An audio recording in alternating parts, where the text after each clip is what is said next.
because if it does not, our society will inevitably collapse beneath the enormity of its corrupt depravities. This is going to require a shift in social consciousness that is rooted in our universal kinship as images of an eternal creator whose essence is almighty unconditional love for all of us. As your listeners hear this episode, I hope that they will hope and pray for everyone who has gathered around this cause that we will be successful. Because if we are, we will hasten the day when we can deliver good tidings unto the meek, bind up the brokenhearted, proclaim liberty to the captives, and the opening of the prison to them that are bound. Lord, hasten your day. And thank you for the privilege of sitting with you this afternoon. Thank you. It was my privilege. Thank you, sir. Thank you very much, sir. Gentlemen, you do an amazing thing. I have great hope. I have great hope for this country, and more so since this election than in a long time. And I think with your work and this new administration's openness to these ideas, I think we have an amazing opportunity in front of us. Thank you very much for everything. Thank you. All right. Goodbye.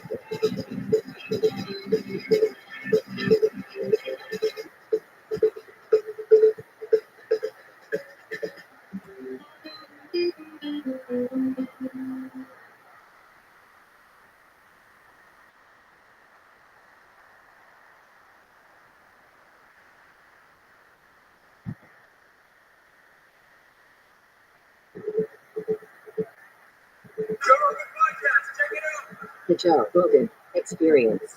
Trying my day, Joe Rogan podcast my night, all day. All right. That's it. The chef is in the building, ladies and gentlemen. What's up? What's up? A pleasure to meet you, man. You are a part of the most iconic band in all of hip hop. There's no question. There's one Wu-Tang. There's only one Wu-Tang. Nothing else is even close. You guys were so different than every other band that ever existed. It was a giant group of you. Yeah, man. And everybody was a killer. Oh, man. It's a crazy band, man. It's like no one, if you think about it, there's been a lot of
Hey, this is Rabbi coming to you live from Vulcan Gas Company for a brand new episode of Kill Tony. Here's Tony.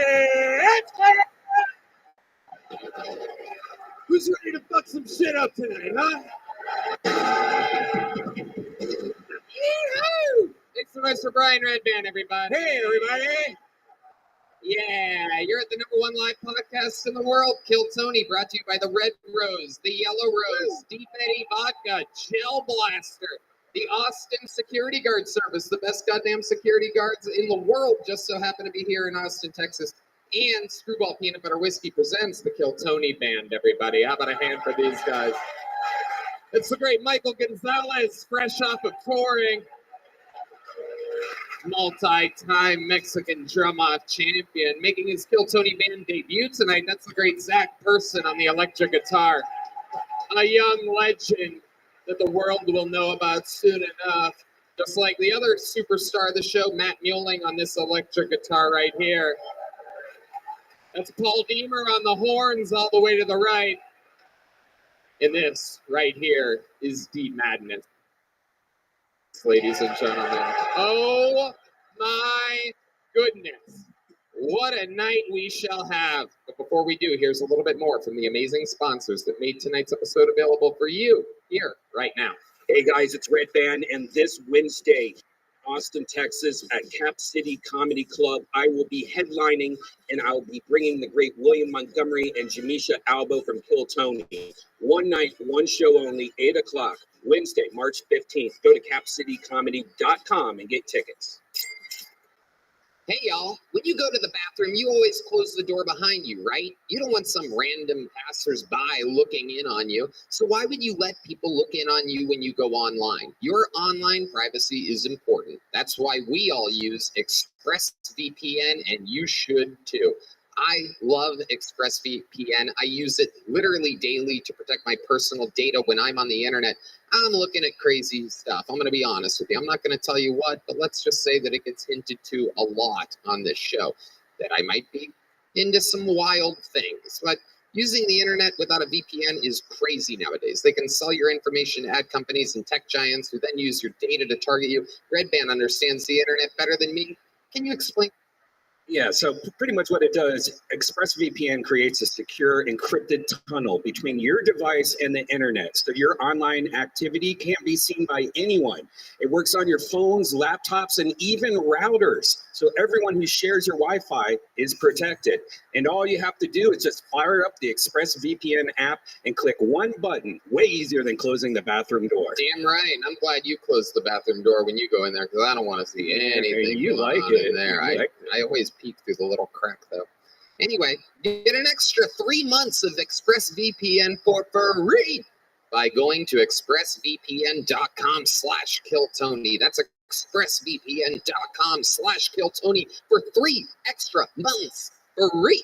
expressvpn.com/KILLTONY. Why? Because you need to protect your data. Go to expressvpn.com/killtony right now. The biggest clouds, the coldest smoke, the smoothest experience. If you enjoy smoking the good stuff or CBD but hate the throat and lung burning, then you gotta check out today's sponsor, Freeze Pipe. Freeze Pipe makes a unique line of freezable pipes, bubblers, bongs, and more, engineered to cool smoke by over 300 degrees. Freeze Pipe is your answer for the smoothest way to light up. I gotta tell you, I've been doing a lot of yoga lately, a lot of cardio. I think I'm in the best shape of my damn life. And I have always been an extreme blunt smoker. You know, I'm friends with Snoop Dogg and those types of people, you know, the blunt smokers in the world, if you know what I'm talking about. However, lately I've been using this amazing freeze pipe to keep my lungs crystal clean and super clear and under control.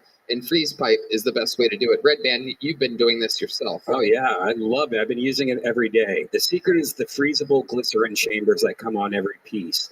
Pop one of these in the freezer for 1 hour, and as you smoke, it passes through this icy chamber. It instantly cools it down for dramatically smooth and chilly tokes. Glycerin is a non-toxic fatty gel commonly found in food and sweeteners. It freezes quicker than water and stays frozen longer. Putting ice in your bong is one thing, but chilling smoke through a frozen glycerin chamber will change how you light up forever. With a 4.4-star rating and thousands of reviews, check out Freeze Pipe's entire line of high-quality glass at thefreezepipe.com and use code TONY for 10% off your order.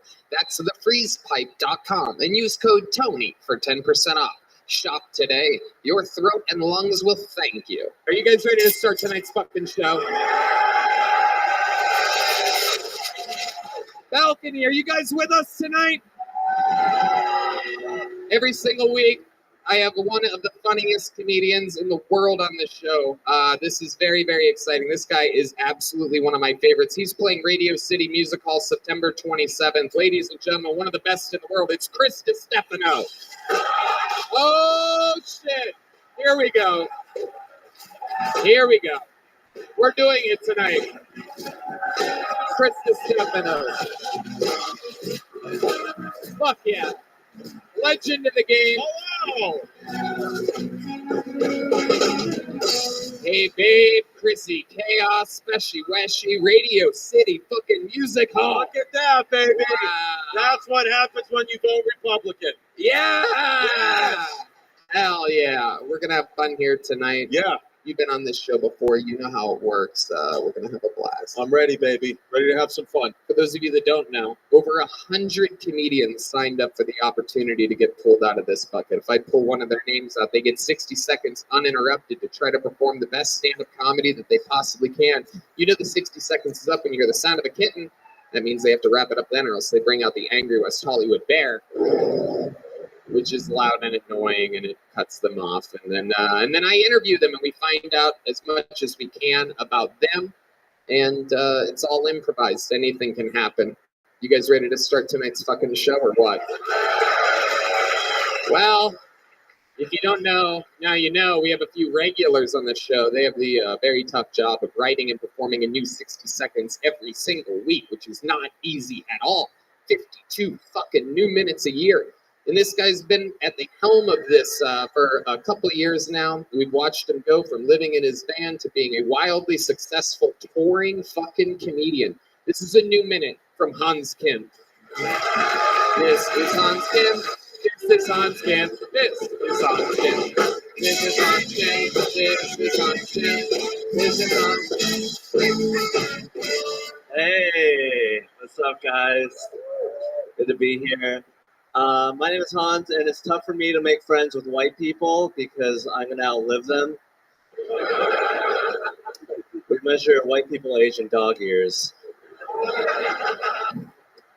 That's why my parents made me make friends with white people early, so I could learn about that. Oh, it's okay, little buddy. Skylar lived a full life with freedoms and talking back to his parents. But yeah, I'm doing pretty good. I am actually seeing a 24-year-old woman, and I can tell she's 24 because whenever I'm fingering her, she's always vaping.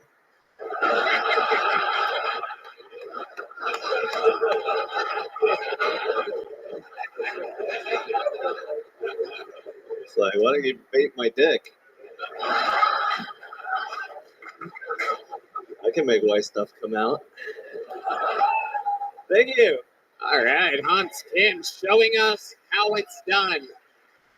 Love the vape joke. Got a little fucking creepy after that, but I don't know if you need all that, but I love it. How's it going, Hans? It's going fantastically. Yeah. I'm so wealthy right now. It's crazy. Ooh, you have been out there every weekend. Hans is absolutely killing it all over, selling out shows. You were in Tampa this weekend. Yes. Going head-to-head with Uncle Laser, who headlined a weekend there. What was that like? It was like the nerd versus the guy that has sex. That's true. That's true. You do have a lot of sex. No, I'm kidding. That's fun. So, did you guys hang out at all? Yeah, I went to his pool party. He had a pool party. He had a pool party in Tampa? He was there one day. He's throwing pool parties? Yeah. Oh, shit. Oh, shit. I think I hear the rumbles of Uncle Laser up there. This is incredible. This is like when Sting in WCW used to sit up in the rafters and watch the wrestling matches with the people that he was going to challenge later on. I remember it very well. So, Hans, tell us more. What else? He was like, dude, my fans are all hot girls and your fans are all dorky losers. How does that make you feel? He makes me feel like a little girl. Okie dokie. Like, what do you mean he makes you feel like a little girl? He emasculates me. He Little Uncle Laser does? yeah. Yeah, Uncle Laser's an alpha in this world over here. You know what I mean? I love it. You talked a lot of shit about outliving white people.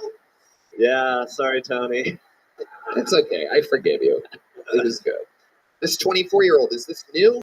Yes, Okay. Where'd you meet her? she came to one of my shows here at the Vulcan, and then she gave me her number and told me she was Jewish. And then I was like, I'm in. Okay. What's the most Jewish thing about her that you've noticed? How long have you been with her now? I've been with her 4 weeks. Okay, yeah. I thought so. I think I remember talking about the Jewish girl with you. But Yeah. tell me more. What's the most Jewish thing you've noticed? She wears a mouth guard when she sleeps. Ooh, the old fucking rape guard. So you don't go sticking your fucking whatever in her mouth. Your little vape pen you got down there. All right, a mouth guard. What else? Have you noticed anything else? She got really mad at me yesterday because she was licking my balls, and I have really sensitive balls. It's not anything personal. She was Do like, you think Uncle Laser has sensitive balls? He hits those things with fucking sledgehammers just to get them juiced up. You know what I mean? Oh shit! So you have sensitive balls, and then what happened? Was she trying to what was she doing? The old matzo balls or something like that? Was she trying to spoon them into her mouth? What happened? she was just tonguing them with the tip of her tongue. It felt good. It was just a little sensitive.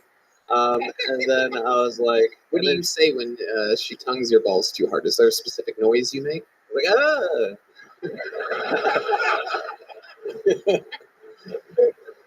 Oh, Hans, you are one of a kind. Now, we all know that you are famously Asian. You are South Korean. yes. I want to ask you about something because we found out from the actual news this week that the coronavirus was officially leaked out of a lab in China. I want to know because I can't speak about it at all, obviously. I want to know what your thoughts about that are. Accidents happen.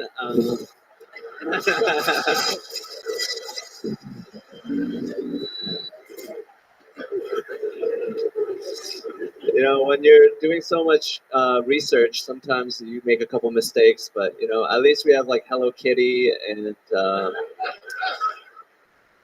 Okay. Chris DiStefano, you've seen Hans before, right? Yeah, I love Hans. Yeah. I think always good, and I'm happy that you have a girl to lick your weather balloons.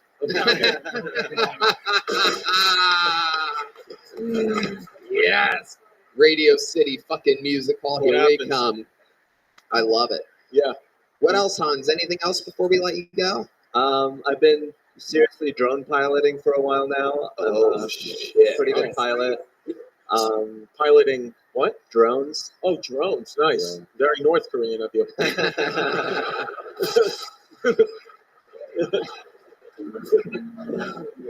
What have you been doing with these drones? Tell us more.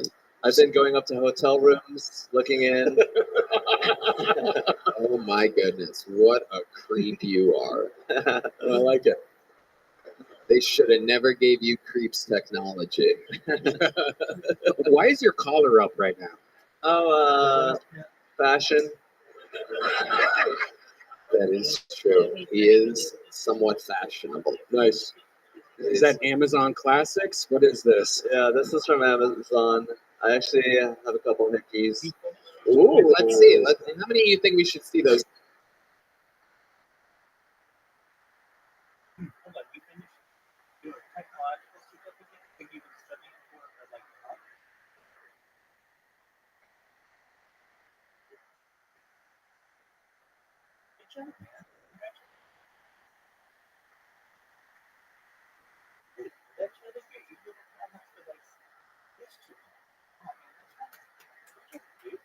So you made it through, you passed everything?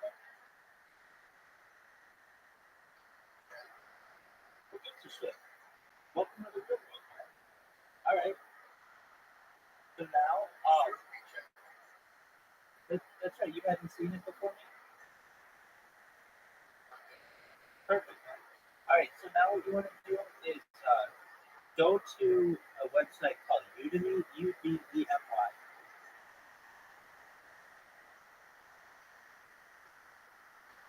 No, no, no. Udemy.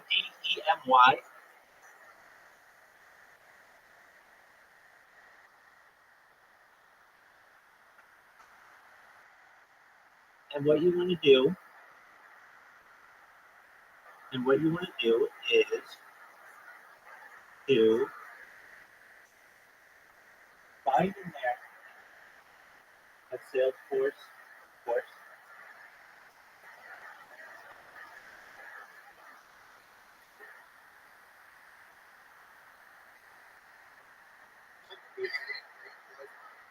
No, it's good. If you want to go that route, you can.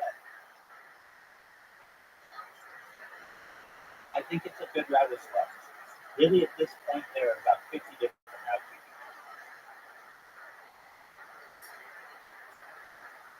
No, I mean, they're different, but it'll at least allow you an opportunity to perhaps expand your knowledge base.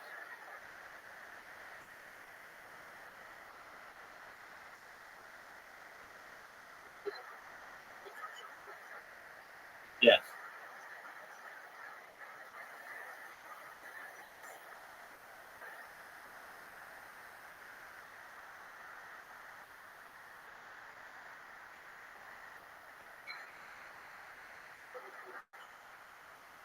That's what you want.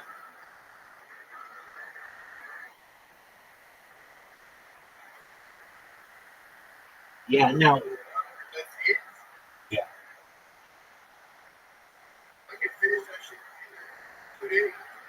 Okay. Well, perhaps.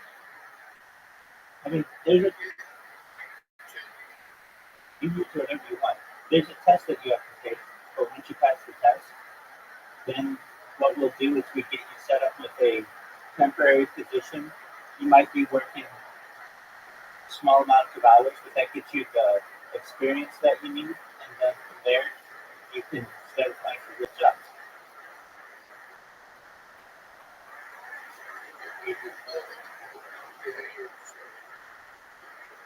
There you go, do them both. I mean, truthfully, that's better. That's better. The more certifications you have, the more familiar you're going to be. The key to this is you want to be knowledgeable enough to be able to get through the interviewing process. The interviewing process can be pretty intense. It can be multiple people asking you questions, technical questions. So you want to be as familiar with essentially technical language as possible.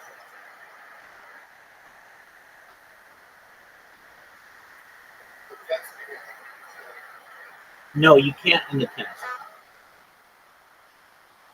No, they have cameras on you, and if your eyes move from your screen, you fail the test.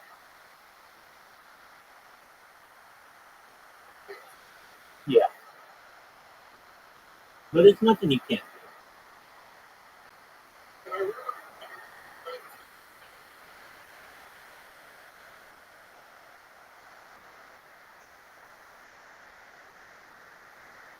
Yeah, I mean, I'm just telling you when I took the test, they made me.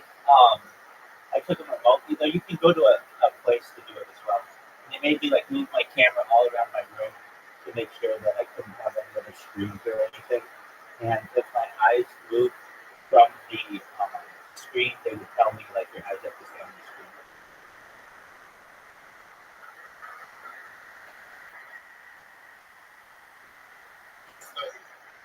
Yeah, man. Dude, absolutely. My pleasure. You're gonna get it. Yes, I can. How you living? How you living, Tim? What's good, Frosty?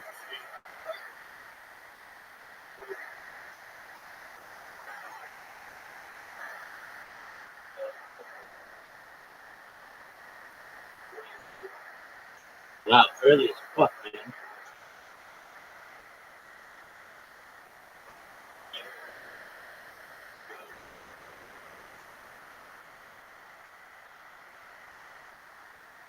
Rusty, did you sleep well?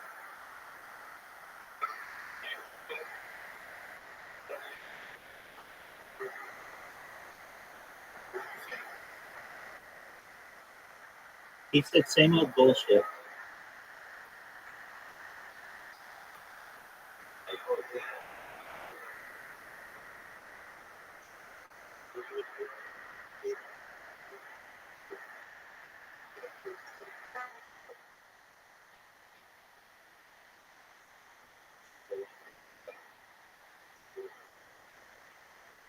Am, am I aware of it? Are you asking?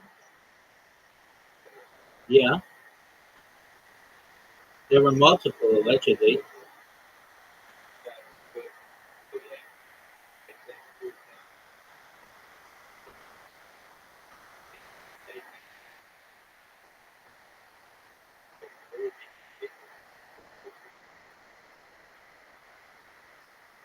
Dog, I don't know if I believe everything that they're telling me. I saw that plane and I saw that helicopter, and that helicopter came right for that plane like a missile. I'm not saying it was a missile, but I'm saying like it came like on a headed that was straight into the plane.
Yeah, we can.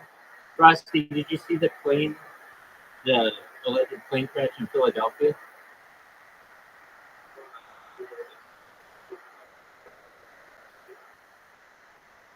Yeah, I mean, that one's really suspicious. Like, I mean, frankly, like we don't have a major plane crash in the United States in like years. Then we have two literally hours apart. I mean, we got our plane crashes that go on, but it's very suspicious in my opinion.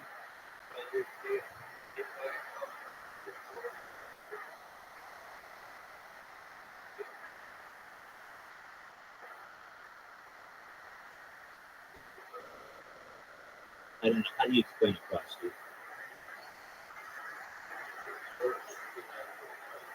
Yes, I do know Instagram profile pickup.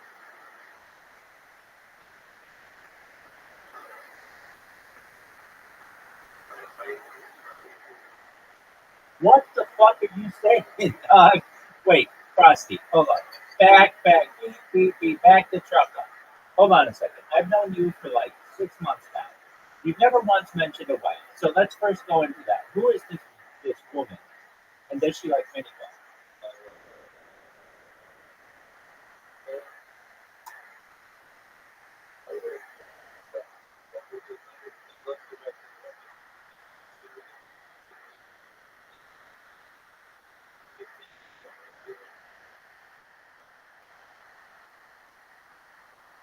And you just felt that at 4 a.m. on February 2nd, where you are, was the right time?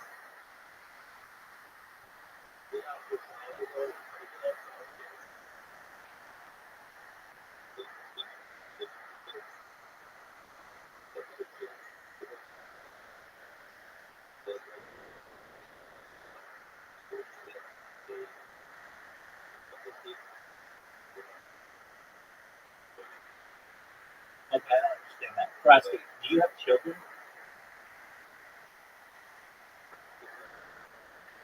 But you're married? But she's married to somebody else?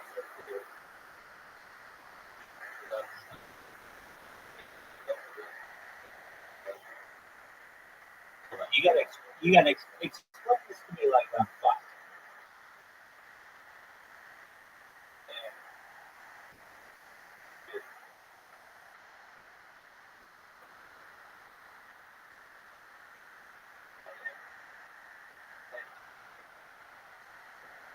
You ended the what? You ended the world?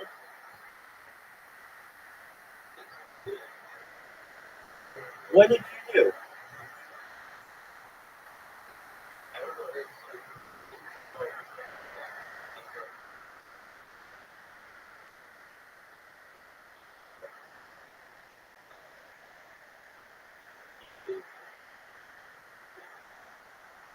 Yeah, Frosty, you're not making sense.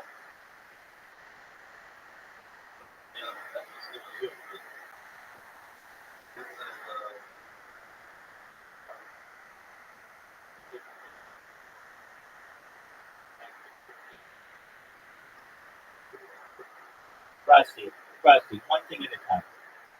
One thing at a time. How is it that your wife is married to another man?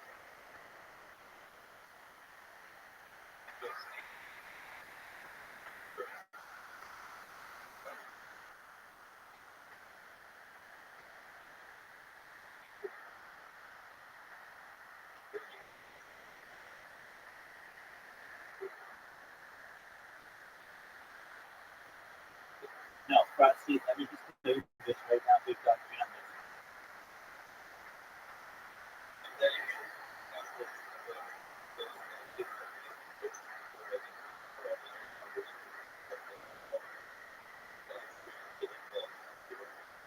No, I don't know.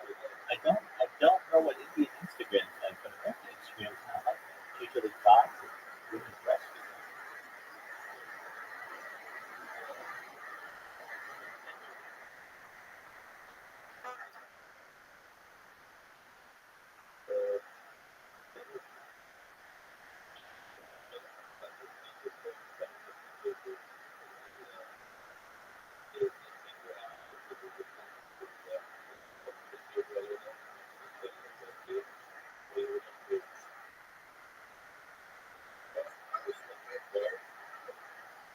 Doug, I don't think Frosty is making sense.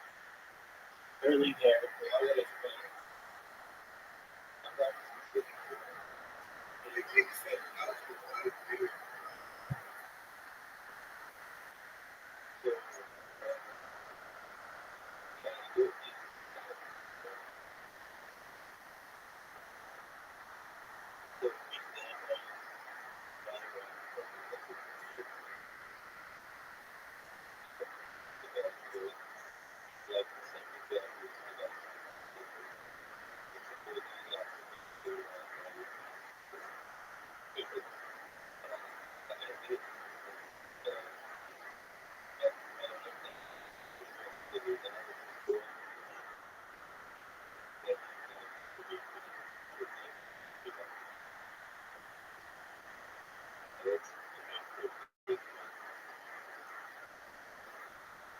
Frosty. Frosty. You're not making sense.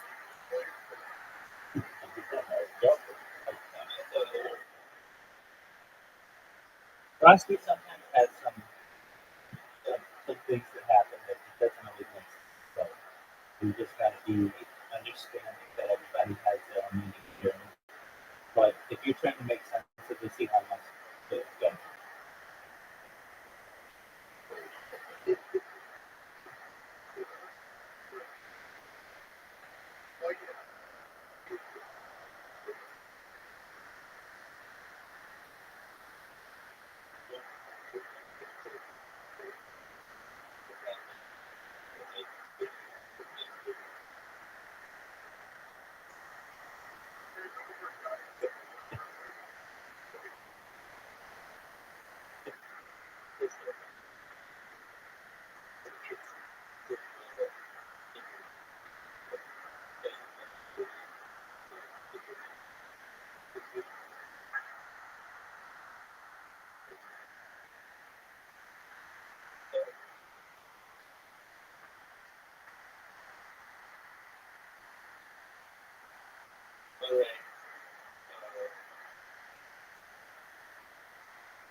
All right, Frosty, go get some more. I need. Go get some more sleep. Go get some more sleep. It's early there.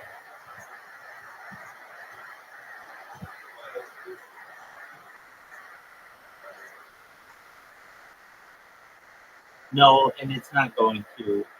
Frosty is just self-professed person who sometimes has some mental issues and mental issues happen.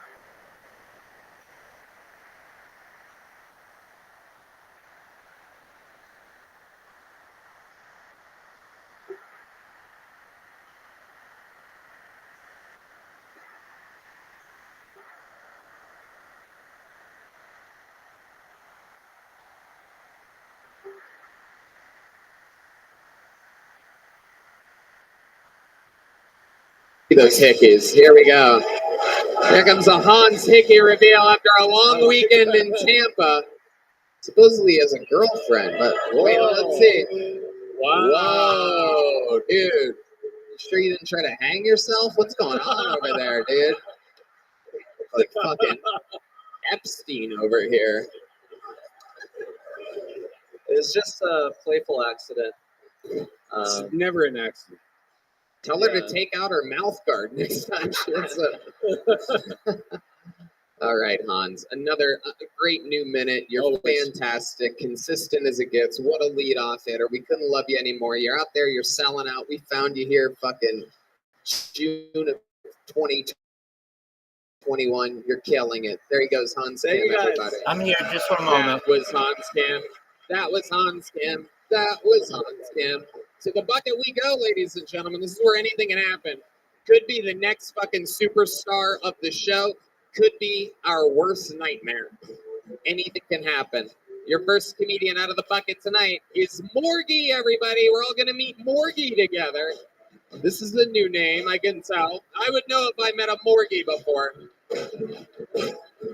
Morgie. Here comes Morgie, everybody. Make some noise for these comedians. They sign up. They wait all night for this. One more time for Morgie, everybody. Here she is. Hello. So growing up, my mom was an alcoholic, and every time she drank, she'd get like really sick, but not like throwing up sick, like doing donuts in the middle of the intersection sick. And 10-year-old me was just like, fuck, this bitch really going off right now. No, but my mom, she did love to drink and drive. And me and my sisters were always like, oh my God, like, someone needs to stop her. Until one day, a random pine tree on the side of the road was like, say less. I got this.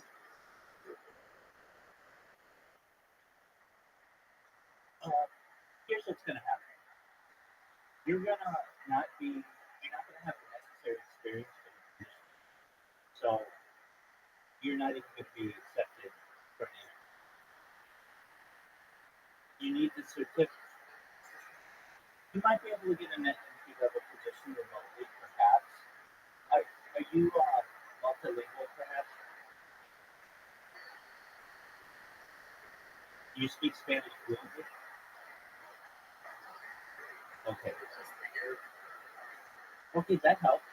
So you might be able to get a bilingual position for Arabic and English, but chances are you just don't have enough experience yet. So what you want to do is get the certifications. Once you have the certifications, you'll be able to get an entry-level position. Once you get an entry-level position, you work it for a certain amount of time, and then you'll be able to get to the level towards the goal.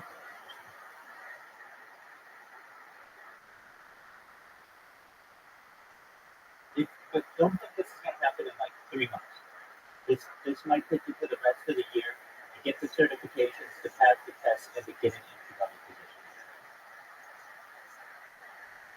So, in the big position you want?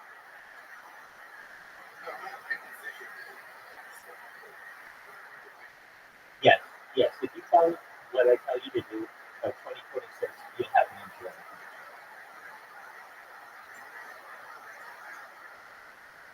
And especially with ChatGPT nowadays, it's going to be a lot easier for you than it once was. When you're ready to start interviewing, we can go through interview questions, we can do mock interviews, we can also make sure that your resume is very tight. You're gonna have amazing cover letters. So from that perspective, you're gonna have a lot of advantages that you would have had maybe 3 years ago or so. But you need to start to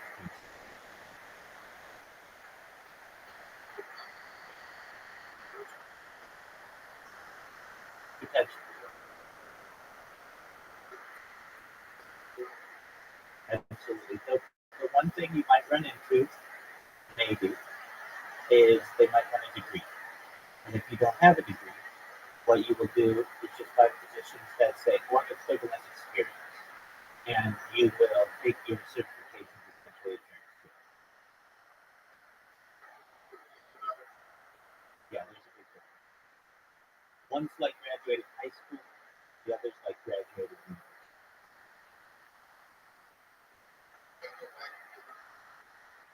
I would not.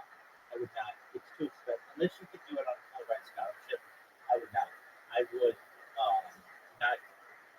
It's too expensive. I don't want you to go into debt. I want you to be debt free. And it's going to be something that you can get through. You can have the certification. One of the certifications that I have is a project management professional without a degree. You have to have a lot of experience, but you can do it without a degree. And if I had the opportunity to do it all over again, I think it probably would have been, I don't know, university was great, but I would say that there's the opportunity that I wasn't making, like when you go to university, you're not going to make money while you do it. You're studying. When if you're in the workforce, you have 4 years to move up to the ranks of a position and also make money. So there's a lot of advantages to the going the route where you just go into the workforce. Additionally, I mean, university degrees are a dime a dozen nowadays. So it's not what it once was, where somebody went to university and that's really great. Everybody does nowadays. Now, if you don't, that's fine because there are ways where you can make up that type of qualification with experience. That's how you're going to do it.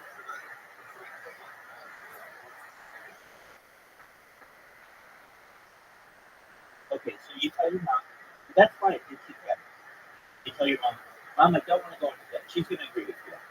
And you say, Mom, I don't want to go into debt. So what I'm going to do is I'm going to get a job and I'm going to have the job paid for my degree. So yeah, that's very common. Very, very common. There's something called tuition reimbursement. So basically, let's say, like generally what I would advise you to do, and what I will advise you, there are major online universities, at least in the United States. I know that Arizona State has one, and University of Maryland has one. You want a big time school like that has a total online degree program. And what you're gonna do is get a job. The job will offer you tuition reimbursement. You will enroll in one of those programs, and you'll essentially work your 40 hours during the day, which you'll be able to study during a lot of that. With just there's a lot of downtime in that position.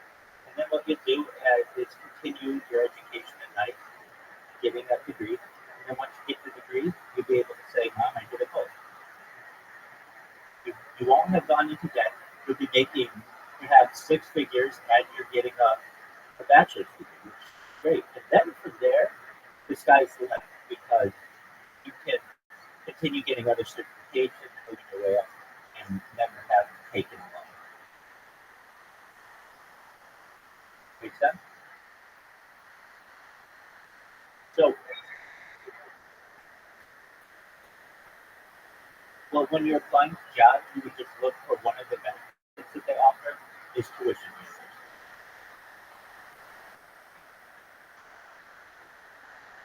So usually what that means is will take like a semester of courses that'll cost you like $10,000, but you can making money, so it's not that big of a deal.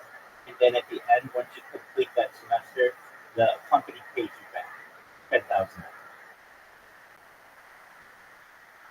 So what you want to make sure to tell your mom, you can explain to your mom, listen, if you want me to go get my bachelor's degree right now, I can. But I don't have any money to do this, and I need to do it. So we're going to go into debt, and now I'm going to have to pay back this for the rest of my life and essentially be enslaved. I don't want that. I want to be a free person. So what I'm going to do is get these certifications that are much more affordable, which will allow me to get a job that will allow me to get my degree. Make sense? There you go. So what's your person? There you go. You're welcome to go. And she never drank it. I appreciate your question. I'm really not. I'm average. I would say that I have experience, and I utilize that experience in addition to academic experience to kind of meld into a all-around, well-rounded person.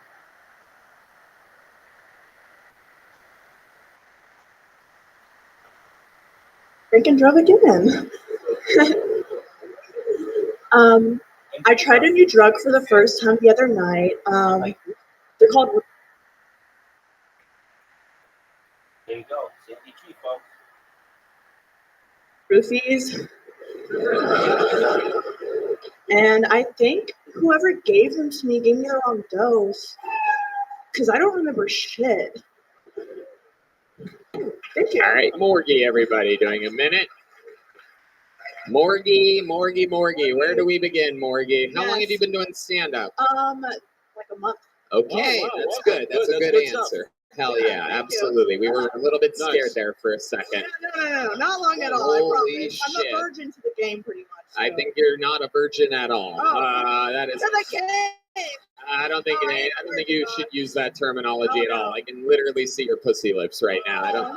I just think Oh, and I thought I covered them before I came that up is here. a schoolgirl skirt. That is a real schoolgirl. Where do you go to school? UTI? No, that is funny. That is funny. Yes. Hey, all the hottest bitches have UTIs, so. Everybody was dying of laughter. You have to wait until the laughter dies down and then respond. No one knows what you said. Hey, Though. I'm new. Yeah. Seriously though, where do you go to school? Notre Dame? I did go to Texas A&M. I heard those guys say, wow, look at that. Look at these guys you'll never fuck right here. There's a whole table of dudes that are going to jerk off to your Instagram later tonight. How do you spell Morgie, dude? Oh, fuck. All right, Morgie. So, how old are you? I'm 23 years old. 23. What made you want to start stand-up comedy? Well, my ex showed me the show when we were still living together. Ooh, Yeah. We've had this happen a lot lately. Yeah. This is like a new thing. We're like, I'm gonna show him. I'm gonna get good at comedy, and then he's gonna see me on his favorite show. And then they fuck on set. You think I'm good? Wow! And look at this. He wins this round.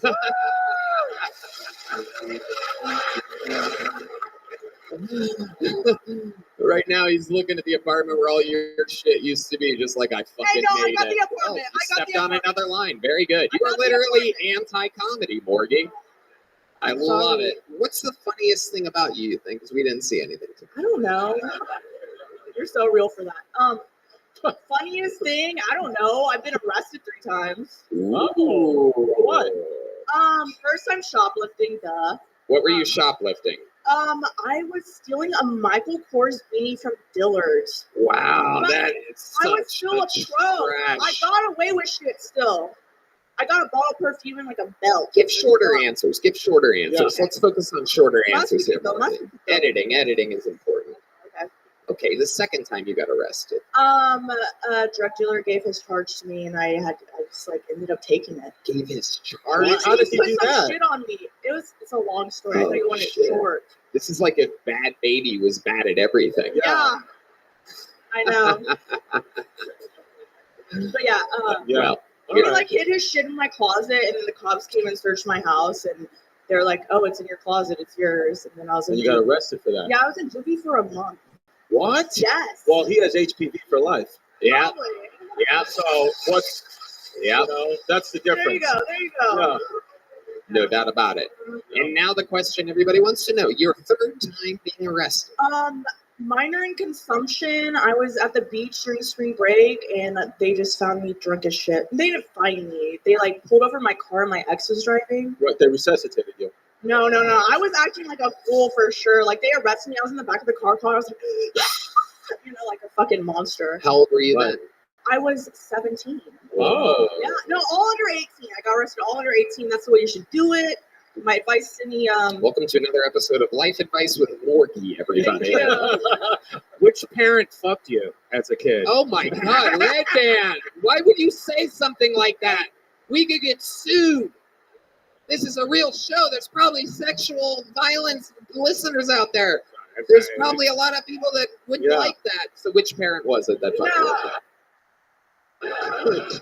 No, I'm an orphan technically, so. Oh wow! So it's not even that bad. Yeah, then. no, not even that bad. No, I didn't even get the chance to do that. Yeah. That's fine then. Wait, you're an orphan? Yeah, so, I'm sorry, I can't believe I didn't hear this. This is Wait, the joke was about my mom dying, drinking and driving. My dad's like a hobo, you know. okay. Yeah. Yeah. Woo! I have no one to disappoint right now, so woo! Where is your dad a hobo at?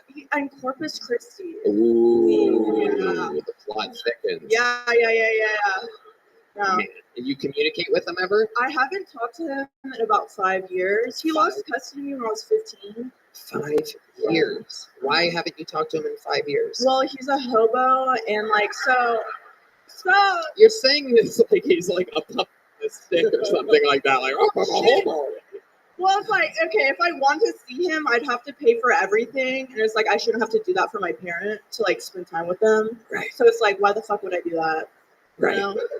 Okay. Yeah. Yeah. I mean, he didn't want to take care of me at that age, so why should I take care of him? Like, fuck that guy. Have you ever told him that? No. I was his favorite though. Do you have his phone number? No, I don't. I don't think he has a phone. That was almost awesome. No, there's no way that motherfucker has a phone, bro. Wow. Like, he's crazy. I love it. How popular are you on TikTok? Okay, thank you, Red Band. Let's do 50% less of whatever.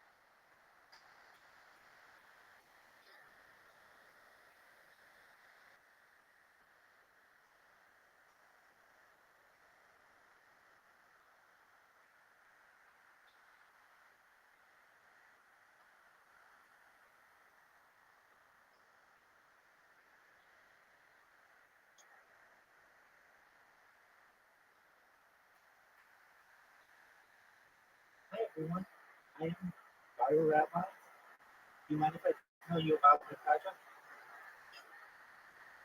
I'm Rabbi Rothschild. I stream my life 24 hours a day, 7 days a week, 365 days a year for world peace.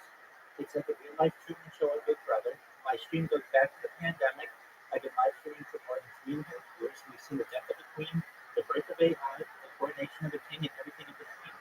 As I said, I stream my life for world peace. I want to interject into the world's conversation tied to technology, how to end world hunger through the use of agricultural drones, floating greenhouses, saltwater greenhouses, things like hydroponics, vertical farming, and cloud seeding. I want to help end world thirst through the use of desalination essentially pumping Earth's seawater onto land to make it drinkable to the common person. Additionally, things that we talk about on the stream that are important to society are things like anti-gravity, antimatter, dark energy, dark matter, things like perhaps de-extinction. I don't know if anybody here is familiar with de-extinction technology, but it's essentially bringing back a once extinct species. The first successful de-extinction took place in 2003 with the Pyrenean ibex, which was like a goat that was located in northern Spain, southern France. Fast forward to the year 2021, a company out of Dallas, Texas, founded, known as Colosso Scientific. They pointed their goal within the next 3 years to reintroduce the woolly mammoth into the Arctic Circle using an African elephant surrogate, which I think is a fascinating technology. I don't understand why more people are talking about this.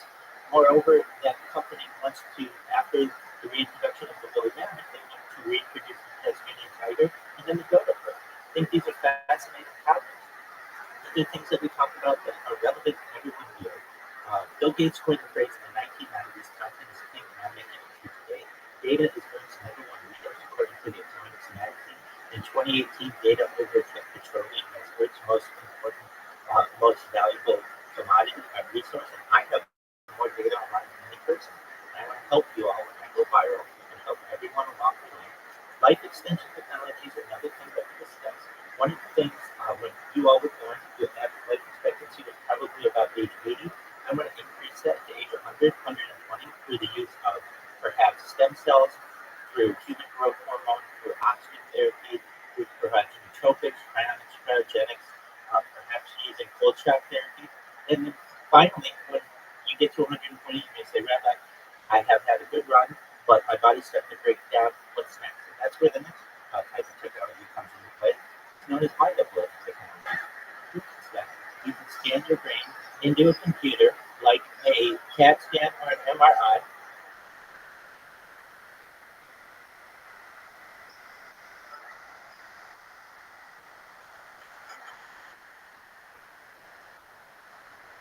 All right, Easy. Well, I appreciate you allowing me to share my project with you.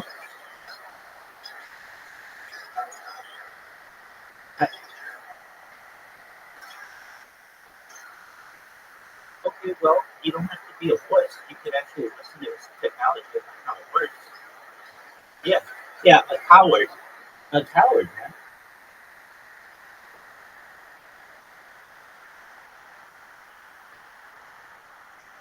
Whatever you're thinking, applying to the show. So just relax a little bit. You get to breathe and drink and do all your favorite things.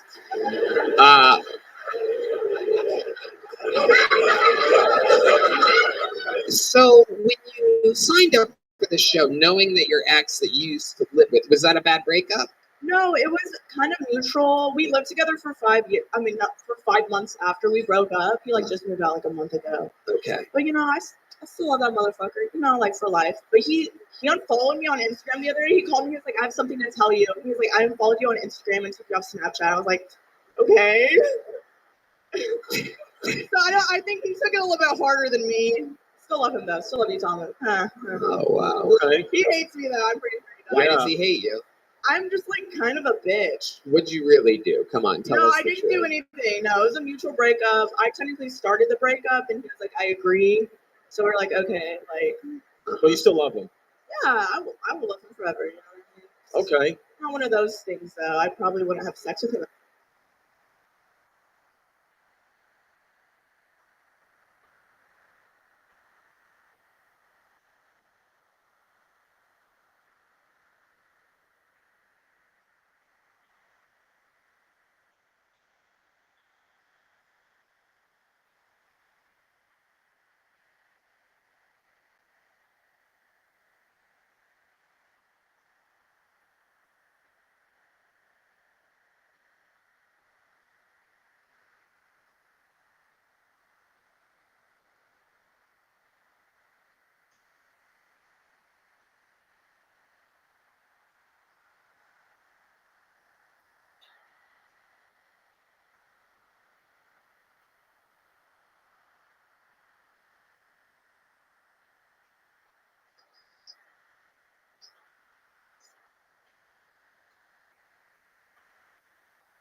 That's correct. I'm Rabbi Rothschild. How are you, Omega and Will?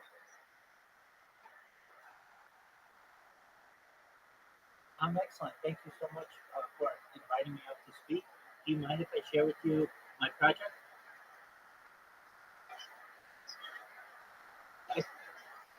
Absolutely. I'm Rabbi Rothschild. I stream out like 24 hours a day, 7 days a week, 365 days a year for world peace.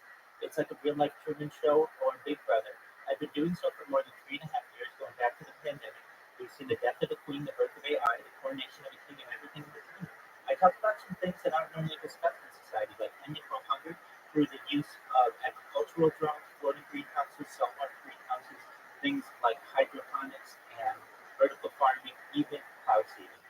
I want to end world thirst through the use of desalination, essentially the pumping of Earth's seawater onto land to make it drinkable for the common person. Excellent. Oh, absolutely. Do you mind if I finish my pitch? Excellent. Other things that we talk about on the stream that I feel are important to the world are things like anti-gravity, antimatter, alien disclosure, de-extinction. People don't know this, but the first successful de-extinction took place in the year 2003. Essentially, the Pyrenean ibex had gone extinct. That was a goat in northern Spain.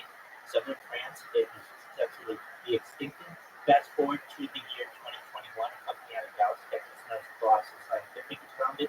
They've made it their goal within the next 3 years, by the year 2028, to reintroduce the woolly mammoth into the Arctic Circle using African elephant surrogates, which I feel is an incredibly important endeavor, and it's not being discussed in the mainstream. Following the reintroduction of the woolly mammoth, the company wants to reintroduce the Tasmanian tiger and then the dodo. So perhaps in the next decade or so, we may actually see and be able to interact with some species that were once extinct. I additionally talk about things that are of certainly importance to you all, including cryptocurrency. I'm sponsored by cryptocurrency. It's known as Harry Potter alongside Technique. I've been live in their Telegram for more than a year and a half. It's worth over $100 million. Additionally, Bill Gates coined the phrase in 1990, content is king. I'm making it true today. In 2018, The Economist magazine stated that data is the number one resource combating food, water, air, petroleum, and I have more data online than any person. And one day, perhaps I can go viral and maybe monetize all the data that I have. And when I do, I will help all of you. I will help your project. Moreover, when you are born, the average life expectancy is probably about age 80. I would increase that rate to 100, 120 through the use of types of technology like oxygen therapy, food growth hormone, things like nootropics, things like stem cells, things like perhaps cryonics, perhaps aversion therapy, cold shock therapy, to get you to age. Great question. Where the programs of young adults are used for the benefit of older adults.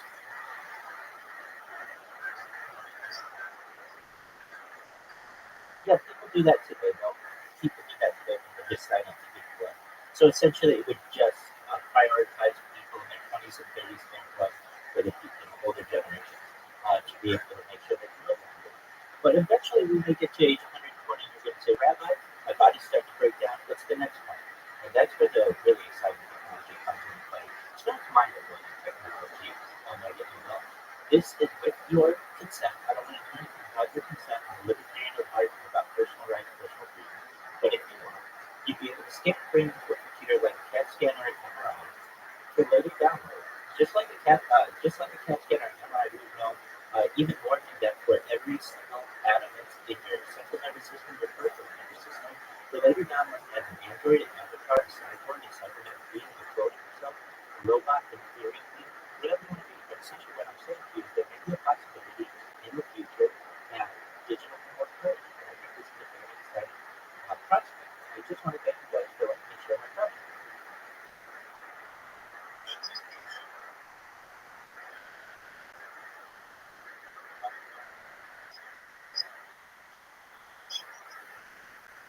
Well, I'm a rabbi, that means teacher, and my last name is Rothschild, so I'm going to Rothschild.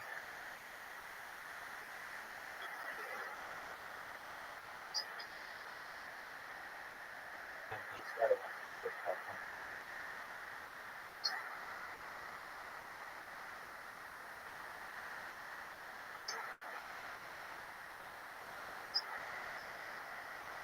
Most certainly, I like to play golf specifically. Extreme though, as far north as Santa Barbara, as far south as San Diego, extreme at the ocean, as far west as Santa Monica, as far east as the mountains and desert region, extreme in Beverly Hills, Disneyland, you name it, it's in Southern California, I do live streaming. My live streaming though actually started with me wanting to see what my golf swing looked like on camera. I'd never seen that, so I started recording it. I started uploading the video after work each night, and from there I just decided it's probably easier for live stream as opposed to just downloading it and uploading it every night. And I figured if I'm going to do this, I want to do it better than any person has ever done it in history of mankind. So I bought many different handheld devices, laptops. I bought Chromebooks, essentially put them throughout my living area so that people can be able to watch me in real time, 24/7, like a real live TV show.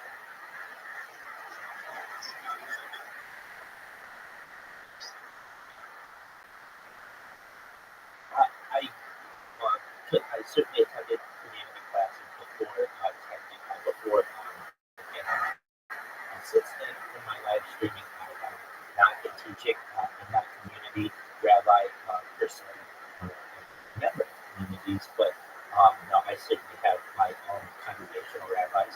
I personally teach through my community online.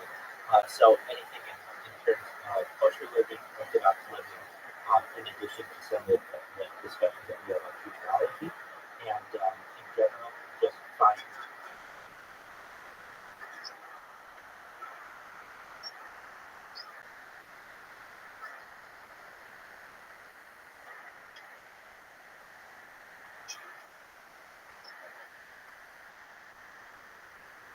many things during the pandemic changed.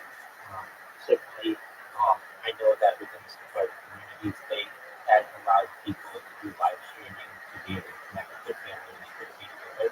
And I took that mentality really for my entire life. But what I think is interesting, and I always have a question on even as a rabbi, even as a learner, is that when is the Sabbath?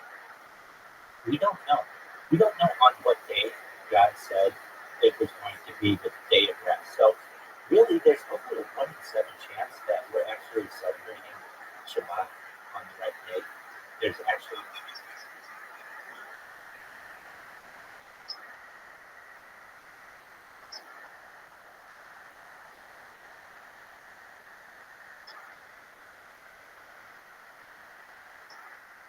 it comes from Genesis, so God rested on the seventh day, and generally it's just in tradition from there that a week is consistent with 7 days.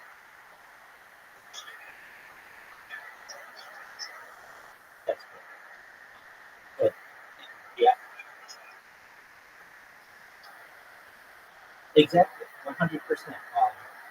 People in Muslim tradition choose Friday. People in Jewish tradition choose Friday night to Saturday night. People in the Christian tradition choose Sunday. Nobody really knows. And there's actually a strict prohibition to not celebrate the Sabbath on the wrong day. So it's just been assumed that, at least for Jews, it's Friday night and Saturday night, but we don't know that for sure. Additionally, the calendar has changed, particularly the seventh.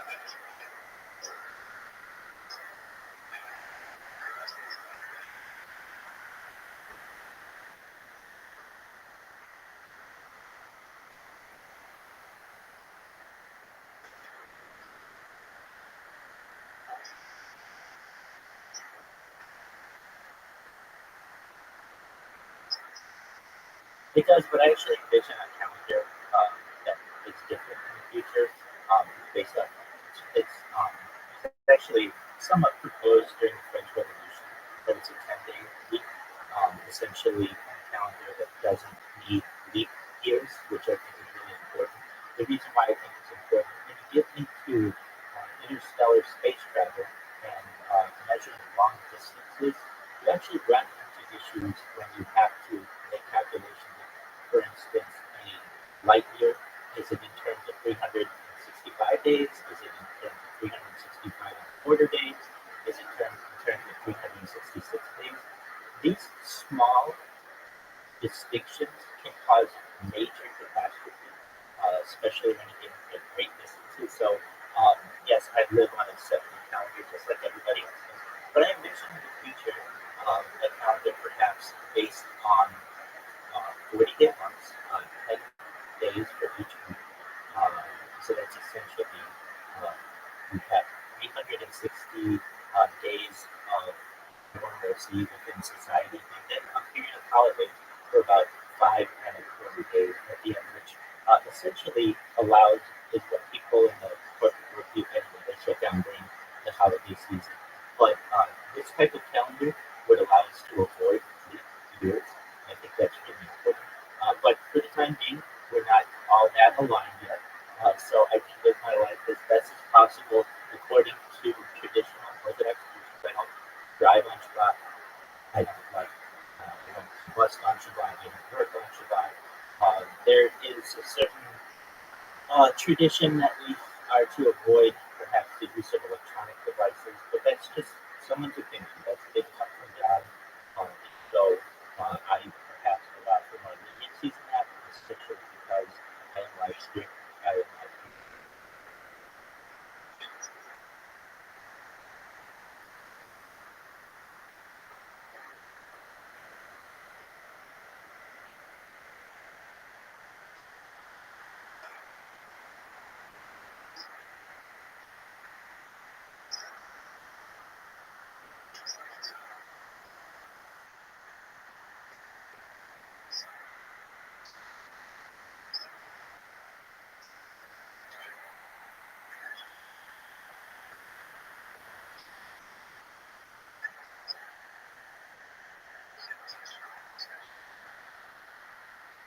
I'm 100% in that right now. And especially with some modern technology that I want to make more mainstream. We're able to create technology that allows us to avoid any quote unquote there are types of ovens that have Shabbat modes on them. There's the smart home that allows us to essentially pre-program many of our um, um, necessities for Shabbat. And then really something that's coming into play that is very important is the electric car. Being able to pre-program your car will allow you to perhaps not even necessarily live on Shabbat without ever investing or perhaps even completely unnecessary what we consider work. And so these are some really revolutionary, I feel, opportunities for not just Jews, but perhaps humans of all creeds to be able to utilize in the future. And we're coming closer and closer to a day of complete autonomous driving where all of this will be able to be programmed.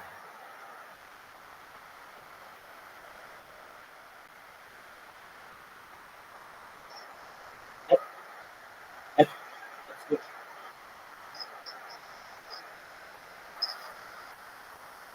Already good.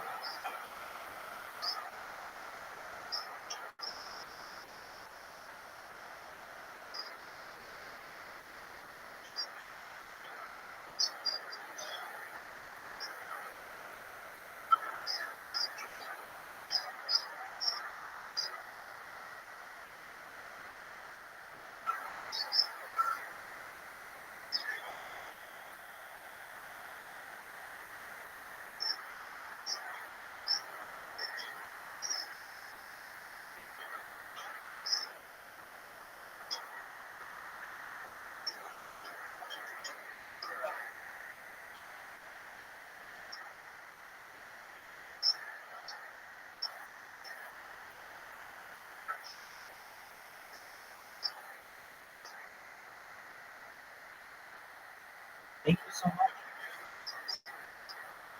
Thank you. Thank you so much for my praise. I do my best to not overwork myself. So I mean, I really just live my life pretty normally as I would anybody else at any other time in my life, aside from perhaps having a life stream. But um, aside from that, I enjoy things that most people enjoy, like podcasts, and documentaries, and movies, and all that.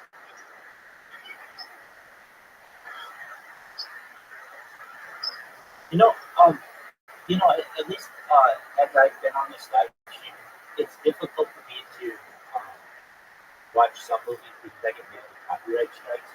So I've been watching perhaps some like older movies, but some of my favorites.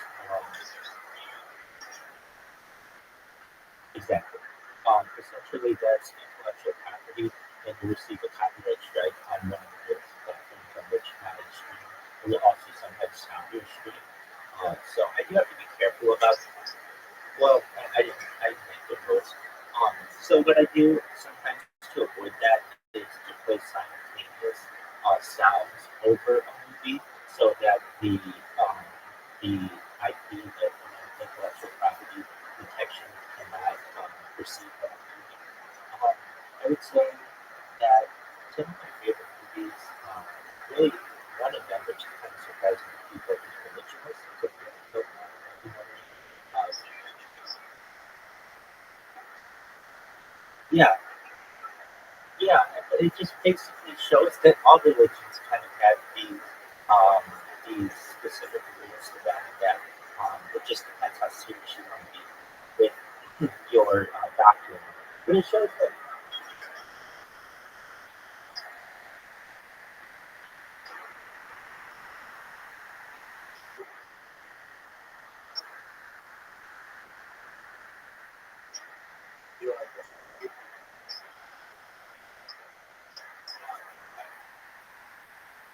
that's great.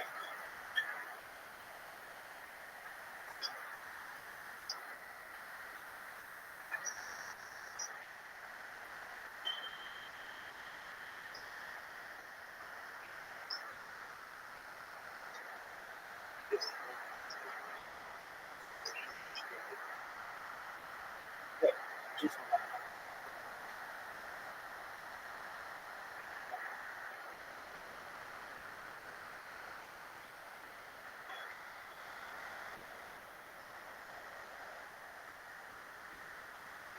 well, it shows at least from different perspectives that none of us perhaps would be right. I'm personally a fan of what's known as religious monism, essentially embracing that which unites us as a people. Essentially, in the Western world, we all take our tradition from the and as we all have a commonality there.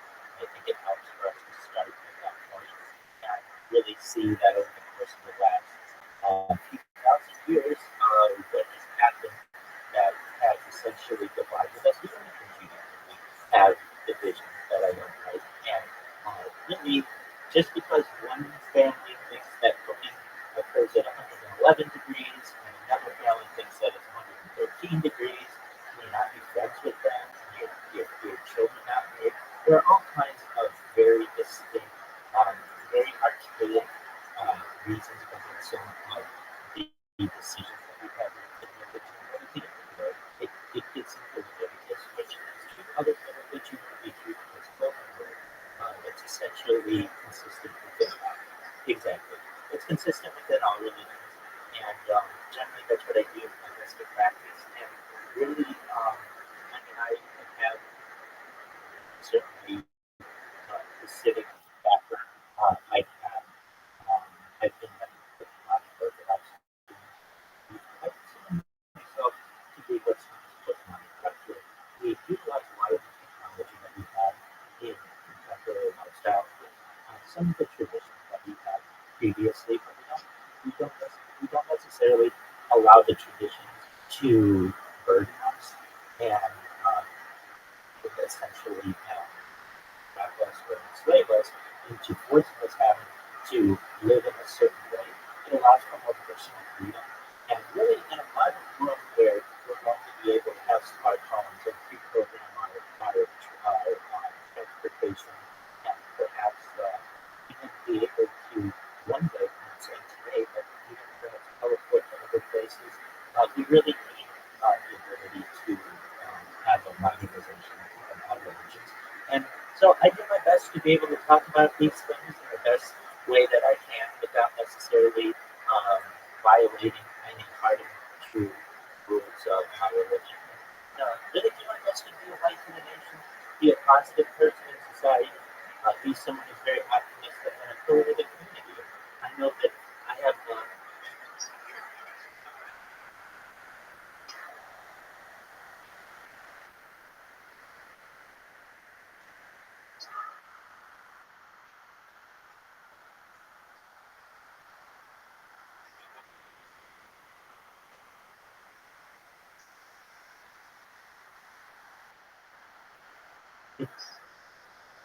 Oh, I love it. Some people may not consider it to have flavor, as certainly do. It's basically like what traditional chicken noodle soup is, big, noodle in the middle.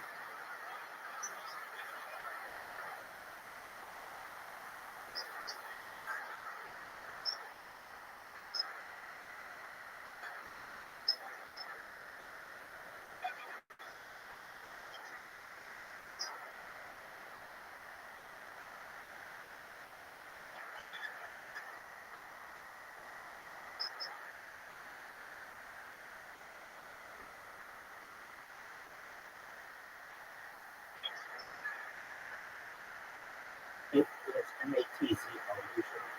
So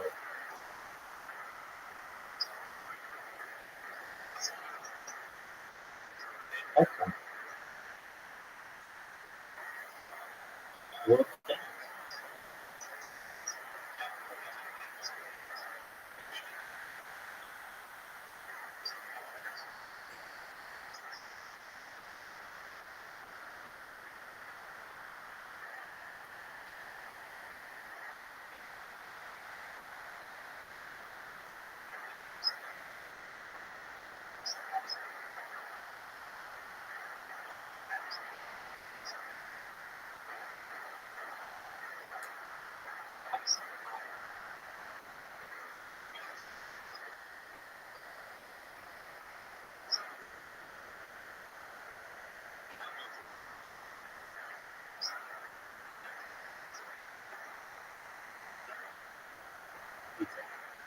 Exactly.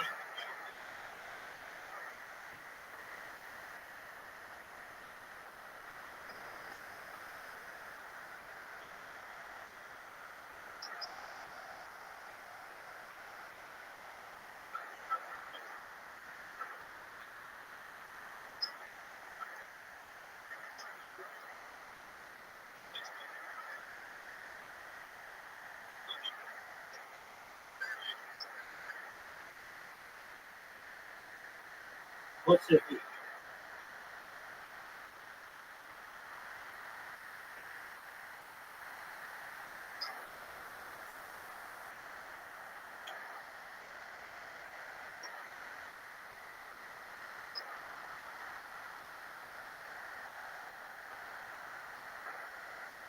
Excellent. Well, I mean, people put that together because of its brand. It may not be the soup restaurant and all soup that people may be able to get. I can absolutely. You're really paying for the experience and perhaps the food. It's probably not the best rendition of Jewish delicacy that you're going to find. I can tell you that generally the reason why it became popular is because of the ingredients that we use many times around Passover. We have to put hummus and matzah allows us to be able to enjoy a type of soup without the traditional types of leavened bread that you may find in some types of noodles and such. So there are religious reasons why it has become a staple. And I certainly understand that it may not be everyone's cup of tea. But let's say if you're ever in LA, go another soup and perhaps another sandwich for you. And just know I really appreciate your kind words. I sent you a follow. I sent you a follow. If I may ask one last question, I see your PFPs every week. What PFP is that?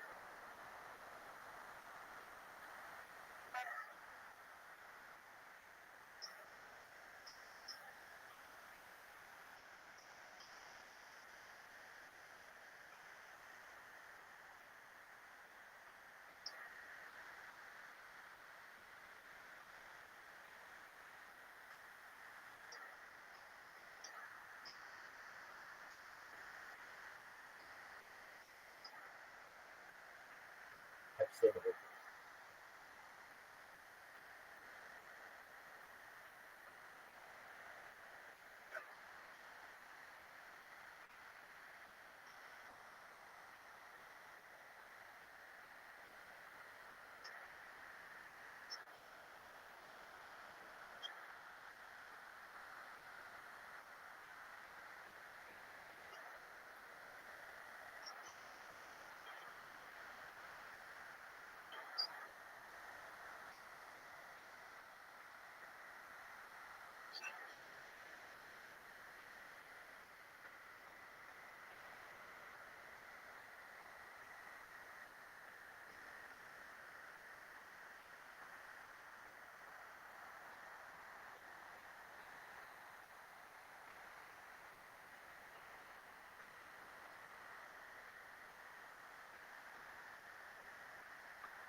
good to know.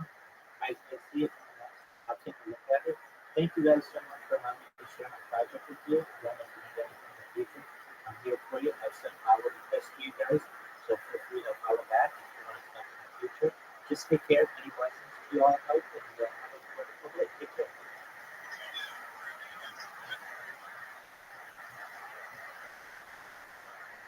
Him ever again. Yeah. Oh. No, he had a huge dick though, so it's like, That's what it's about. Circumcised? huh? Circumcised? Yes. Okay, good. Yeah. Nice, big, clean, beautiful dick. Let me ask you Beautiful. this. He had a big, beautiful. Circumcised, yeah. he had a I big, just, he had a big, beautiful dick. What do you think your biggest contribution to the bedroom was? Shit. Well, I didn't put like my full name, so yeah. I like to write dick. I'll write dick.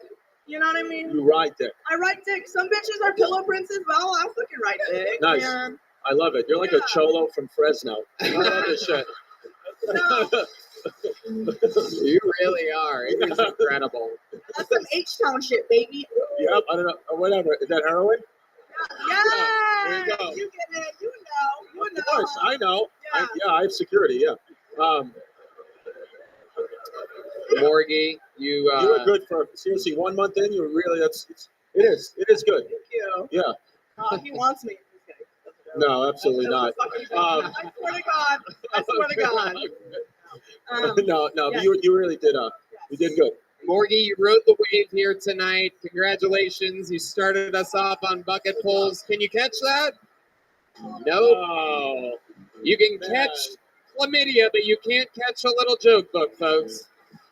Morgie, everybody. Good job, Morgie. One more time for Morgie. She's walking out of here with a brand new Gel Blaster. She gets a Gel Blaster. How exciting for the great people over at Gel Blaster. Available in stores everywhere. I'm going to use it. Ladies and gentlemen, your next comedian out of the bucket goes by the name of Nathaniel Bagley, everybody. Bagley. Nathaniel Bagley. We having fun out there yet, huh? You guys get it? Here we go. Your second bucket pull of the night. We're all going to meet him together. How about one more time for Nathaniel Bagley, everybody? I was looking a lot into the UFOs recently. There's been a lot of news about that. And it has me thinking about all the guys who lied about being abducted and probed just to explain the blown out asshole the next morning. Like you have to imagine he's going to his wife and he's like, no, I can explain. Like there's just like these gray men, there's just gray men. They came, they got me. And she's like, so what happened to the sheep last night? And he's like, oh, fuck. You know, I recently became homeless and living out of my car. It's not because of alcoholism. Thank you very much. I could stop at any time. You believe me. And, you know, I wish there was a better way to be in denial of being an alcoholic, too. Like, I really wish that I could have the confidence of a 90s drug PSA kid just to deny it. Like, driving with a friend at night, and he's like, hey, man, I think you have a drinking problem. And I'm so like, no, dude, I choose to booze. Driving through some traffic, I think it'd be the best reality, honestly. All right. Nathaniel Bagley. I never thought I was going to say this, but it looks like Morgie's in the lead tonight, everybody. I know. Holy shit. What a twist. Right when you're like, here we go, something's going to happen. Least you could have done is worn a schoolgirl skirt up here. Nathaniel, I fucking love it. That was absolutely nothing at all. Yeah. Nice. How long have you been doing stand-up comedy? Well, I was on Kill Tony 2 years ago. Wow. And I came on right after I OD'd. Oh, wow. And then had some concussion, some brain damage, and so I thought I should do this again before. Wait, the concussion and the brain damage happened after the last time you were on the show? Yeah. Like the OD concussion, the whole thing. Yeah. You got fucked up, dude. Oh. Yeah. Oh, yeah. Okay, how'd you get concussed? It was just basically a Bob Saget accident. I was just like doing my shit at work, just bumped my head, and there's a dent in my skull now. It's a whole thing. What's Bob Saget have to do? What do you mean? Yeah, that little. You wouldn't be running a wrist ball. Totally, I got away with it. You know. totally different accident than Bob Saget. Bob Saget Hold was funny. Yeah, Bob Saget died. Yeah. It's very funny all the time. And then he bumped his head and died. You bumped your head and survived, kind of. Like you're still there in your human form. What do you do for work? I work at a smoke shop. Nice. Okay. Okay. All right. I could see how that would be good for you. I look like I work at a smoke shop. Yeah. Right. And you sound like you have throat cancer. At this point. But who cares, though, right? At this point. Yeah, you know. Carbon monoxide numbs it after a little while. The throat. How long have you been doing comedy? Just starting back up after like the shit after 2 years ago. Well, dude, it's not easy, you know. Yeah, it's not easy. You know, you're doing comedy. You're you look like a Viking with diabetes. Yeah. You're pulling off a lot of. You have a bullet around your neck. Use it tonight. You do have one bullet around your neck. Yes, you do one single baby bullet. Is that a special bullet? What is that? Does it have any meaning? Nothing. Max gave it to me, and I was like, all right. Okay. No other reason. What's the coolest thing that's happened to you since you got this life-changing concussion? The homelessness has been nice. Homelessness? Yeah, you know, the fresh air at all times. You know, So you're full-blown homeless right now? Yeah, I've been living out of my car, man. But I thought you have a job at the smoke shop. Yeah, I have that job, and there's like shit. I more recently had the job, and so just trying to build up to the money. It's too expensive here. Too expensive here for sure. What kind of car are you living in? It's a Chevy Spark. Chevy Spark. That's it. You're in the fetal position. Huh? Oh yeah. Yeah. Wow. I sleep. I look up like I'm about to hatch from the fucking car. Like I'm like fucking like ready. Right. Well, Nathaniel, what do you do for fun? Can you give us an example of what a concussed homeless man does for a good time before we all get back to living a better life than you? Let's see. You know, do drugs with people. Oh. That's all right. a thing. What kind of drugs are you into? Just mostly weed, psychedelics. Yeah. What else? I took two tabs of acid and 2 grams of mushrooms. Went to Six Flags on Halloween. Whoa! Man, that was fucking exciting. That's fun. I can't imagine how exciting that must be to go from living in a Chevy Spark to Six Flags on yeah Halloween. It's a wild ride. All the people there must have been like, "Wow, look at that scary Game of Thrones zombie guy." Yeah, no, my friend was with me. He was also like high as shit. He was like super scared. He's like, "Oh, fuck, dude, I think they know I'm high." Because everyone's like, "Dude, that dude's fucked up." I was walking in front of him, just like, "Dude, this is fucking great. This is fucking great." And like these like people trying to like they're like dress up as zombies and shit, trying to scare me. Where exactly is this dent in your skull? It's just right up here. Okay, that's where the sense of humor is located. Very, very interesting. We're learning a lot here. We do some science studies here. Nathaniel, I find you to be very, very interesting. Have you been doing stand-up other places other than here?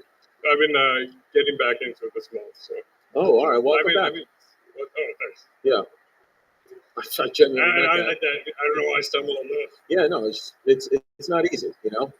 Nathaniel, you have a brain injury. Oh, yeah. No, serious, and it's not easy. You're doing it. Yeah, I like it. Yeah, you got an old school name, Nathaniel. You have Civil War face.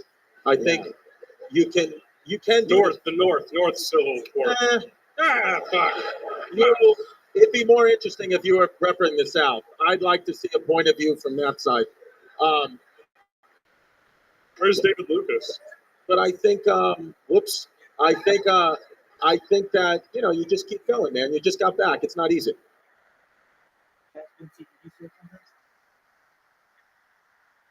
Oh, hey, how are you? I'm well, thankfully. All right, so,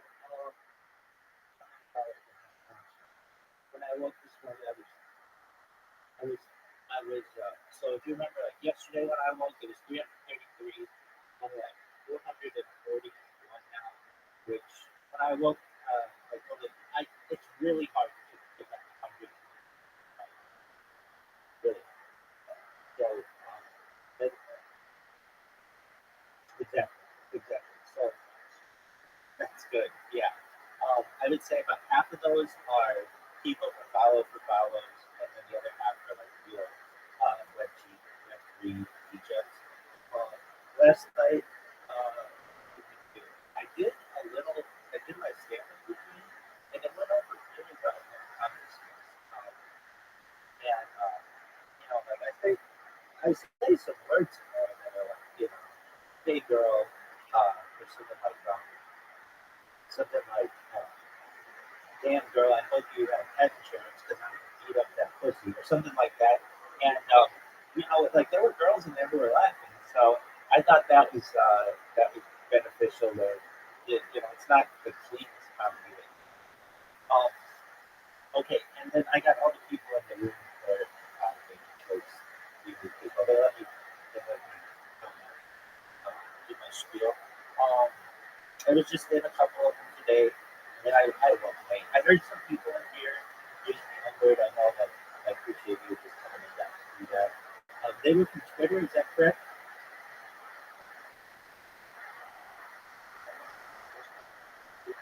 The guys who were using the N-word, they're like, we don't use that word here, or something like that.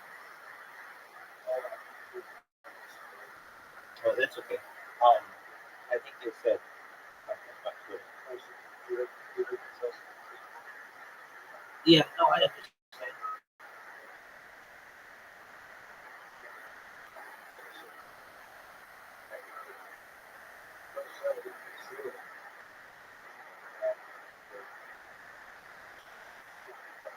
Right.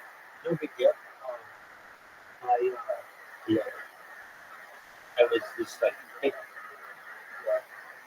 yeah.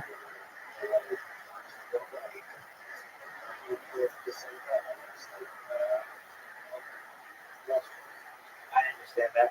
Um, yeah, and the best thing that I think in that situation, well, like I've been in this issue where I just mute them and then I give them a chance, and like especially this one group of guys who come in like, oh, we'll be good, and then they're not. It's like okay, whatever. It's one of those things where you want to give people the benefit of the doubt that they're going to ask a serious question, and then they don't. Like those guys last night who were like, hey, do you know about Rosa Parks syndrome or whatever? And it's like, guys, that's not, that's disingenuous.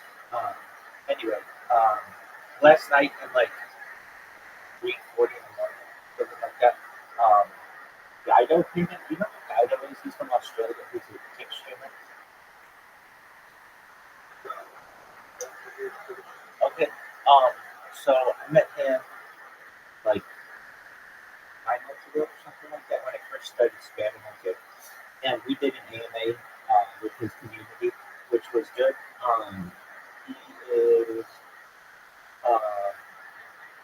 he's like I would say like a moderately large streamer on Tik, and what we talking about? I did my spiel for him, and then his community wanted to do an AMA, so we did that, and again, like I was able to answer all the questions and such.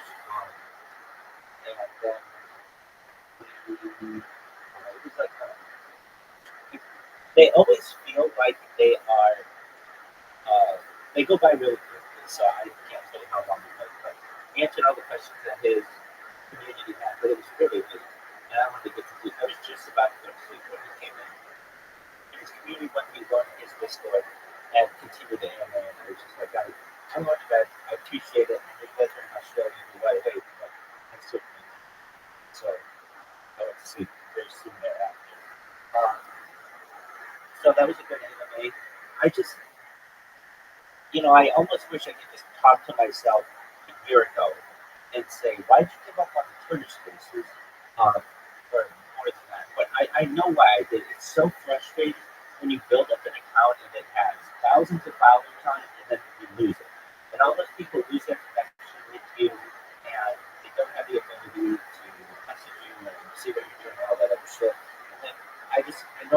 frustrated when Twitter just took out all my accounts. It was like, all right, well, I'll just try another platform.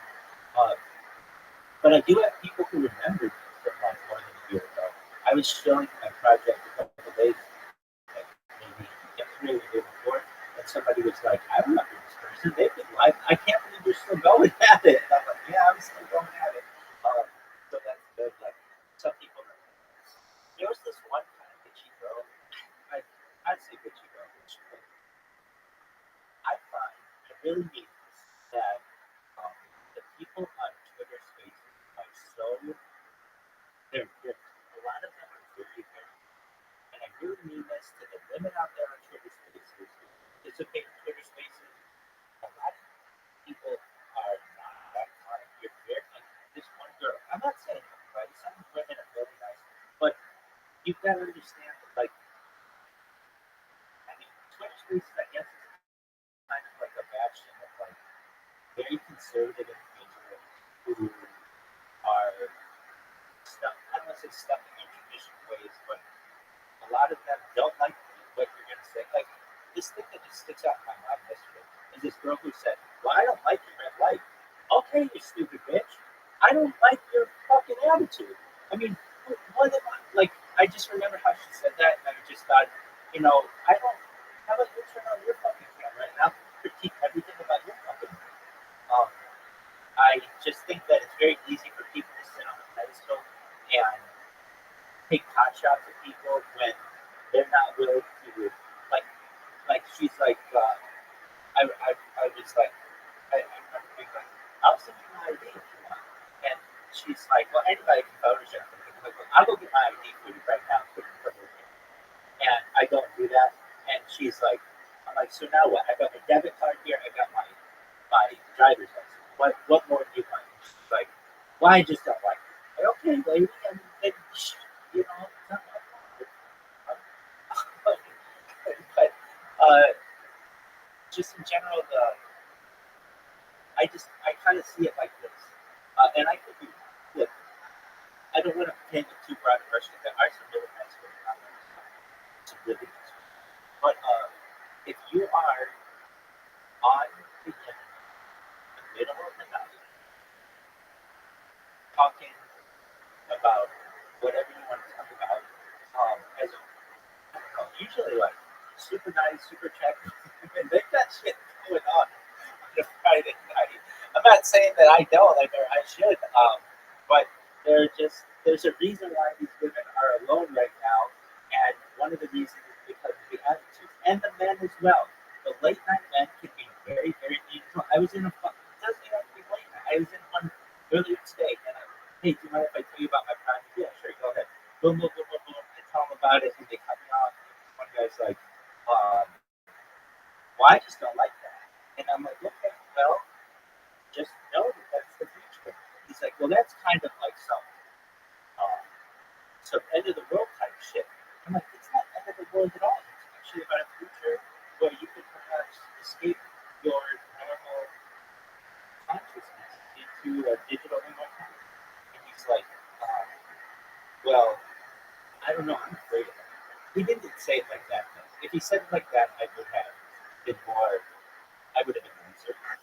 He's like, well, I don't know, I just don't like it. I'm like, okay, well, be a wuss, be a coward, but this is the future. And they fucking kick me out for saying that. And I understand. I sometimes, and I'm not perfect, but sometimes if you piss me off enough, I'll crochet to you for not being as open-minded as possible. There was this other Twitter space from 2 days ago, these guys in Africa, I told you about it. They made me waited a fucking hour for these people.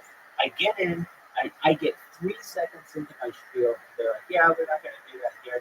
And I was just like, and I was able to come back and say, you know, it's really rude of you all to force someone to spend an hour in here and then not allow them to speak. And that's all I have to say. That's fucking so even these people sometimes get on my nerves as well, but I don't necessarily let it overtake me. It's tough. It is fucking tough to get in there and just have these people just want to fight you on. minor things like what's wrong with wanting people to have water, clean water? I don't understand why you want to fight me on it. But they do.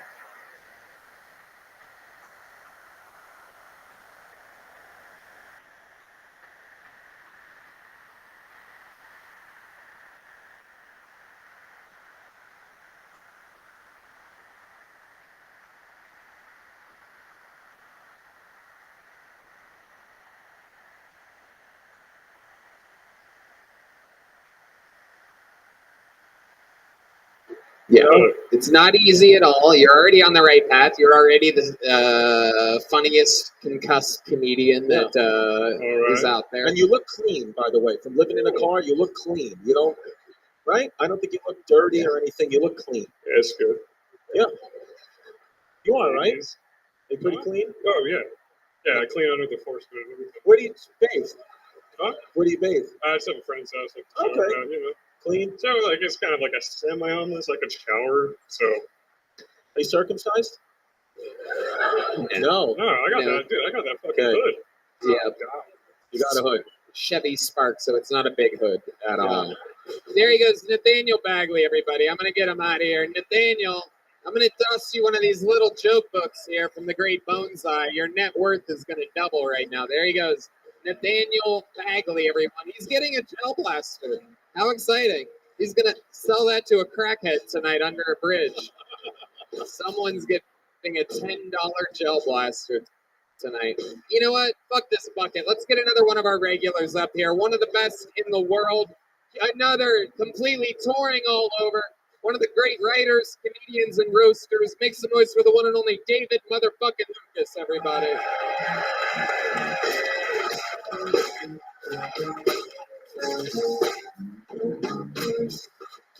Make some noise, people. It's really him, the one and only David Lucas. Yeah. Women should realize they have no bargaining chips other than pussy. And it's like, bitch, when you're on your period, I have no use for you. But when it's Shark Week, get the fuck out of here, bitch. Like, after we bust our nut, we don't give a fuck about you. We look at you like you're disgusting anyway. Like, this bitch is ugly. Like, women don't get it, man. They don't. They fucking talk when we watch TV. Then they get.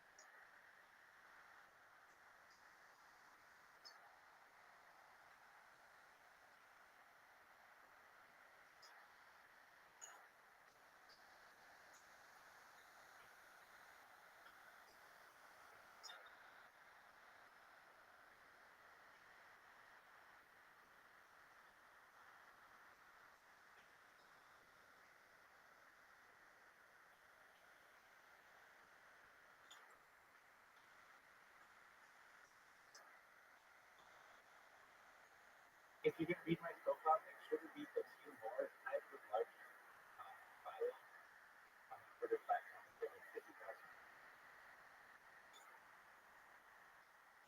There's a view more function on iOS devices and on the desktop where you can do an expanded profile of someone. If you look at my banner, the reason there.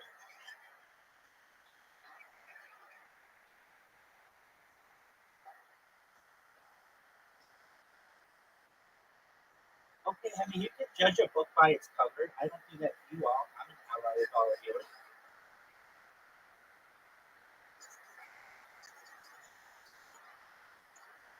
I have more data on my iPad than any person. Do you mind if I tell you about my project?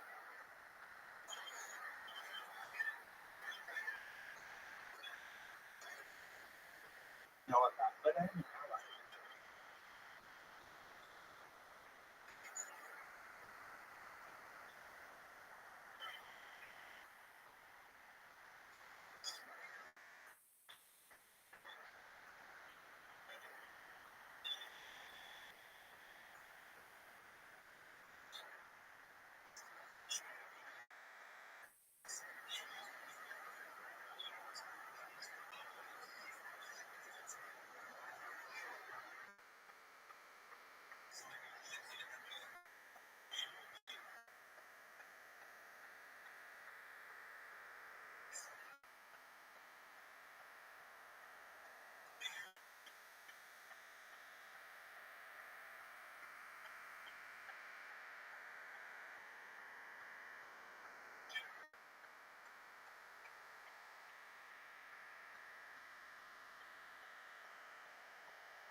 These gay guys suck.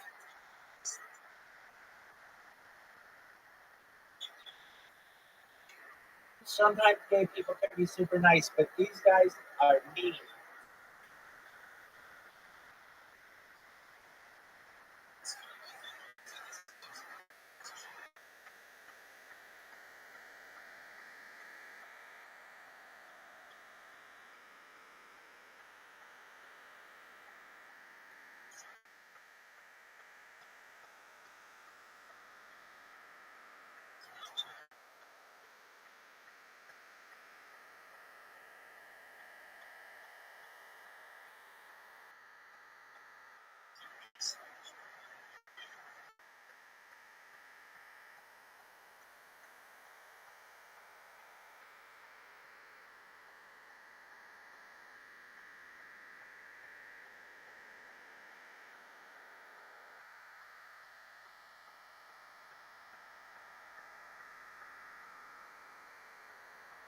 The only people who want to be married to gay people because like, oh, you're an ally, but you don't suck dick. Get the fuck out. Sorry, God.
Fuck.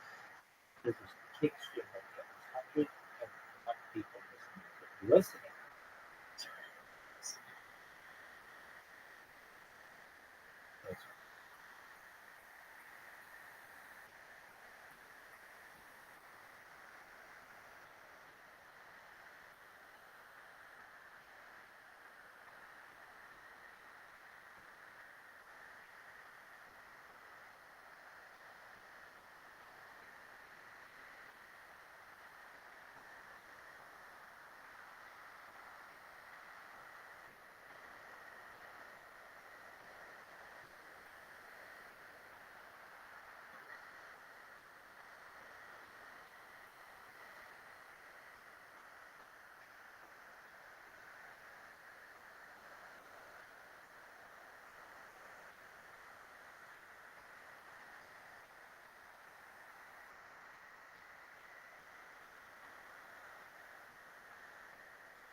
You're good. You're good. You're good.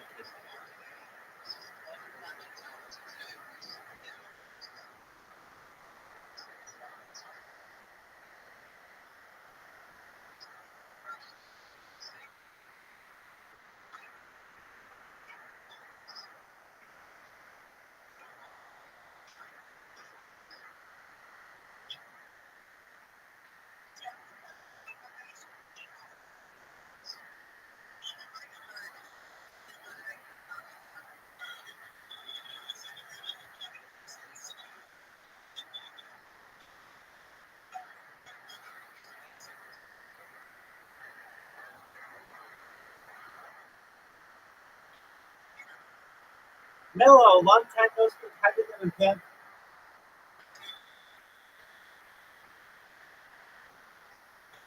Oh, just live stream my life 24/7. I did want to say, I believe Revolution was the person who was saying it. Yeah, I think that they're right. That person is right. Moving from 5G technologies into 6G technologies, smart dust, and perhaps even into 7G technologies for the neural network, where all of our brains can essentially be manipulated wirelessly. That's the future that we perhaps are going down. It's very scary, but I think that it is wise of them to be able to recognize it.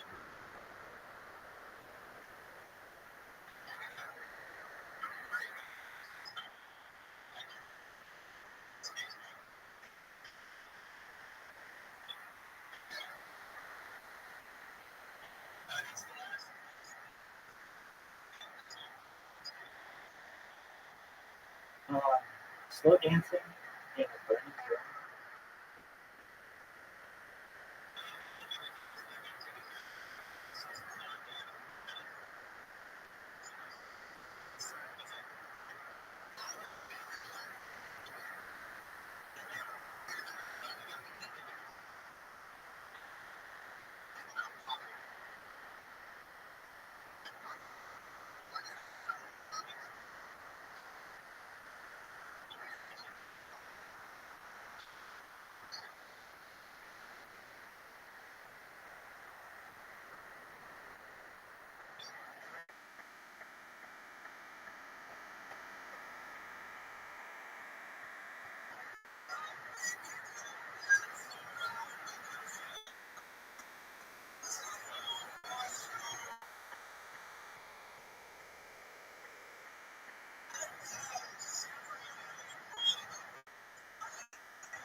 Thank you. Now, do you mind if I share with about my project? Thank you so much. I'm Rabbi Rothschild. I stream at like 24 hours a day, 7 days a week, 365 days a year for world peace. I've been doing so for more than 3.5 years, going back to the pandemic. This is essentially a real-life treatment show of real-life Big Brother. Data is Earth's #1 resource, more valuable than food, water, air, coal, petroleum. The Economist magazine stated in 2018 that data was Earth's top resource, and I have more data archived than any person ever. Some things that I talk about on the stream that are important to perhaps the people of the world and to all of you are ending world hunger through the use of agricultural drones, floating greenhouses, saltwater greenhouses, vertical farming, things like hydroponics and cloud seeding. I want to help end world thirst through desalination, essentially pumping Earth's seawater onto land for the common person. Other things that we talked about that I'm sure I have some highlights in here. We talked about anti-gravity, antimatter, fast and light travel, alien disclosure, de-extinction. People don't know, but the first successful de-extinction took place in the year 2003 with the Pyrenean ibex, which was a goat that was located in northern Spain, southern France, that went extinct. Scientists were able to de-extinct it in 2003. Fast forward to the year 2021, company out of Dallas, Texas, known as Rothschild Scientific, has made it their goal within the next 3 years to reintroduce the woolly mammoth into the Arctic Circle through an African surrogate, which I think is fascinating technology that isn't really being discussed in the mainstream. Following the reintroduction of the woolly mammoth, they want to reintroduce the Tasmanian tiger and perhaps the dodo. So within a decade or so, everyone in here may have the opportunity to at least see or perhaps interact with either on the internet or in real life with some extinct, once extinct species. Other things that I okay, well, I mean, new technology can be terrifying to some people. Other people,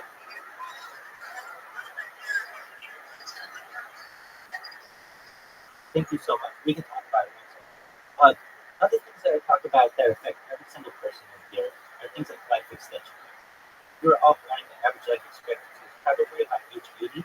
And if we want, there are types of technology out there to increase that to 100, 120 through the use of perhaps oxygen therapy, human growth hormone, stem cells, nootropics, cryonics, cryogenics, things like cold shock therapies. But, you may get to 120 years old and you may say, Rabbi, my body's starting to give up on me, but I'd like to continue my life. What's next? That's where the really interesting part of what I discuss comes into play. It's known as non-deployment technology. With your consent, that's key. Some of you don't want this, you just want to die, that's absolutely fine. But there are those of us who may want to keep the good times going, and if we do, we may be able to utilize technology to be able to scan our brains into a computer that looks like a CAT scan or an MRI, knowing where every atom is in our central nervous system and our peripheral nervous system, for later download as an android, an avatar, a cyborg, a cybernetic being, a clone of yourself.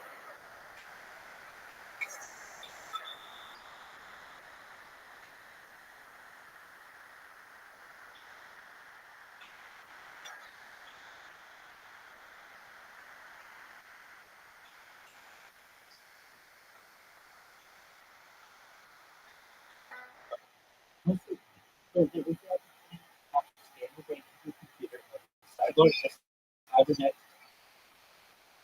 There, there is the opportunity for us in the future to be able to scan the brain into a computer like a cyborg, a cybernetic being, a clone of yourself, an avatar, an android, perhaps a material being, a robot, whatever you want. Perhaps live a digital immortality, which some people may not want to understand, may be scary to some people, but there are those of us who perhaps we want to continue our lives longer than the average life expectancy. And with that, I just want everybody to know how much I appreciate the opportunity to share my project and have any discussions that you wish. Thank you so much.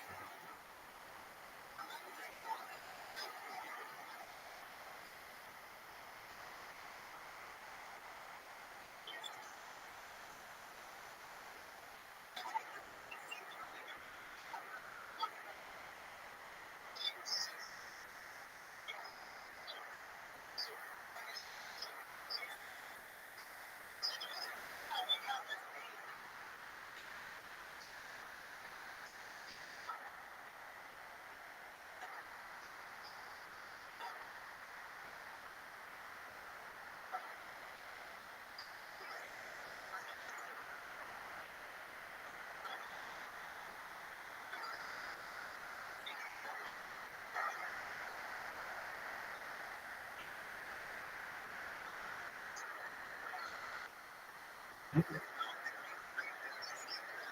can I can tell you that I share a common bloodline with probably the family that you're referencing. And there are over 2,000 English Rothschilds in the United States alone. We're a very large family.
Thank you for the opportunity. As I understand it, it's paradoxical.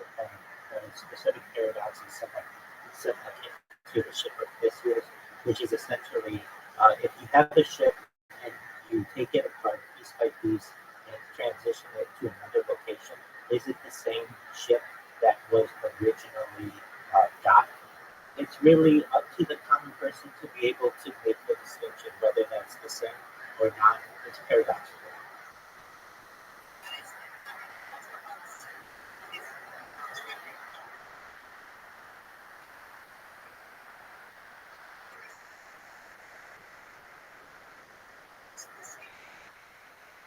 It's up to an individual to determine is what the same is.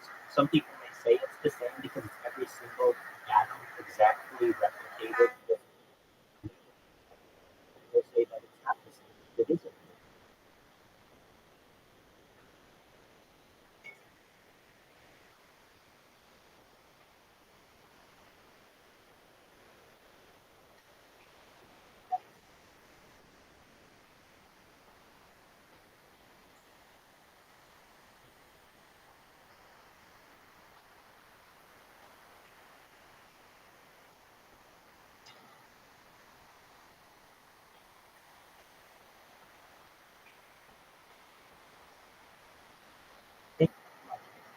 I do see that I struck a nerve with the conversation. I do want to emphasize, and I believe Pastor had said this and some other people, but I want to emphasize something that I said in my original pitch is that this is all with no consent. I'm at my heart a libertarian. I believe in personal rights for the individual. And so if one of you don't have to have it, you can die whenever you naturally die, and that would be fine. There are those of us.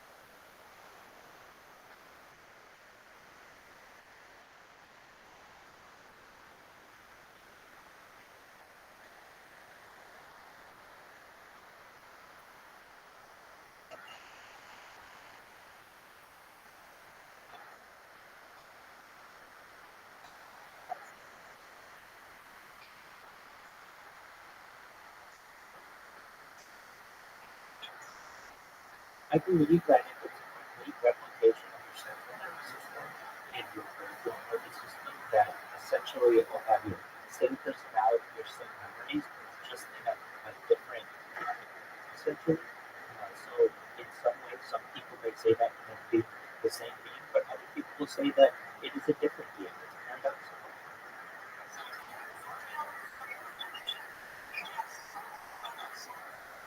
We must certainly have stories.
Find me to let me play amongst the stars. Let me see what spring is like on the Jupiter and Mars. In other words, hold my hand. In other words, baby, kiss me. Fill my heart with sound and let me sing forevermore. You are I long for, all I worship and adore. In other words, please be true. In other words, I love you.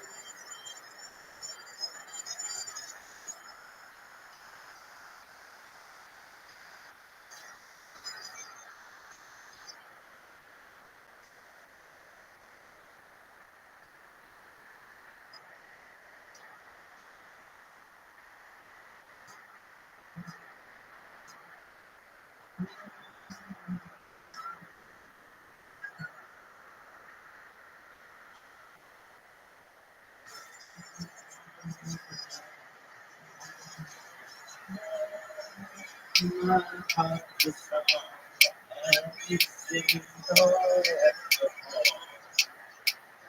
You are all I long for, all I worship and adore. In other words, please be true. In other words, in other words, I love you.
Are you back?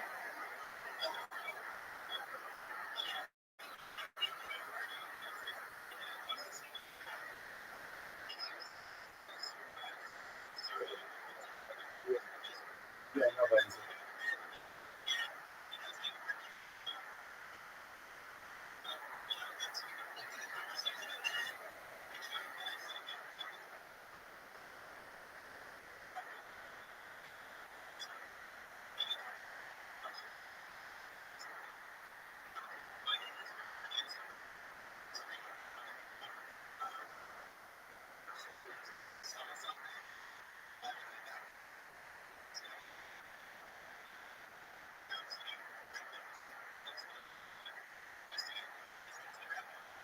I just want to.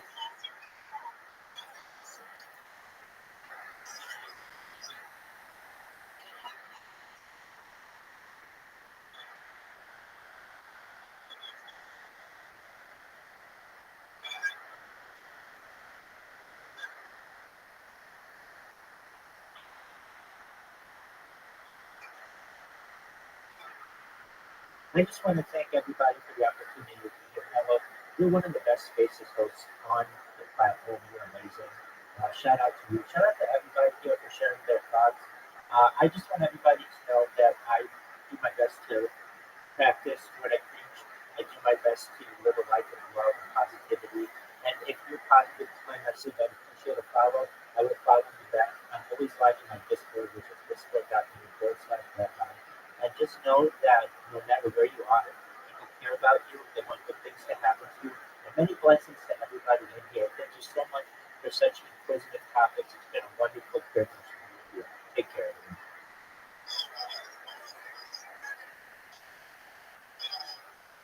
That's it. We even want more, kids.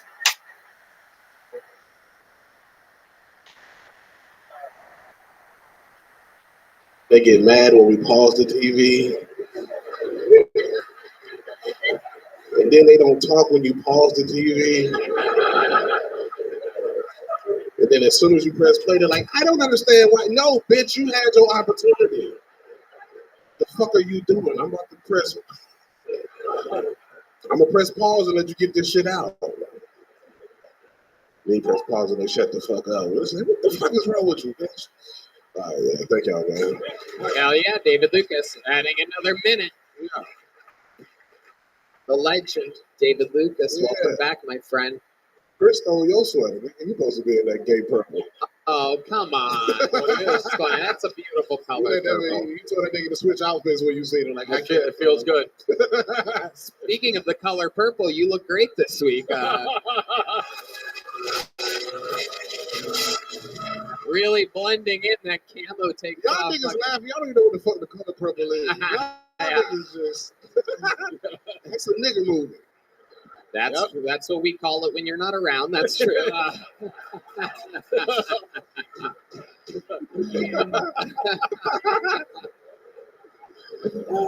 David motherfucking Lucas rocking the camo tonight. Come on, man. What you rocking? This is just a fuck is that? Black t-shirt and a black jacket. That nigga got pants on for a shirt. That's Lululemon, nigga. This is Travis Matthews. They're a golf company. They're state-of-the-art stuff. It's incredible. You put dildos over your golf clubs to keep them closed.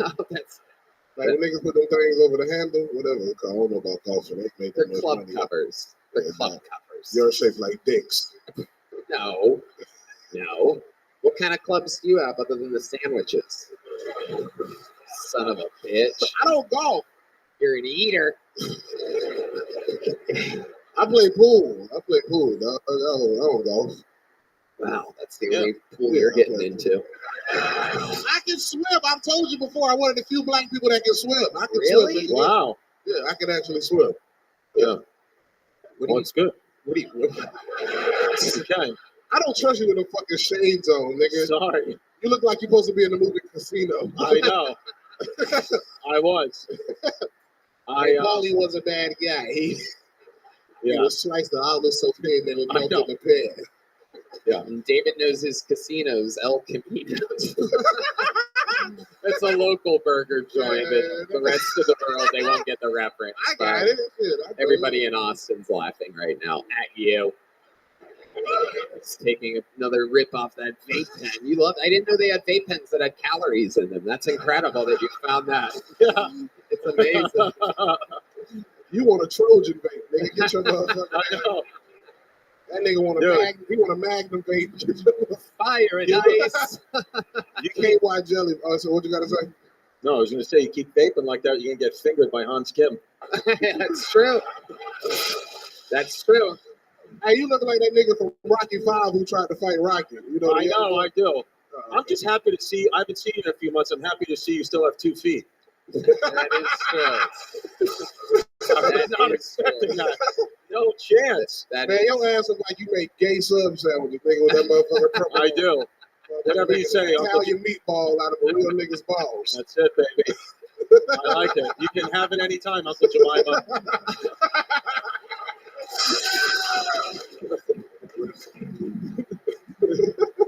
David Lucas rocking The best.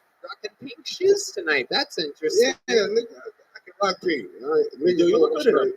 I'm straight. You got on purple, nigga. You out I here. know. You out here looking I know. lavender as fuck, This boy. is what your heart looks like. It is. It is. And then he gonna play this shit. I'm off tonight, nigga. My roast is No, you're good. You're killing it. It was that horrible weekend I had in Detroit, nigga. That's why I'm on. Uh-oh. What What you happened? I was at the House of Comedy in Detroit, nigga. The mic went out on the last show. House of you Oh my was the God. House of Pancakes? What the fuck are you talking What? about? They booked you finally? The mic went out of your lungs. Hold on, just keep roasting me. I'll warm up, nigga. I don't know what the fuck going on. I ain't got no roast jokes right now. What the fuck You're is the going only on? guy in an IHOP that can't hop. Tony, you You look like can't you roast back. I'm gonna pile on. Tony, you go to restaurants to sit on corn dogs, nigga. Shut your motherfucking ass. There you go. I had to warm up on like a carburetor, nigga. There we go. With your motherfucking horse mouth ass, Chris Stefano. Corn dogs are the only dogs that David rescues.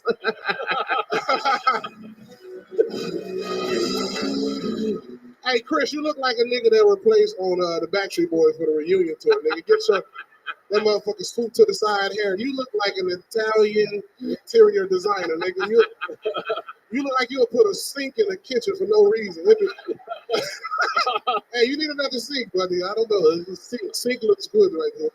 Bathroom sink, not a kitchen sink. Bathroom sink. I would. Look at this I'll motherfucker. install a sink in your second and third kitchen. You look like you own 30 pawn shops, nigga. That motherfucker give a nigga $2 for a gold chain. That's what yours is. Damn, bro. I could tell. I own pawn shops. That's a fake. You've heard it too. You've heard it 2 chains. This is 2 chins.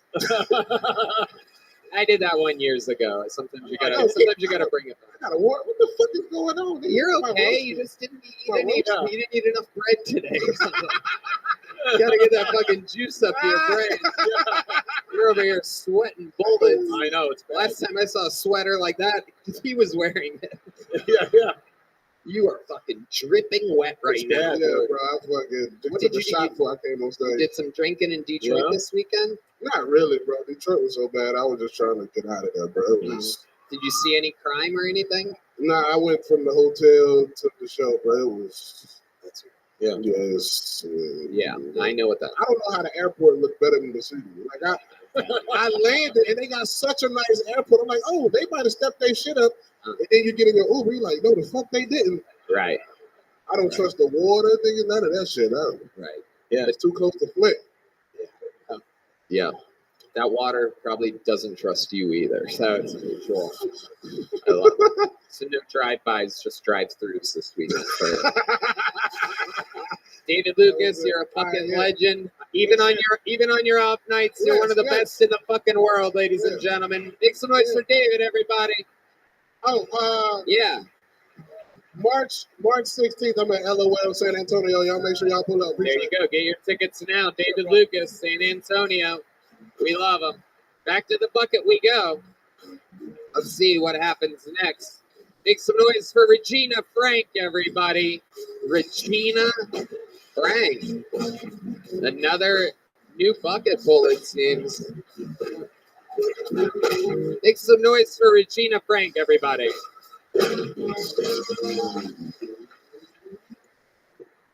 So, really long time since I've had sex. So long that it's starting to look like my bush did 9/11. And I don't know about you guys, but I could really go for an inside job right about now. So I went to the gynecologist to get my shit checked out. Turns out my puss actually leans to the left, which I thought was very strange because I've always been pro-life. I want to open up the first strip club exclusively for fat chicks only. I'm going to call it Cinnamon Rolls. And yes, there will be a Cinnabon attached. I'm not stupid. I'm also in the process of writing an erotic novel / cookbook. It's going to be titled 50 Shades of Gravy. Don't worry, guys. It'll be tasteful. In more ways than one. That's my time. Thank you. Yes, it is. Regina Frank.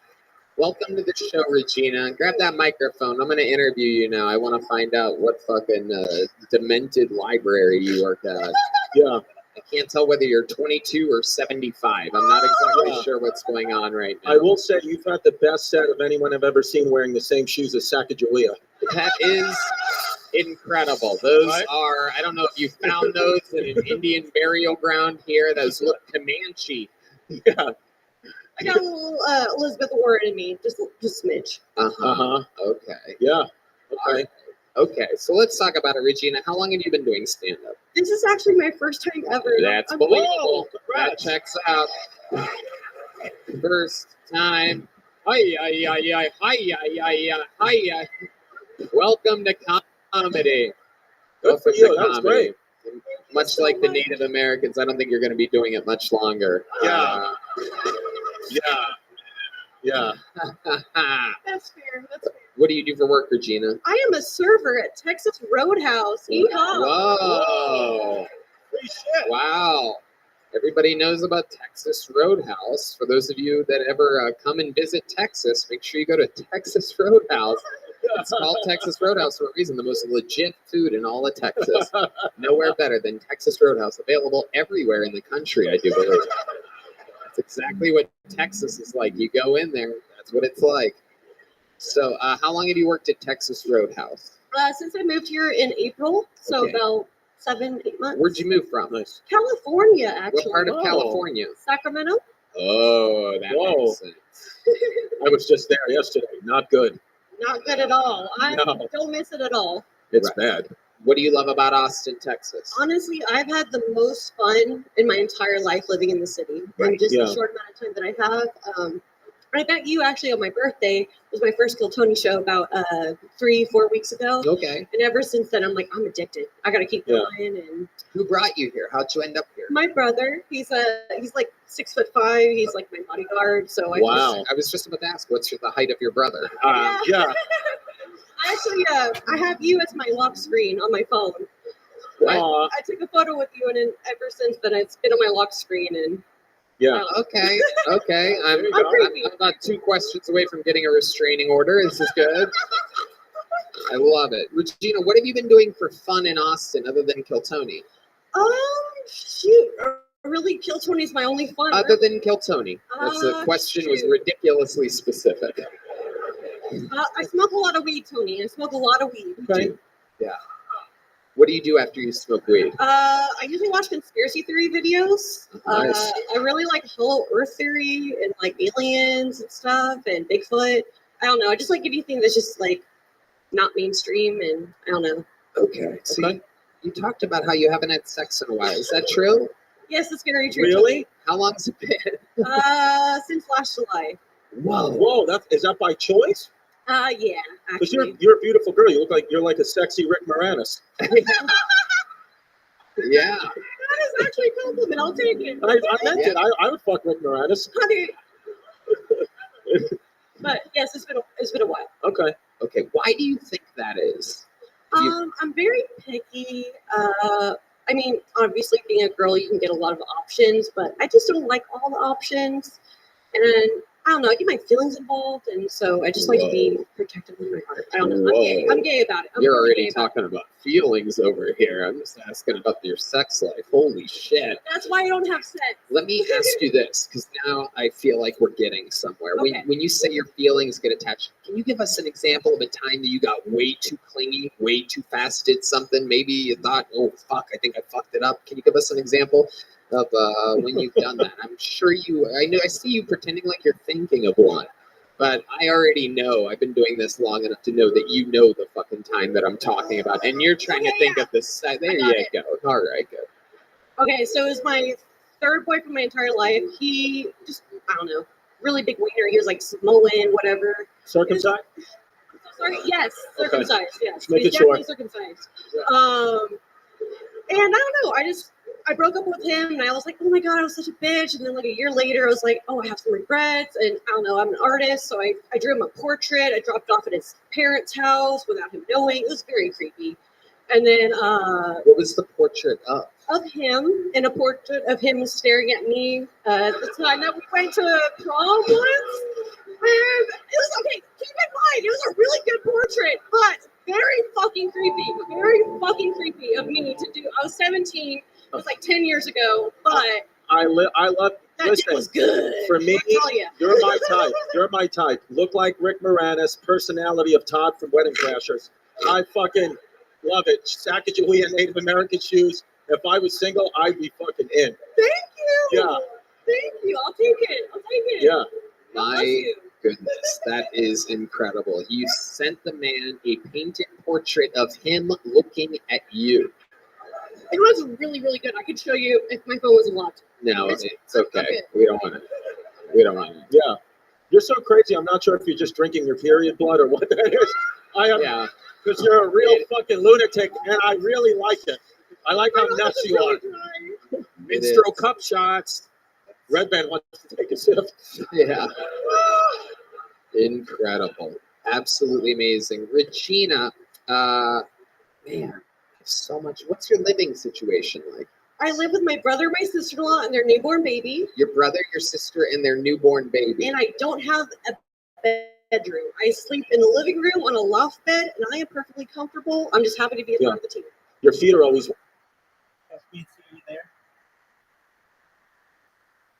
Oh, excellent. Oh, you were talking to me earlier saying that, hey, I was muted, but I didn't have a chance to talk to you or something like that. I couldn't talk with you at that point because I'm in the Twitter spaces and I can deal with it. Sometimes somebody's dating me on something. So, but just no worries though. That very well could be. I was just in one, and it was really refreshing. I just went to Spaces dashboard. Did we talk about Spaces dashboard? Okay, so have you been to it?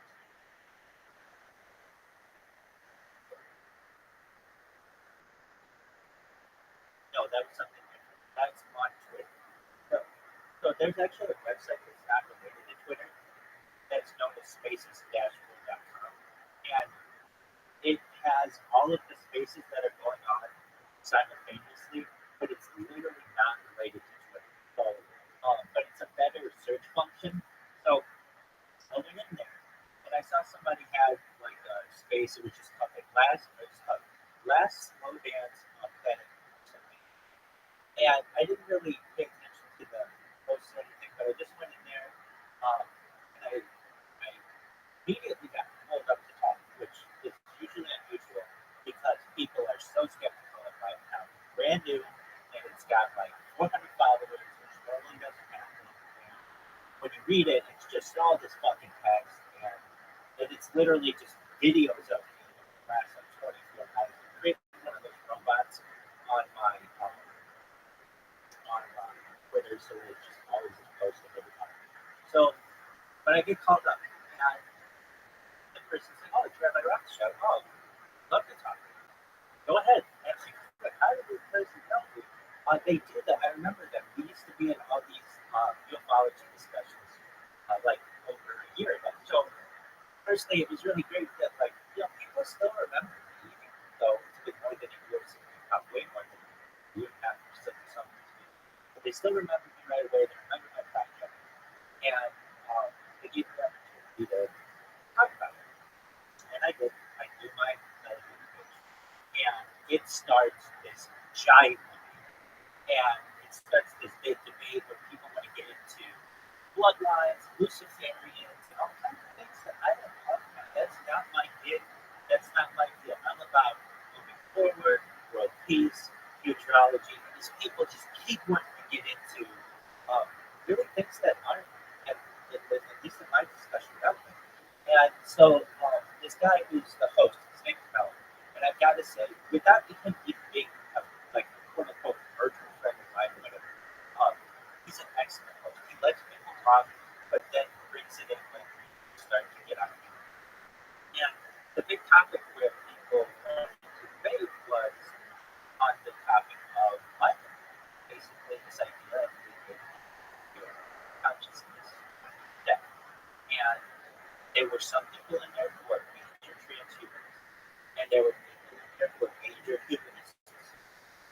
And as I say, and I keep doing my best to make sure you understand that I say this, with your consent, I allow personal freedom and personal liberty.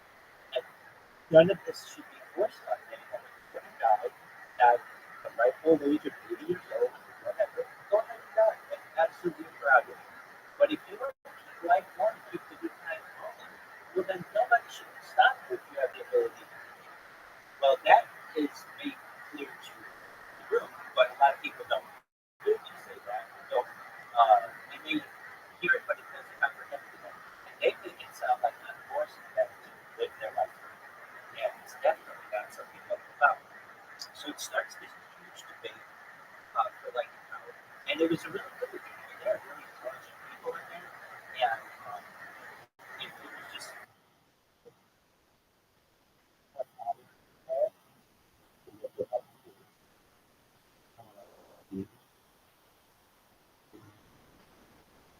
got a good number right now. So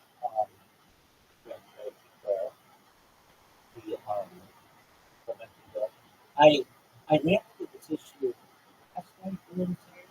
Yeah. There's this one Twitter space host. I think that he's in Z.com or something like that. And I don't know, he hasn't necessarily told me that he doesn't like me, but he doesn't want to hear from me. So whenever he has a space, I always try to talk to it, and he just doesn't want to hear from me. Even though I haven't spoken to him more than a year. And I don't know who this guy is. I just know that he knows who I am. And so I've heard him say no. I've heard from that guy 15 times. I don't know. But it's, I haven't talked to him in his fucking spaces in years, so I don't know. Anyway, I don't know if it had anything to do with it, but all I know is right when I had a bunch of my accounts going to his space, I got this message on Twitter from my mom that your account has been locked. So what happens when your account has been locked is you can either get like a 12-hour lock or like a 72-hour lock. I got 72-hour locks that basically don't allow you to friend anybody, which is fine. So long as the accounts aren't banned, I'm absolutely fine. Even at this point, frankly, if they ban my accounts, okay, I mean, I'll put a hard, like, 96 hours worth of work in this thing, but it's not like it's the end of the world to me. And I'm still right in people's minds that if I go into space and I can just say, hey, you know, my account's on ban, feel free to refollow me on this account. I'll get everything happening. So, with that said, I end up just having to unlock all of the accounts, which I was able to do, and getting back into this Twitter spaces. And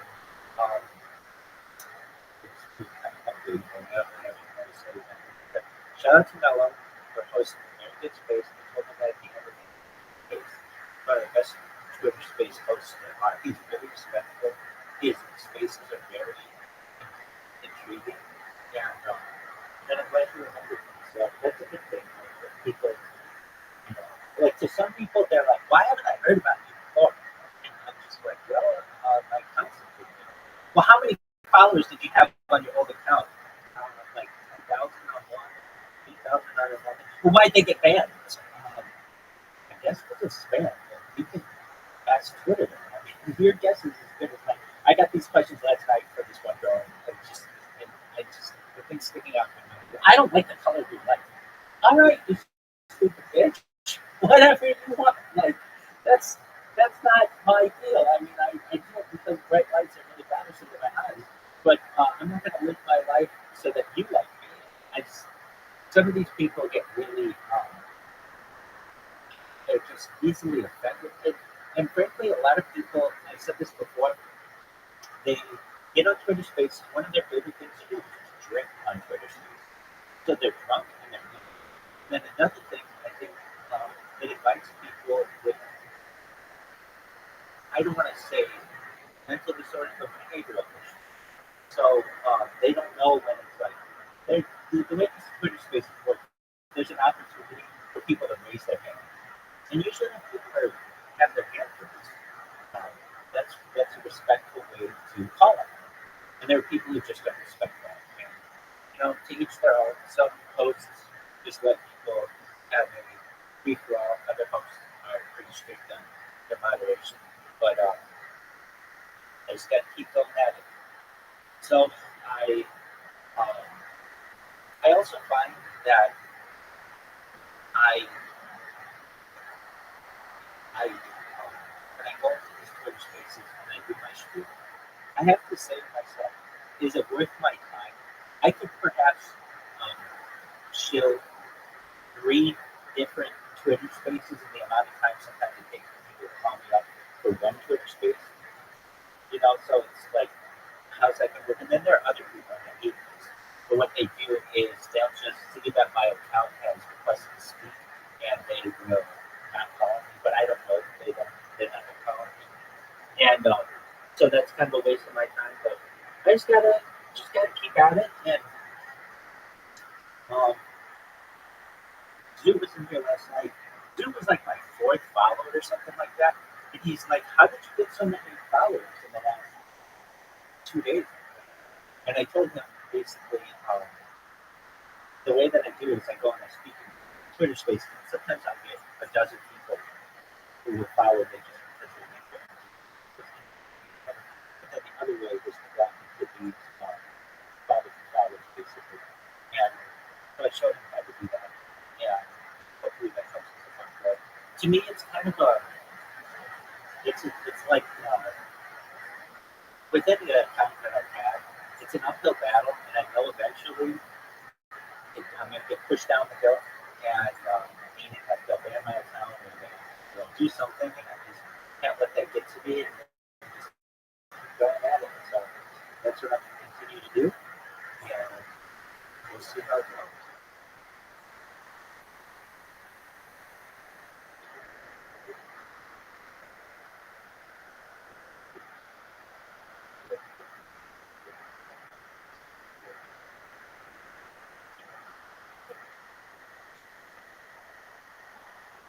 Oh yeah, certainly. I mean, I see it. Look, I'm inviting kids in. Nobody else takes advantage of the policies. Like, if they're gonna, if literally it is legal, or at least it's not against the law of the United States or the state or anything like that, for me to create multiple accounts, then why the fuck would I? Especially if I'm trying to gain traction as fast as possible. Look, I did this in the beginning the right way, where I had one account, and I have everybody follow that one account. But if you do this enough, if you expose yourself enough online, you're gonna get it best content. And when that happens, then you're forced to basically cut corners. So one of the ways that I cut corners is through multiple accounts, and I recognize that it's not always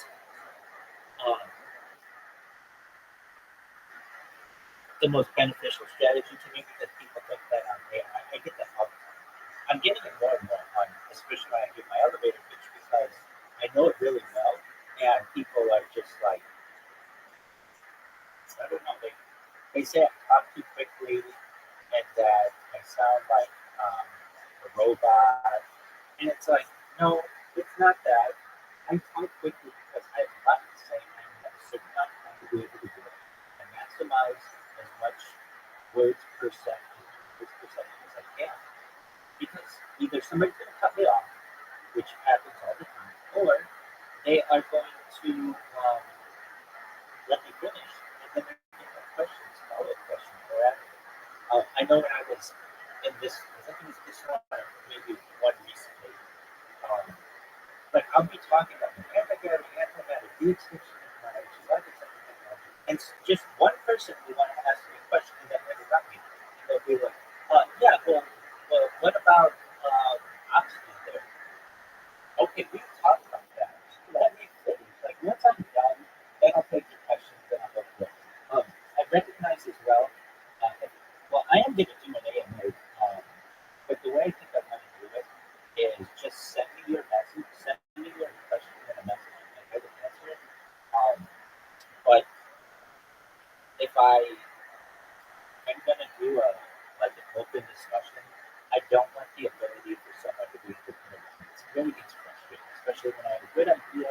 Now I got to go back and go, okay, let's talk about that and blah, blah, blah, blah. So if anybody wants to do an answer, I'm open to any question. You can ask me any question that you want. It doesn't necessarily mean that I have to answer it exactly. I can say so I got the question that, do I still need my wife? I want you to know that I'm married, I've never been married, and I don't think that it's right for someone to put their hands on another person without their consent. But I did want you to know that I did receive this question and I did want to answer. That's how I want to be able to answer those questions.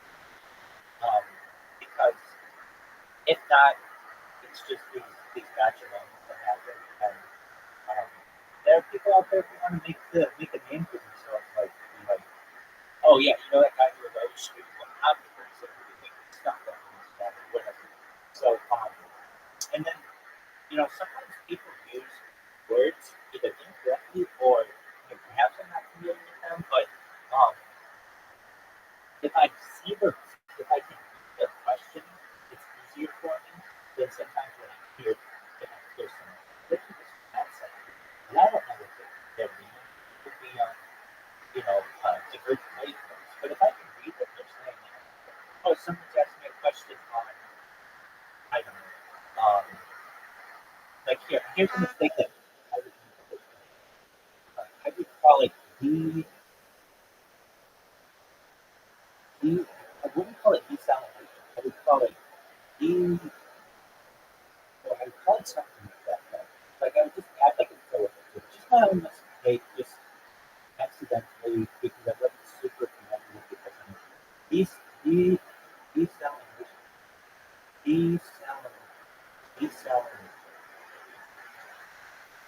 I would just add a letter here and there. And I know if I heard that, I might not think that that's the same thing that we were talking about. I may not think that that's desalination. So when I can see the question, it's easier for me. And if somebody's like, well, I don't like that, okay, then ask somebody else your fucking question. I'm giving you my time. I will answer any question that you have. Just put it to me in text, in writing, and I'll be able to answer. That allows me to avoid the use of the web kind of questions.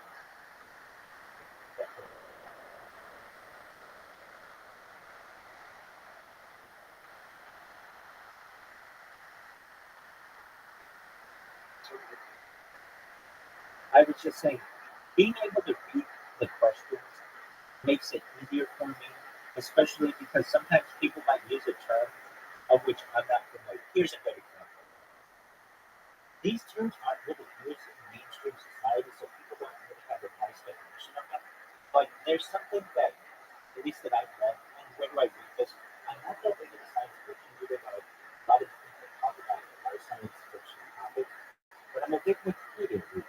So one of the topics in Wikipedia, one of the things I read about is called a replicating machine, which is basically a machine that's connected to every element in the periodic chart, and it can make whatever you want. Think of it to be a 3D printer for whatever you want. Does that make sense? Exactly. Some people may call it that. Other people, it's known as a Santa Claus machine. So let's say I did. Exactly. So let's say someone uses the term Santa Claus machine, and I'm not familiar with that, but I am familiar with replicating. If they come to me in a Twitter space and they're like, what are your thoughts on the Santa Claus machine? And I'm like, well, that sounds goofy. I don't know what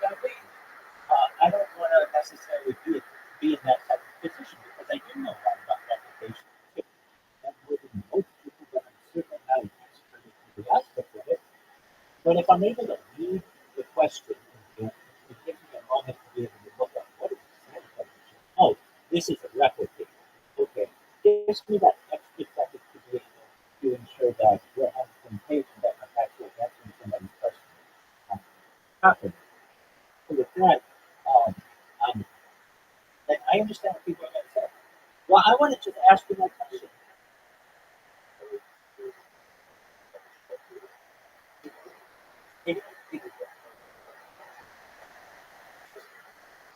Exactly.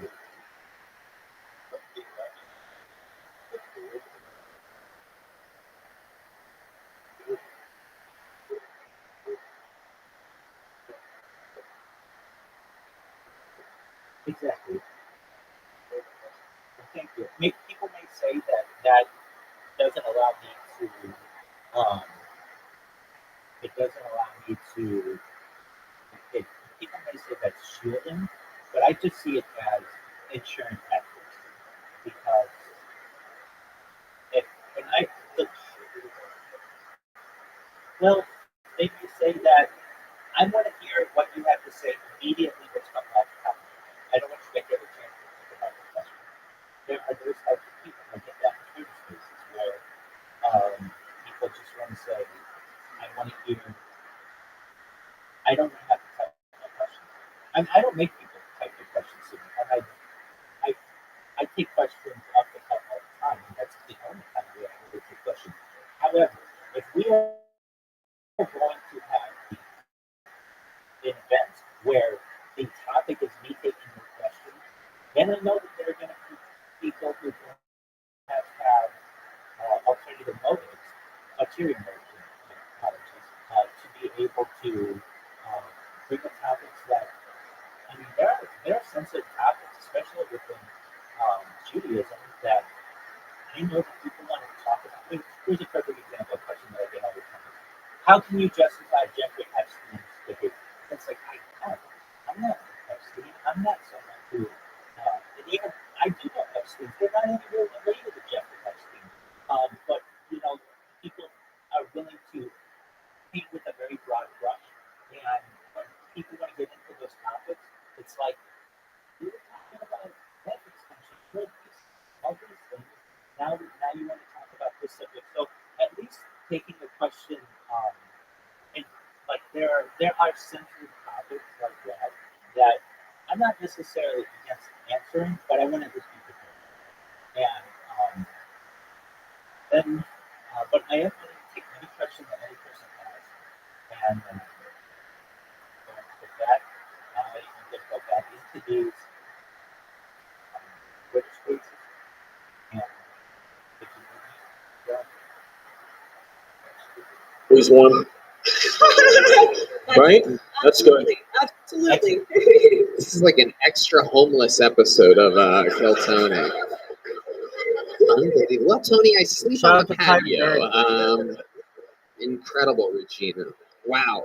Let me ask you this. Have you kissed a boy since moving to Austin, Texas? Yes, a few boys, yes. Okay, well, there you go. There you go. All right. All right, Regina. Well, is this something you think you're going to do more often? I would love to. If I mean, you would have me. I have No. We won't have you. No, that's not what I was asking at all. For your first time, though, you did pretty decent. Like great. Seriously, Pretty decent. But if you're gonna take it seriously, you got to take it seriously and do it other places and stuff. Absolutely. There you go. There she goes. Her Kill Tony debut. Regina Frank, everybody. Regina, take one of these. Here you go.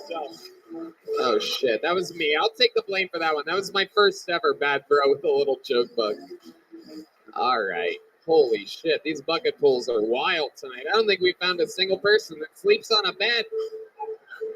Here we go. Maybe the fourth time's the charm. Make some noise for Tina Yukana, everybody. Tina, a lot of ladies here tonight. 3-1. The ladies. Let's see what happens here. Here she comes, everyone. Make some noise for Tina Yukana. What is up, Austin? All right, so I am biracial. My father is 100% Assyrian, and my mother is 100% Karen. And growing up biracial was definitely weird, because I never know which side to identify with. It's like people take one look at my skin and they're like, "You're too white to be Middle Eastern," and then other people take one look at my pussy and they're just like, "You're way too hairy to be white." Yeah, it makes getting waxed real awkward, because they rip off part of the white side, like, and I'm just like, "Oh my God, that hurt really bad. I need to speak to the manager immediately." And then they rip off part of the Middle Eastern side, like, and I'm just like,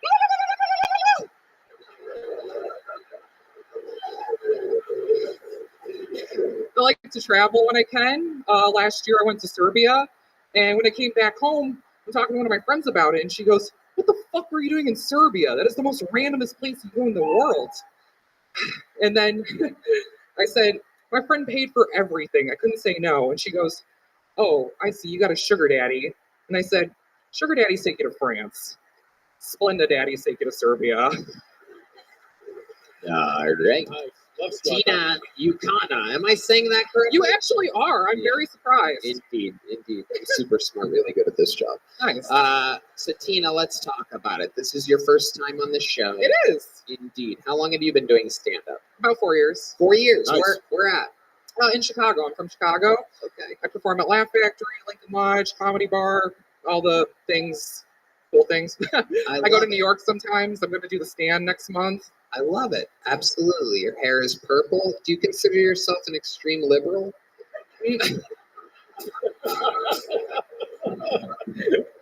No, that's the fucked up part. Back in my day, when people looked at me, they would cross the street because they thought I was going to rob them. Now they look at me and they're like, "Oh, fuck, the rent's going up." Okay. Yeah, we're like, we got trans in the neighborhood. Yeah. Hey. I don't got a dick. I just suck dick. That's why my voice sounds like this. Oh, Okay? I thought that was your dick hanging out of your back pocket. Oh, okay. Yeah. Yeah, there is something tricky going on. I don't think it's trans, like it, but I don't know what it's called when your butt is on the front side. Your pussy's behind you. It's called Brave. Have you ever listened to Lizzo? Yes. I don't know. Good for you. I like you. I don't know what's going on. I like your shirt. Thank you. It matches your hair. I know. That's true. David Lucas is finally ready to perform tonight after seeing you up here. He's like, "Come on, give me one more shot. Put me in, coach. Hand me the ball. I'll run it all the way." Tina Yukana, what do you do for a living? I'm a chef, so I'm also a drug dealer. Right. Yeah. And you're also getting high on your own supply, I see. Yep. Yeah. Okay. As you can tell by my hair. Absolutely. You a good chef, or what are you at, the Texas Roadhouse? What are we talking about? No. You're going to make fun of me for this with vegan restaurants. Oh, but yeah. Absolutely. No, I'm not going to make fun of y'all. Uh-huh. That's interesting that it's a vegan restaurant, though, because I thought that you had meat in your pants this entire time.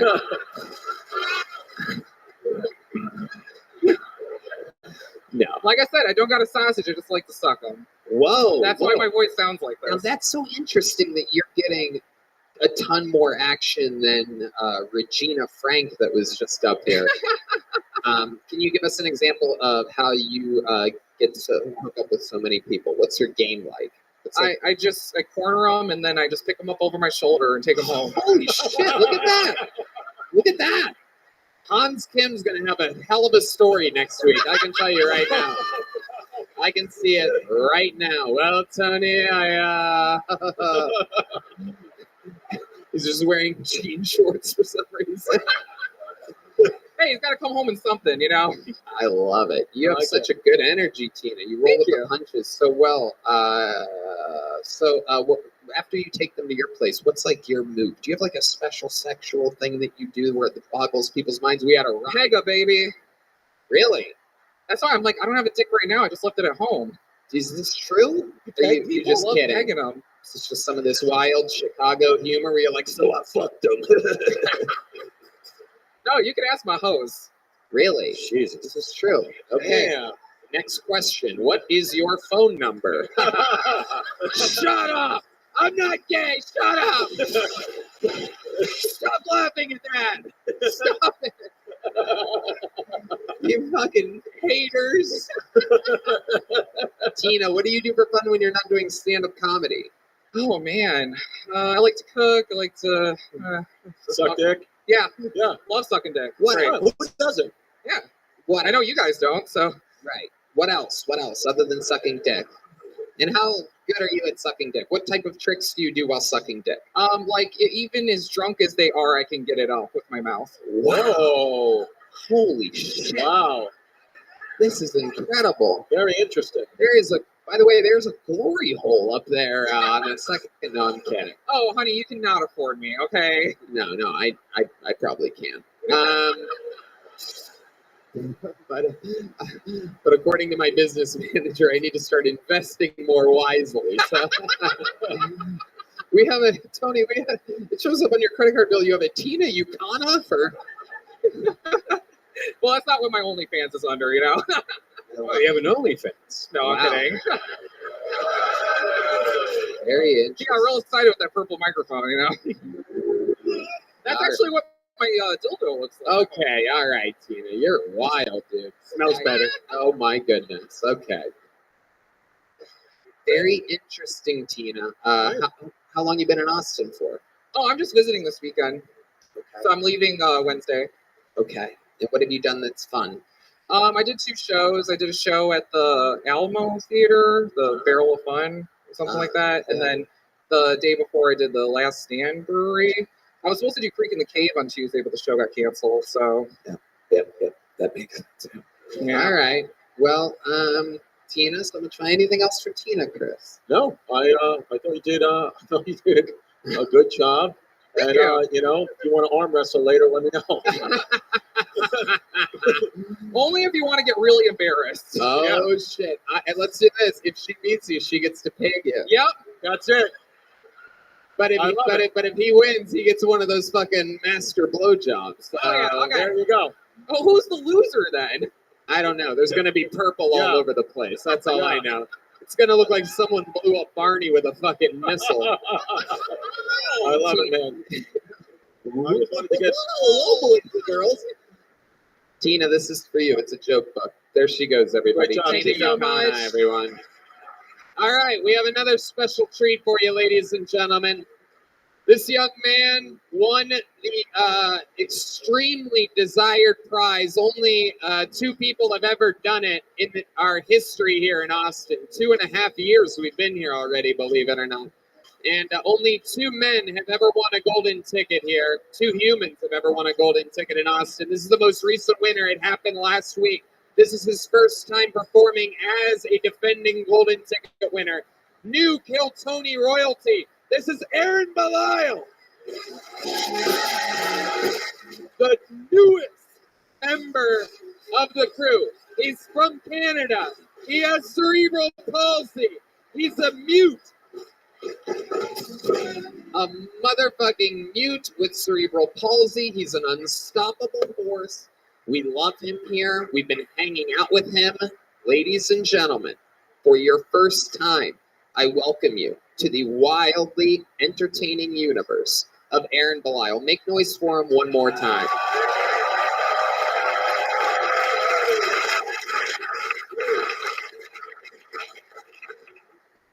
Are you all ready for a less fucked up comedian than the last one?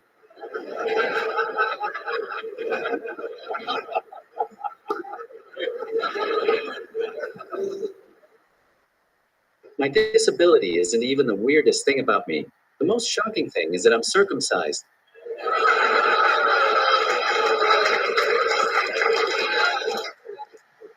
You might be asking yourself, why is that weird? It's pretty common. Well, it's weird because when I was a baby, I was suffocating with an umbilical cord wrapped around my neck, and they look at me and they're like, no, this won't do at all.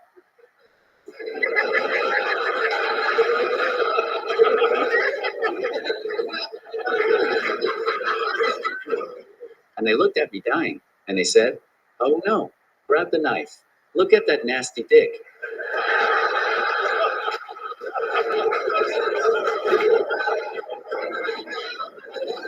Even the priest wouldn't touch it. I'm sorry. I see some of you are offended on behalf of the priest, but don't worry. He did get to touch eventually. Ladies and gentlemen, Aaron Belial is here. He's the newest member of the Kill Tony universe, visiting from Canada. We're trying to make him an American right now. We have lawyers on the fucking job trying their best. We're going to see what happens. Oh, is there a development with that, according to? Thanks to Kill Tony, I've been offered some opportunities that I can't really talk about, and I'm one step closer to being here. You're goddamn motherfucking right. Whoa. This is what we do. He made his Kill Tony debut 3 weeks ago. Pulled him out of the bucket. He killed so hard, I literally go, what do you want? Anything you want. He goes, I want to be an American. Then we had a fucking lawyer in the front row. He agreed to it, and all the wheels are in motion. Great, man. Fuck you, America's Got Talent. Fuck you, American Idol. This is the real American fucking free speech, making dreams come true. Yeah. The last of its kind until YouTube stops us. I haven't been doing comedy long, but I've been given so many opportunities. Thank you to Kill Tony, Red Band, Jason Rouse, and everybody else who is supporting and believing in me. Wow, I love that. Giving a lot of shout outs. Yeah. I didn't realize you were also black on top of all your other things. Shout out to Lil Boosie out in Chelsea.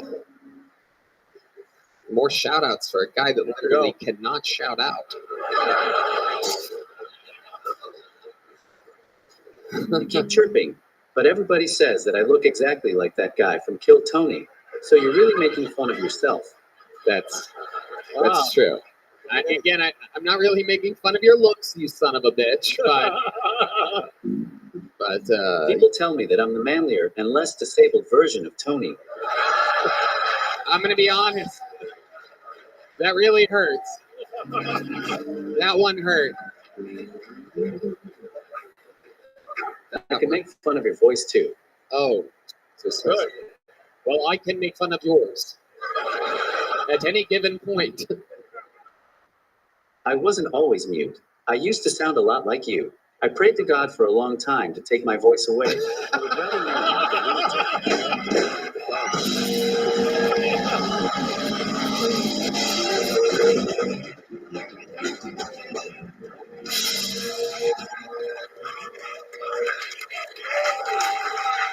Holy shit.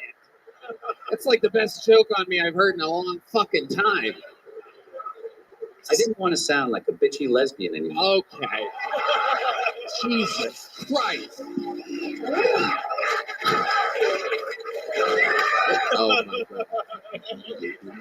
One more fucking joke. I'm gonna break your right thumb. We're not gonna hear from your ass for fucking 4 months, all right? You be careful. I'm gonna play music on your Bluetooth. You fucking do that one more time. I swear to God. I swear to God. One more fucking joke. I swear to God. I'm gonna take your Bluetooth. I'm gonna play music. Yeah, that's the song that I want to listen to. A song about how it's raining men. Aaron is over here typing. God only knows what he's gonna say next. It's hurting my feelings so bad I'm gonna walk like him out of here tonight. I'm gonna walk like that too after I get pegged tonight. What? What? That's your favorite song, right? Yes, It's Raining Men, yes. Yeah, you son of a bitch. I said that. God damn it. All right. So, yeah, Chris. No, it's fucking fantastic. Yeah, this is your first time seeing Aaron. What are your thoughts? I think you're fucking great. I think your mind is twisted and body in a good way. And I think that, and it's what we need for comedy. It is incredible. You've only been doing it 6-7 months. It's unprecedented for anybody to be as advanced Funny as you are. Man. Yeah. It's great. He's got something loaded up. I can just tell. This fucking guy, he gets a look on his face and he's got feeling good. Yeah. He's like Alec Baldwin, just fucking.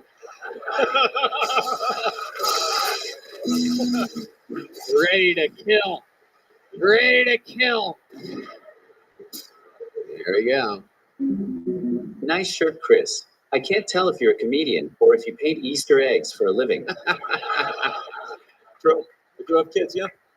Easter jokes from a guy that hops like a bunny. Look out. I like that. I like that. Yeah. I don't hop. I know what you're gonna say. Yeah. You don't hop. The second can't hop joke of the night. Right there. Who the fuck is your Easter bunny?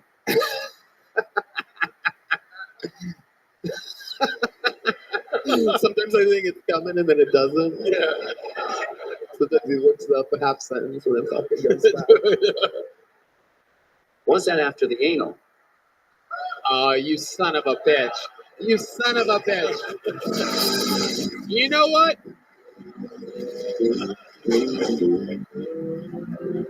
You know what? That's it. That's it. What's the name of your Bluetooth network? JBL Clip 4, I'm guessing. I see it written on the side. I'm gonna fucking get on it. No, we do. We have to. I just got word that your citizenship has been confirmed. You are the newest resident of Mexico. Congratulations. Congratulations, Aaron. Oh shit, he's gonna get me. One again. more. Fuck, I should have just fucking let him get the last word. No? What? Oh, you good? Whatever you want. You can't walk, but you run the show when you're up here. You know what I'm saying? I trust you. I trust you. So 7 months, right?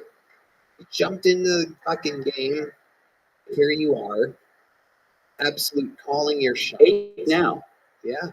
8 months. Absolutely incredible. And you're happy? Would you say how happier than you've ever been? Yep. Fuck yeah. Beautiful. That's it. His first performance as a golden ticket winner. Another unbelievable set. Another unbelievable interview. I'll let that be on the Secret Show Thursday. Catch him Thursday if you're in town doing a full-length set here. Unbelievable. The newest star of the Kiltony world. Legend. Make some noise for Aaron Belial one more time, everybody. Back to the bucket we go. That's the real deal right there. That doesn't happen anywhere in comedy where you see somebody 8 months in just being built like a fucking machine. Your next comedian goes by the name of Eric Allen. Eric Allen. Here we go. You guys still having fun? You hanging in there? How many of you did edibles tonight? How many of you smoked weed before this? How many of you ate mushrooms tonight? It's a bunch of people freaking out.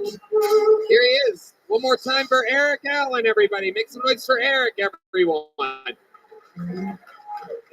These people all wait all night. Sometimes they sign up for months and months and months and months without getting up. Please, one more time, make some noise for each comedian. This is Eric Allen.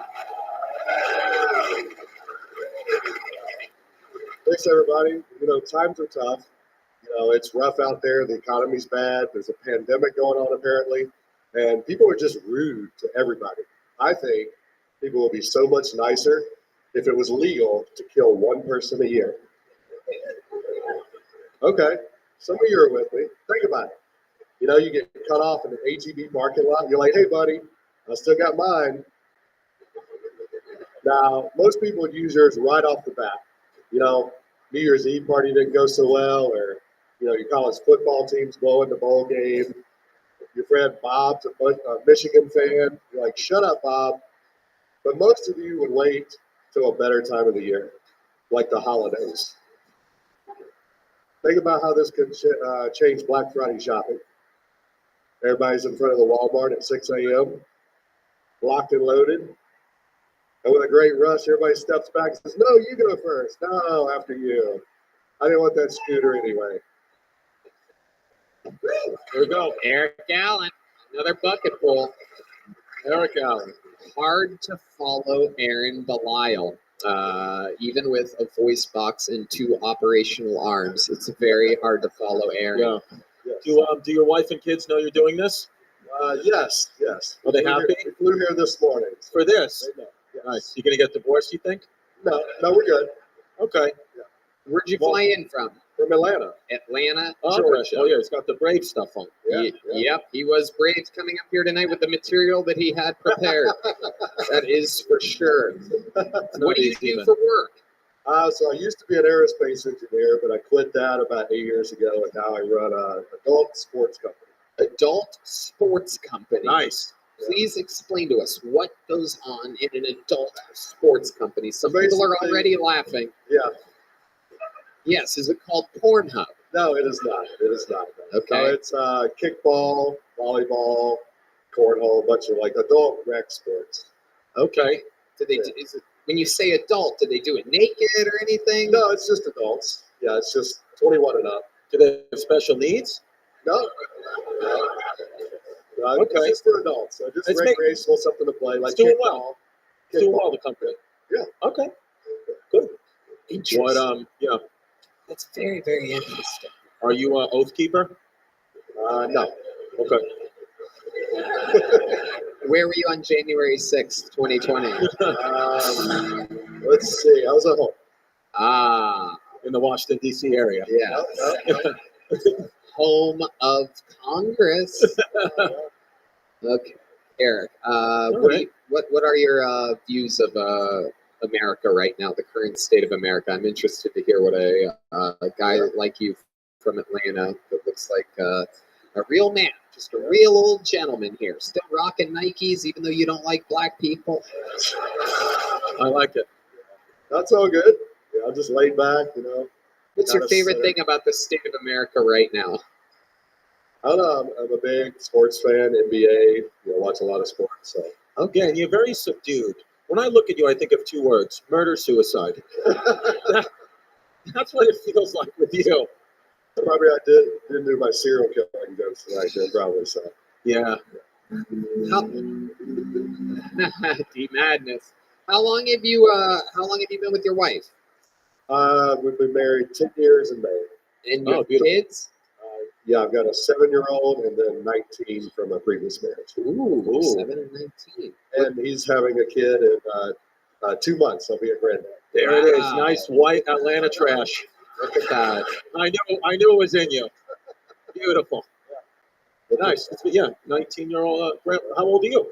48. 48-year-old grandpa. I like it. Very Puerto Rican. I like it. Nice. My family. I get it, man. Good for you, dude. How long have you been doing comedy? This is my second time. Second wow, time congrats. ever on stage. Incredible. That's good, man. Where was your first time at? Eddie's Attic.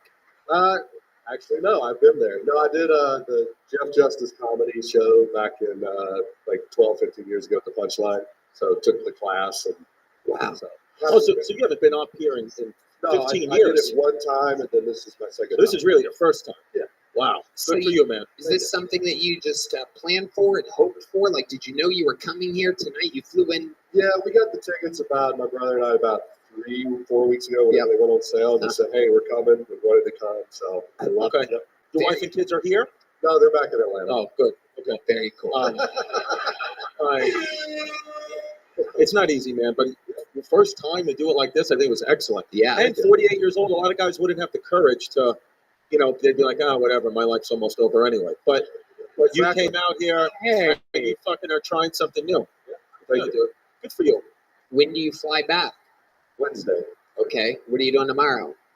Hanging out, probably getting some food, hitting barbecue places, stuff like that. Have you tried Texas Roadhouse? we have those in Georgia, so believe it or not. Wow. Absolutely. Got one in Atlanta. Okay. What's the craziest thing about your life that you could share with us? Do you have any special skills or talents or anything that you once did? You saved someone's life or almost died or something crazy, something with your family? A little fun fact that makes you absolutely different than everybody else? I mean, not really. I mean, being into sports, I did travel. So there's the kickball thing. I did travel. Are you fucking great at kickball or something? Like, what the fuck is going on? How do you make a living in the kickball world? Believe it or not, I did travel for about 12 years playing, basically like semi-pro kickball. Wow. What? First of all, that was the answer to the question I asked you 2 minutes ago. Not much, just a typical sports fan I have, daily dabbled in making a living in kickball. What the fuck are you talking about? I've been That to is Austin unbelievable. Twice. Been to Austin twice for kickball tournaments in the past. What? So, yeah. Wow. They fucking They go fly. all over. There's one in Atlanta next weekend. So How much money do you lose playing kickball exactly? I've made about $3,000 in 10 years doing it. Okay, There you go. that makes We sense. covered a couple bar tabs. I love it. Hell yeah, incredible. Good.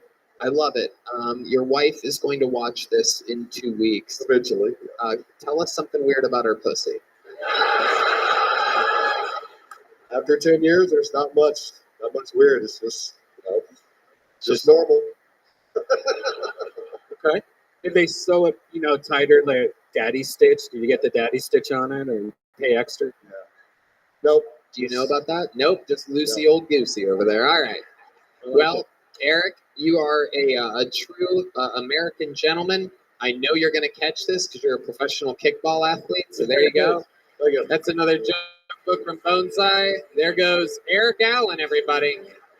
We got to keep it moving here. Let's get another one out of this bucket. See what happens. All right, another Eric, back to back. Make some noise for Eric Biggs, everyone. Eric Biggs. These bucket pools have been fucking aggressively rough tonight. Let's see what happens here. Eric Allen going home with a gel blaster for his 19-year-old. Here he comes, everybody. Eric Biggs, everyone.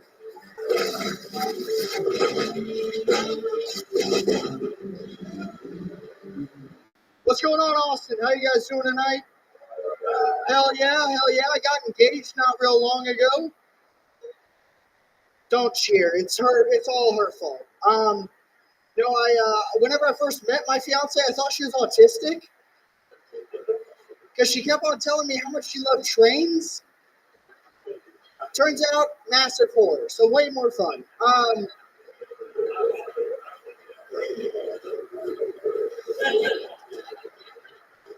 I miss hanging out with my dad since I moved here. Mostly it's because my dad is now officially the age of old white men, where he shouldn't be in public alone. Like he sees other old white fat guys, he chases them across parking lots to see if their Corvette t-shirt means they own one. It's like, Dad, we're in Walmart. None of us are employed, The only other interesting thing about me, I think, is I graduated college with a 3.0 blood alcohol level. Thank you very much. My name is Eric Biggs. There you go. He's getting out on that laugh very quickly. Like it. Got a little chuckle. He's like, thank you, good night. Eric Biggs. We are having trouble with this bucket here tonight. Yeah. Eric, Glad to disappoint. how long you been doing stand-up? 4 years. 4 years. Where? What part of the middle of fucking nowhere are you doing stand-up? Is that how long have you been playing kickball in Atlanta? Blanco, Paris, Missouri. Missouri. Oh, nice. Ah, yes. Yeah, the funniest guy of 3 people. It's a big thing. Right.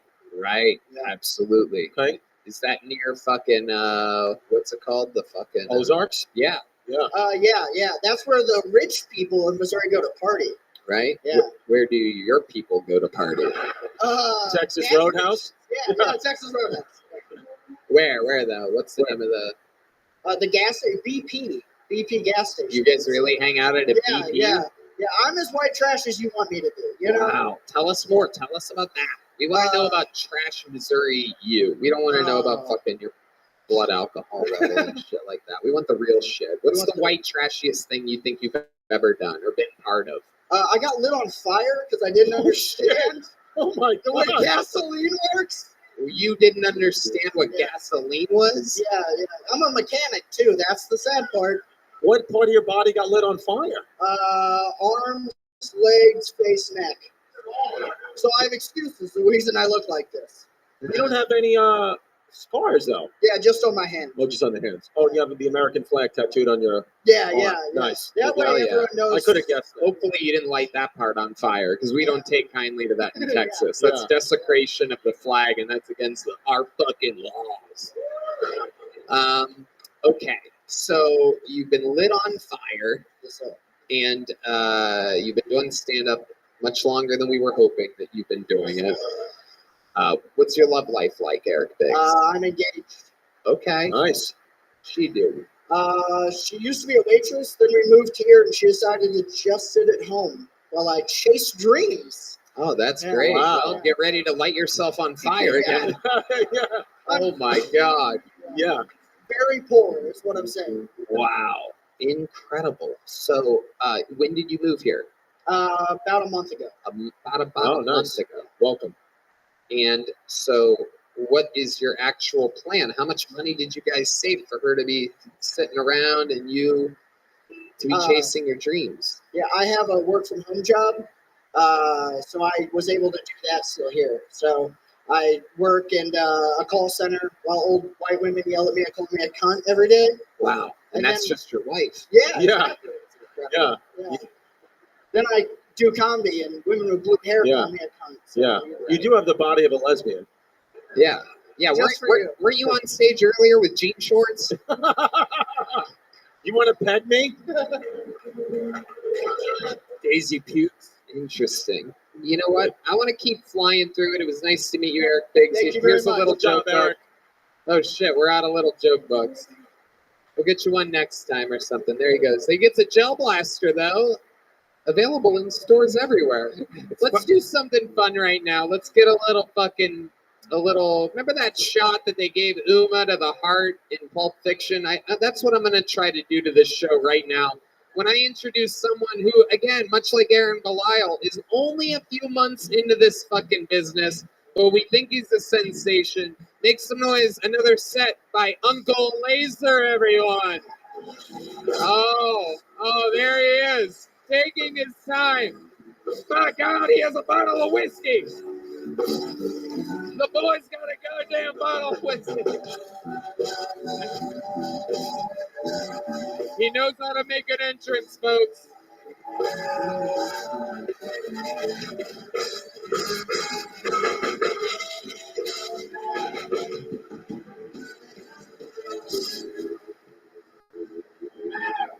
Listen here, social media is getting a little fucking retarded on what they block. Now, the other day I was sitting in traffic and some fucking retard was in the right-hand lane and he didn't turn right. Hung us all back. And I said retard on social media and they took me down. Look at me real quick. I ride the short bus when I was in elementary.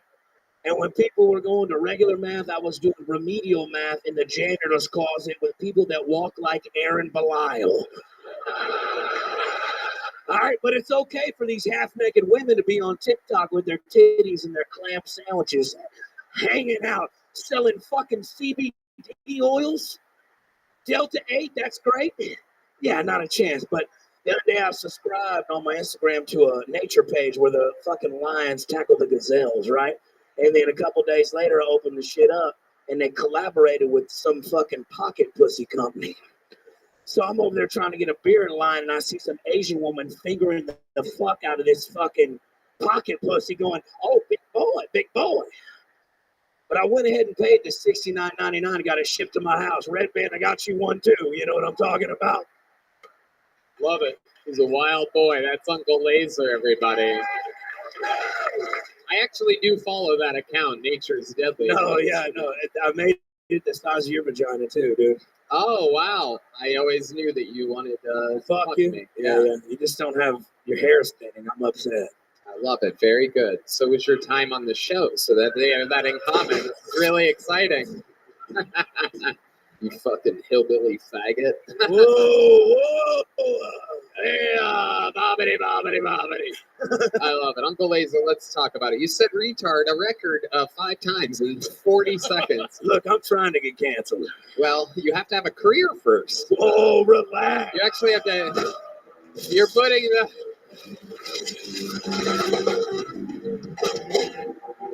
I'm going to be the first person to get canceled 6 months into my comedy career. Hey, that's funny you should say that, but my Instagram account alone has more than the Kill Tony fucking Instagram account. How does that make you feel?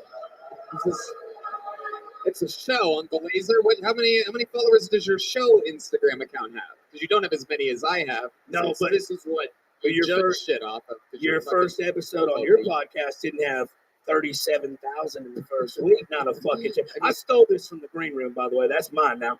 Okay, very good. Yes, you can have the crown royal, Uncle Laser. I'm just trying to get him to sponsor me because every king has a crown. Very good. There you go. Absolutely. Again, more things that were said on the show 9.5 years ago. I love it. Uncle Laser, let's talk about it. How was your weekend in Tampa? We talked with Hans Kim earlier. man. He gave a good report. He said you had a pool party.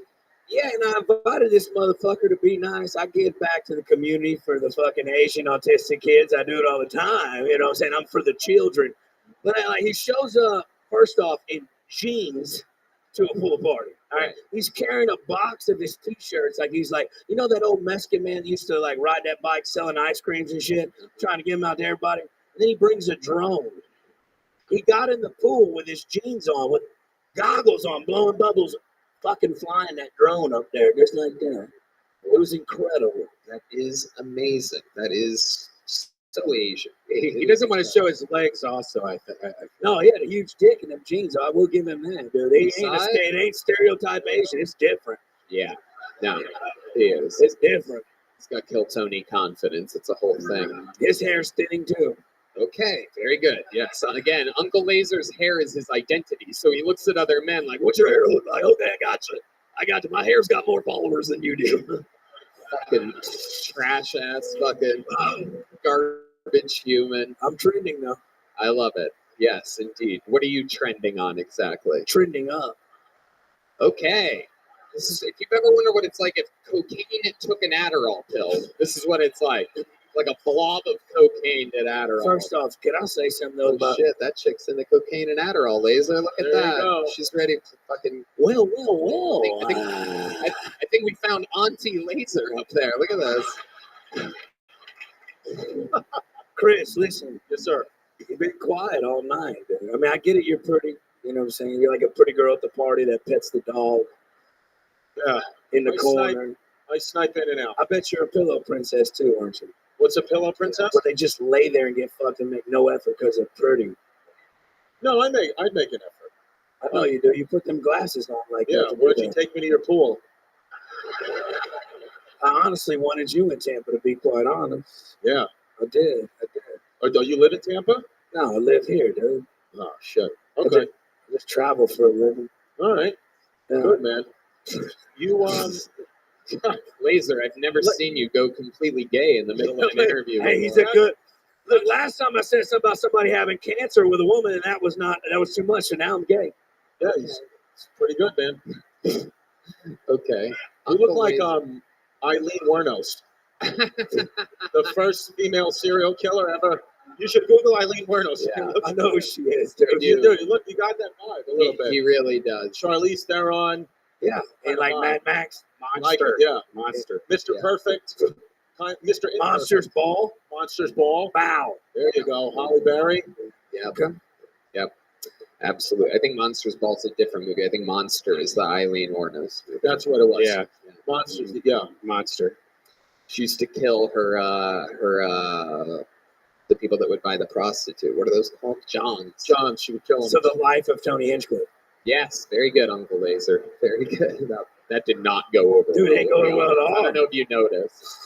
I don't know if you. God damn. Okay. How dare you? How dare you?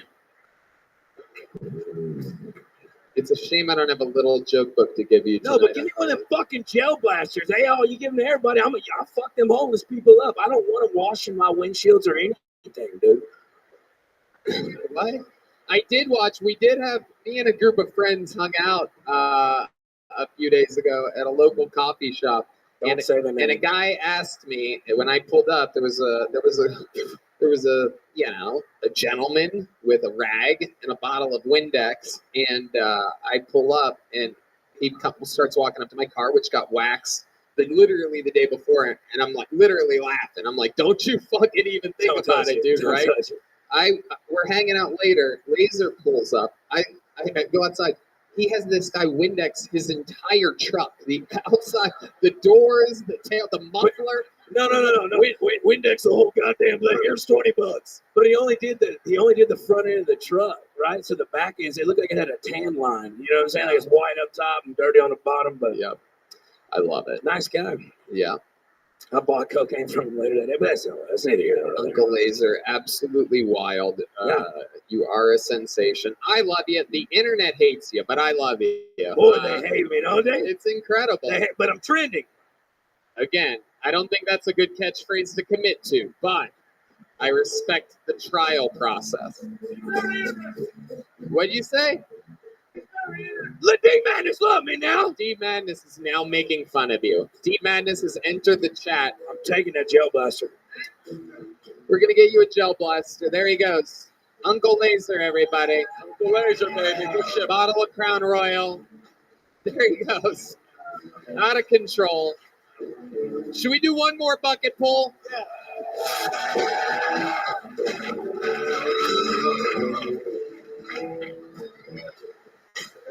Let's see what happens. All right. You know, I've been doing this a long time. I've never seen this name before, but just something in my gut. Sometimes when I see a name, I feel like it's going to be a good one. This is a 3-name comedian, and I think this is going to be the bucket pool of the night. Maybe I'm wrong. Who knows? I don't know why I'm hyping it up. But make some noise for Chad Mitchell Budgeons. Or perhaps Rogers. Rogers? Whoever the Chad Mitchell is, Chad Mitchell could be Rogers, could be Bodgers, or Bodgins. Here he is, Chad Mitchell. Hey everybody, how's it going? Dude, my name's Chad. In case you couldn't already tell. There's this stereotype about the name Chad. I don't know if you guys have ever heard of it, but typically he's a straight white guy, mid-20s, and a total fucking douchebag. And I just want to take a second, set the record straight, and say, listen, not all guys named Chad are douchebags, okay?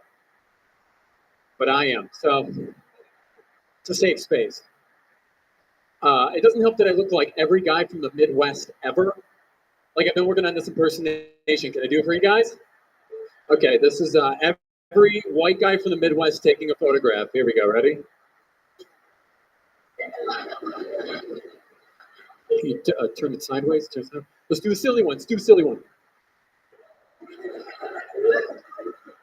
I didn't know what being a Chad was for the longest time, but then one of my boys clued me in on it. He was like, no, dude, Chad is synonymous with being a douchebag. You're like the good-looking, confident guy who's probably going to try and steal someone's girl. I'm like, that's hilarious, bro. Like, try. Thanks, guys. Oh, yeah. Chad Mitchell Rogers. Chad Mitchell Rogers. Boy, was I wrong about my instincts about that bucket pull. That was incredible. Boy, at least, you know, I can admit it when I'm wrong. And boy, yeah, I was wrong about you. Weren't you just up here with cerebral palsy? Yeah. We found a cure. He fucking shook it off. We found a cure. I'll trade him for Aaron Belisle. We'll trade you to Canada so we could have Aaron. How would you feel about being a Canadian? I already have the tuxedo on, don't I? That is correct. You absolutely do. Chad, where are you from? Originally Detroit, Michigan. And now you live here? No, I live in Los Angeles, but I'm thinking about moving here. Okay. How long ago did you move to Los Angeles? 7 years ago. 7 years ago. How long have you been doing stand-up comedy? About 2.5 years. 2.5 years. And were you trying to act in Los Angeles? You seem like you were trying to act. Yeah, dude. Yeah.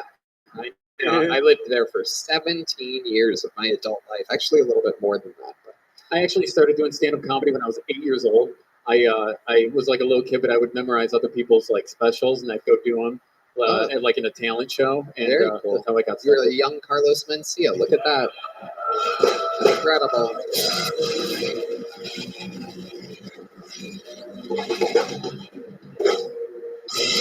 Incredible. So, Chad, how did your acting career in LA go for you? You seem like the kind of kid that had a Disney Channel appearance at one point, and now you're triple vaccinated and going to die from an enlarged heart any day now. How close am I to correct about all that? Pretty damn close, Tony. We did get 2 shots. No, I was on Young and the Restless. Big break. It's a soap opera. Right. Yeah. I do shitty YouTube videos with some YouTubers and stuff like that. Okay. Yeah. What do you usually, what is your YouTube video content consist of? It consists a lot of me like being a drill sergeant or like a cop, like being real hard and giving some other guys like a really hard time. Okay. Is it you and a bunch of white guys? Yes. Oh, okay. All right. Are you guys gay? Not yet. Right, not yet.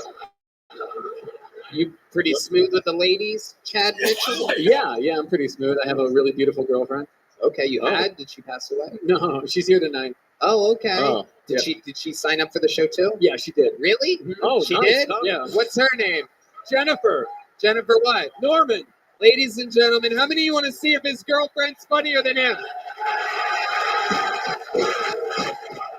Welcome to another episode of Is Your Girlfriend Funnier Than You? This is the Kill Tony debut of Jennifer Norman, everybody.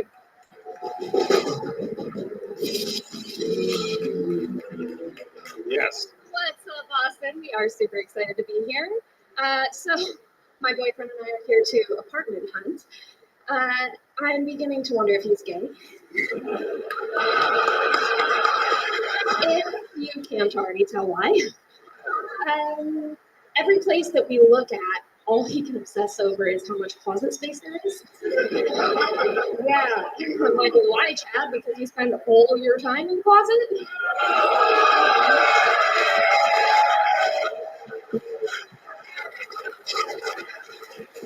Again, he's a Chad.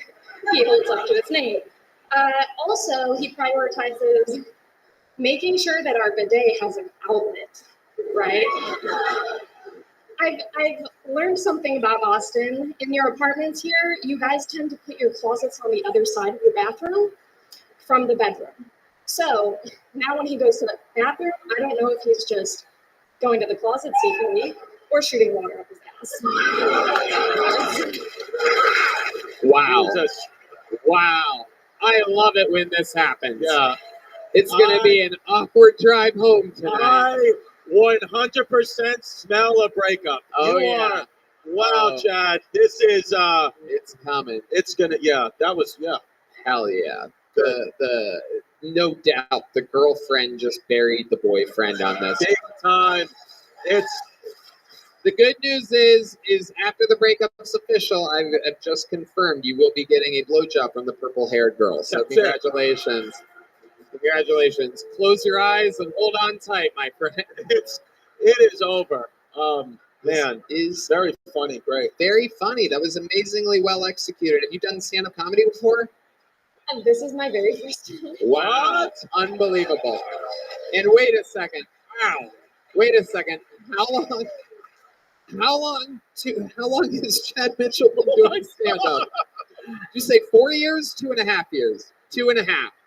2.5 years. Oh my God. Are you better than him at everything? Jesus. Well, Jesus, you're funnier, you're taller. It's bad. It's Chad. It's never. Chad, I love you, buddy, but it's just. my nickname is Jen the Jack of all trades. Okay. Wow, that's incredible. Name some more things that you're great at. I dance. We actually met 2 years ago in LA, but I also moved from Michigan to Los Angeles. Been there 7 years. Now we just applied for our first apartment in Austin today. Wow. What kind of dancing are we talking about? Oh, well, a lot of commercialized styles. So Okay. Whoa! Whoa, wait a second. Wait. Whoa! Can we get a rope for Chad Mitchell Rogers so that he can How many of you think we should want Chad kill himself here tonight? This is incredible. Is that Paul Beaver? Oh. I thought Paul was playing the In Memorial Marine song. Another gay soldier lost. Wow, this is incredible. How long have you two been together? Right up to that microphone. I only want to talk to Jennifer for the rest of the. Yeah. Chad, every question I ask, I want you to approach the mic like you're going to do it, and then you back off just like that. But Yeah. Let's start here. How long have you two been together? just over 2 years. Over Oh, 2 wow. years. This is incredible. So Now- you really love you do. So you love him. I love him very much. Oh, that's cute. That's beautiful. Why did you absolutely annihilate him then? He told me to. He was like, "We have to write you a minute. You're going up there. I'm going up there. Somebody's going up there tonight." So But you wrote it though, or did Elliot Page? it was like This is incredible. he's really good at making fun of himself. I'm just like really good at executing it. Yeah, absolutely. There is no doubt about it. I think we found your guys' business model. He's the writer and you're the performer. Incredible. This is amazing. I love that you alphaed your boyfriend tonight. Luckily, you're the perfect height to give him a sympathy kiss on the forehead. You don't have to bend over, Chad. You don't have to bend over. She's already got you. Jennifer, let me ask you this. Is there anything that Chad does in the bedroom that is lame?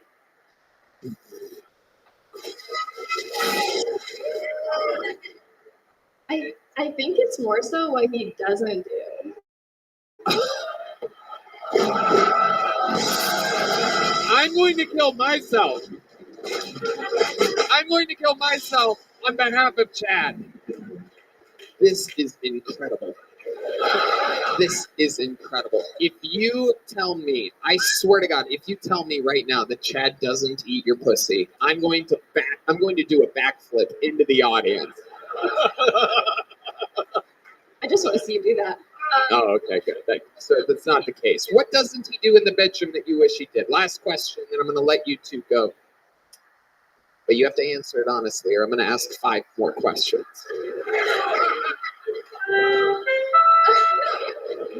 Somebody yelled anal. One of the college kids yelled anal. I can always go to my college station friends here for a little extra immaturity that Red Band doesn't provide. Is it anal that you want to hear? He does seem like he'd be like, that seems icky. Seems like he would say that. I think he wants to do that more than I do. That's not my thing. Okay, I do believe he wants to put his penis in a butthole. I do believe that. I think incorporating more toys, though, you know? Like, Okay. That can be, he does look like a puppet.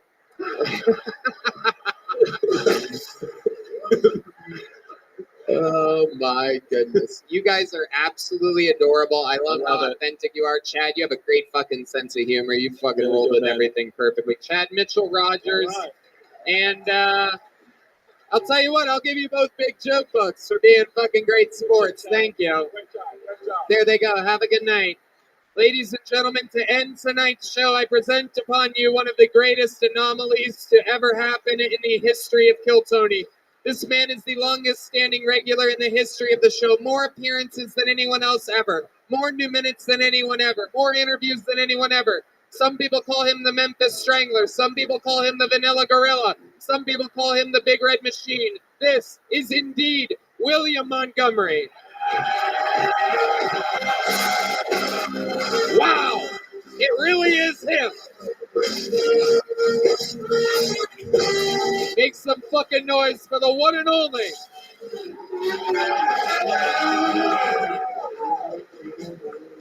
Man, I bet your fucking stupid ass was on The Young and the Restless. What the fuck was that? God damn it! And just right off the bat, anybody in the front row, I'm sorry, I have COVID right now, so I'm sick as shit. So Alex Murdaugh's murder trial is winding down on television. Seems like if he was going to murder a son, he'd murder the one named Buster and not the one named Paul. It was a long weekend this week.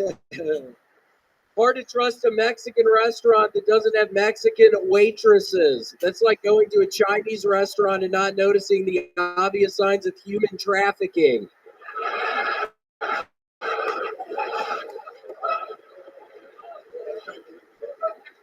I don't know if y'all have heard of this Brian Laundry guy, but I've got a laundry list of reasons why your daughter shouldn't go out with him. Do we have any Houston Oilers fans in the crowd tonight? The Houston Oilers are so bad at football, they asked to borrow the Astros drum set. Okay, the Astros are cheaters at baseball. All right. That's my time. How are you, Tony? William Montgomery. Okay, there he goes. One more time for William, everybody. Asking me how I'm doing to end his set. I love it, William. Good Coming up stuff. with a lot of energy. I love it. Are you not feeling good? For real? Yeah, I'm not feeling good, and I ate the same mushrooms as Uncle Laser did. God, what happened with this fucking set? It was fun to see y'all go after each other. But yeah, I was watching that, and I was thinking, tripping by myself on the side there. I was like, fuck, what a horrible decision. But it's fine. It's totally fine. How much mushrooms did you guys eat? I had no idea you guys would eat Like mushrooms. a handful? No, I don't know. Like some pieces of mushrooms. Okay. So how often do you eat mushrooms? It's not often. I ate some this past week, but before that, it had been some years. But Tony, I'm excited to announce I've started. I don't know if y'all remember Miss Cleo, but I've started calling Miss Cleo is back, and I have started calling her again. I've lost a lot of money doing that, Tony. It cost a lot of. She literally. It's crazy you mentioned this because I literally just watched a documentary about her. She's dead. Who have I been talking to? Wait, no, you're kidding, right? No, she's dead as shit. No, dude. you're kidding, right? I would never know. I never would have said a thing, but it's so crazy. I watched a documentary about her. You're really like out of the news this week. You just did a Brian Laundrie joke. That was like literally from a year ago. The Houston Astros cheated 5 years ago. And the Houston Oilers aren't even a football team. They aren't a team. They haven't been a team for, I think, a decade or so. It's absolutely incredible. Your time is like, did you go like in a time machine or something? Come back. Have you guys heard of this Thomas Jefferson? I like it. Wait, hold on. I'm still trying to get over the fact Miss Cleo is not. Who have I been talking to, Tony? I've been talking to some Jamaican lady on the phone. I swear to God. Are you gonna stop talking to her? Yeah. I'm never gonna stop talking to Miss Cleo.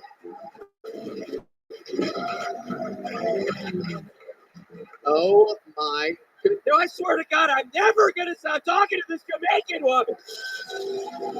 Hold on, what the fuck is going on? Y'all are scaring me. Stop. Stop. I'm literally tripping. Yes, stop. Fuck. So what have you and this random Jamaican woman been talking about, and how much is she charging you for this? It's $10 a minute. $10 a minute? Yeah. Oh my God. Is it David Lucas? Huh? Jamaican woman. I don't know. I'm kidding. Absolutely incredible. William has been talking to a random Jamaican woman. The Brian Laundrie. We got the Houston Oilers. What else has been going on this week, William? I've literally gotten sick. I was with Duncan and Irvine and then San Jose, and yeah, I couldn't sleep at all last night, so I haven't slept at all. Did you do any ketamine with Duncan?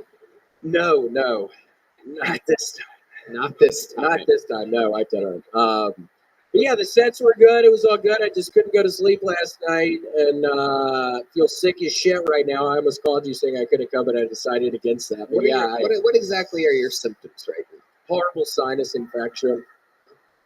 Probably fever. Oh, really? Yeah. Great. I feel horrible. That's why I didn't know. Yeah, I've had this horrible fucking attitude since last night for some reason. I couldn't go to sleep.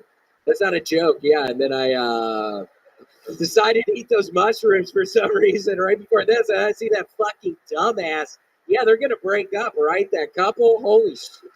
It is going to be weird. That was so awkward. Yeah. It's gonna be weird. And then, he's gonna try to overcompensate. He's gonna go to a sex store and come back with some weird shit. He's gonna end up being the one handcuffed to the bed. Because she's just gonna alpha him all the time for the rest of their lives. And they're always gonna have this to look back on. She's gonna win every argument forever. She's gonna be like, remember that time I bodied you on Kill Tony? In your own art form that you did for 2.5 years.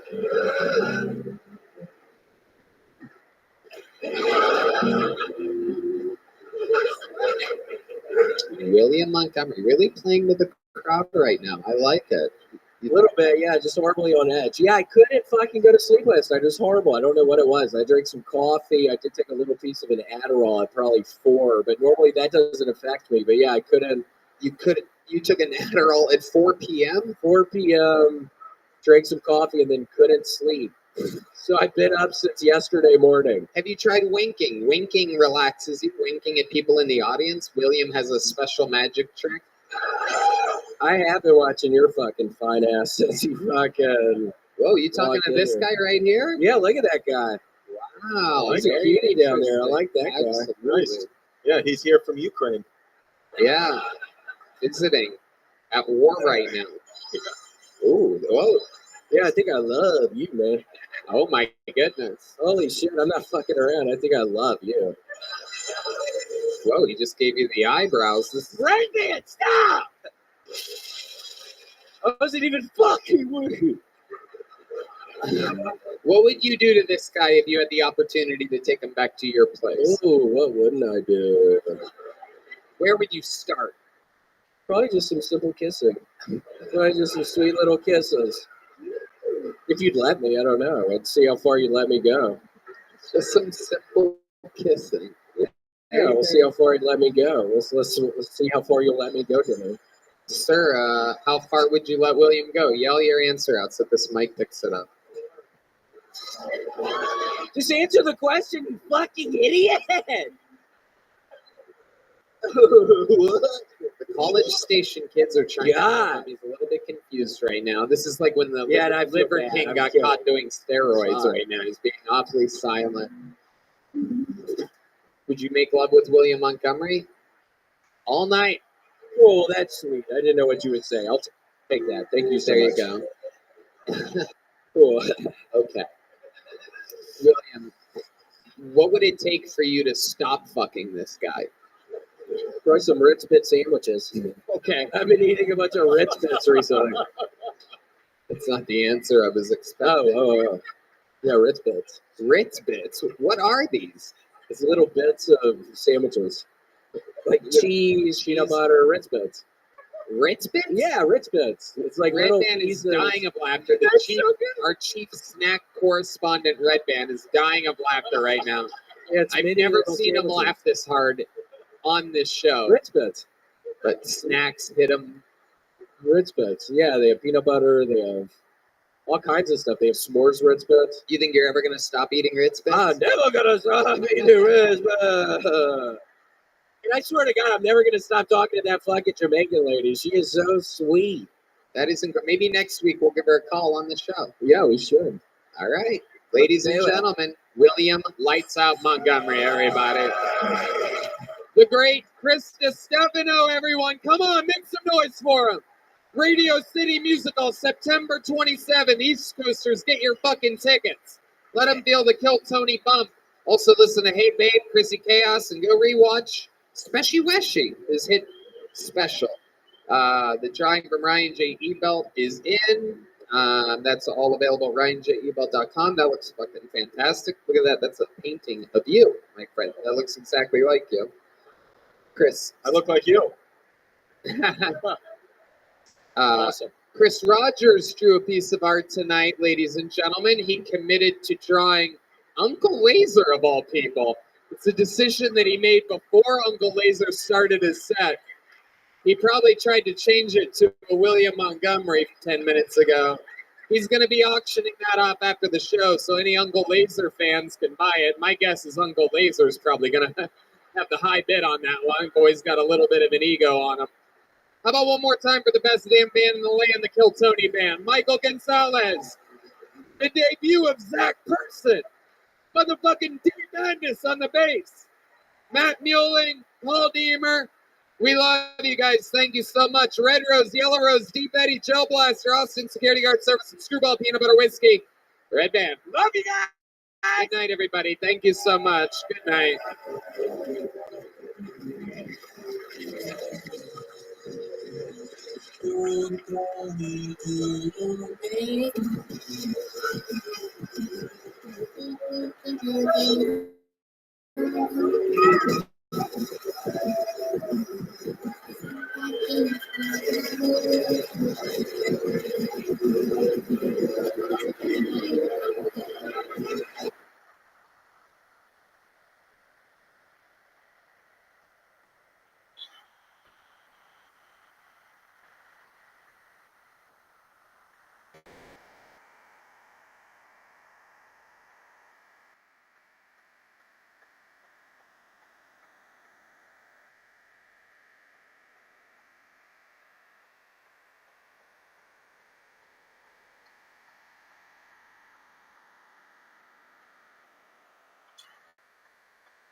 Yes, thank you for the opportunity. Do you mind if I share my project with you? Thank you so much. It takes about 2 minutes. I do. I stream on like 24 hours a day, 7 days a week, 365 days a year for both news. I don't want more anymore. It's essentially a real life treatment show. My stream goes back to the pandemic, the death of the Queen, the birth of AI, the coronation of the king, and everything in between. According to the Economist magazine data, this week's government research, I have more data. No, I'm talking. But you can watch me live on my profile. I'm not reading this. Please don't interrupt me. Okay, thank you. I stream my life.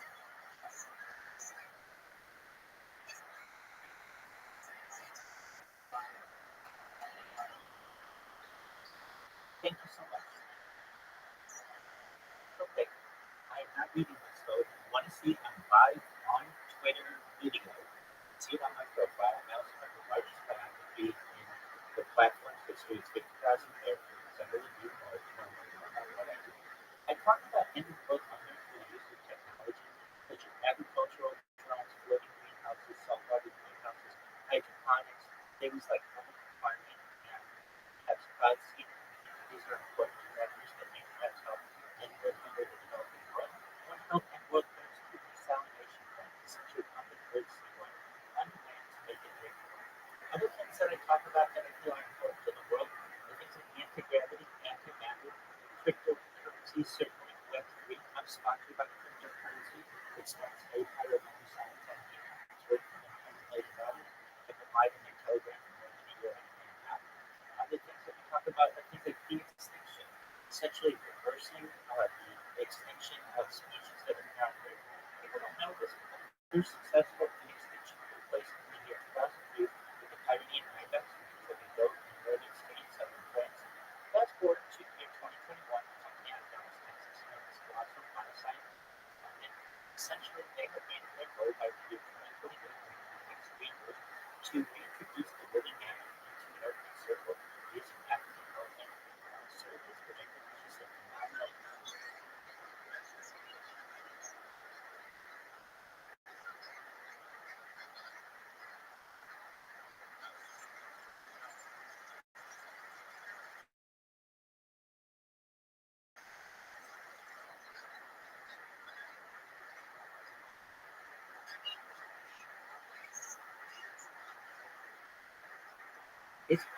It's easier to do when you're not interrupted.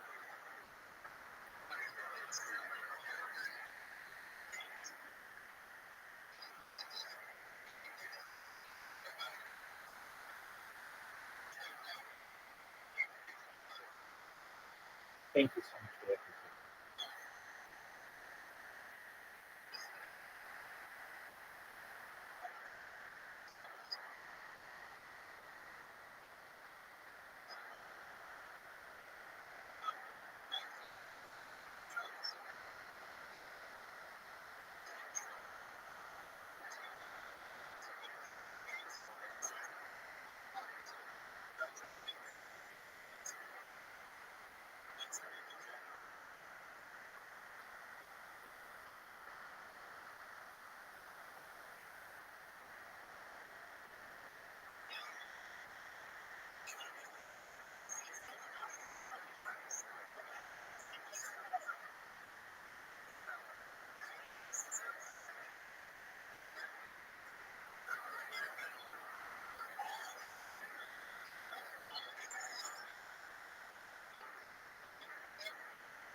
I personally do not, but I hope that you do.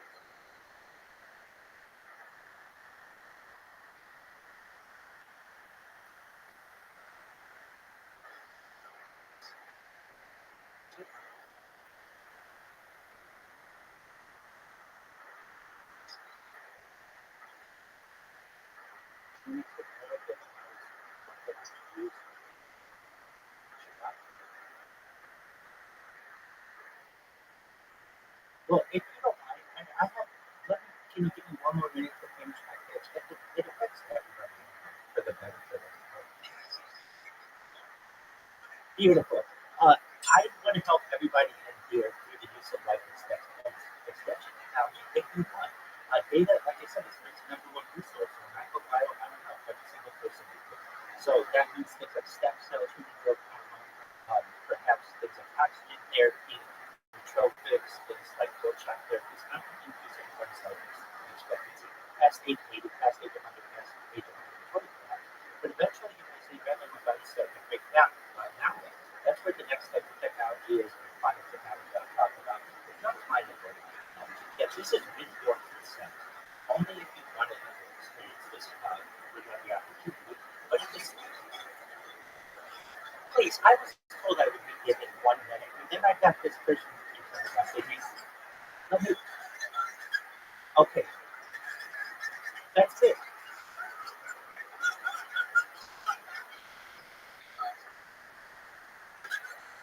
Thank you. Essentially, there's a type of technology, not technology, where we can scan the brain computer if you want, with your consent, like a CAT scan or an MRI, later download as an Android avatar set. Essentially, perhaps even a robot. Whatever you want to do, essentially, I do want people to know that there's an opportunity perhaps to get more value. Thank you so much for letting me share.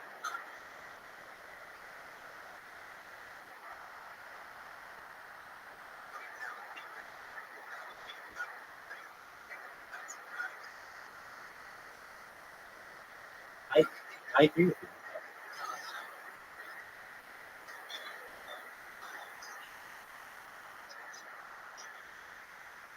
Oh, yeah, most certainly. So, I think that people aren't aware the manipulation of the weather actually depends on the human protocol, but it's still done anyway.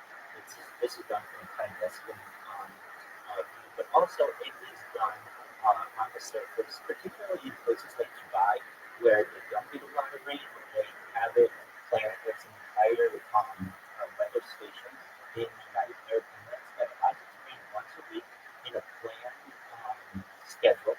And I think that this type of technology should be utilized in the developing world, and especially where we have wildfires. I don't understand why we don't utilize this type of technology to end really wildfires globally.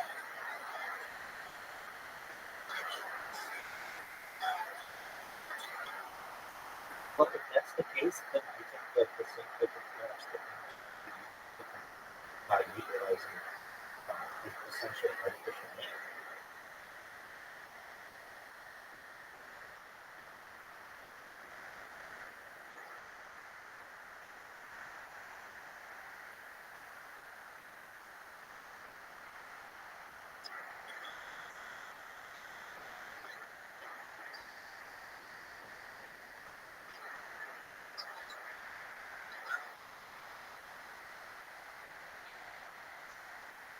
Absolutely. I've seen the inside of it. It is one of the most futuristic types of stations I've ever seen.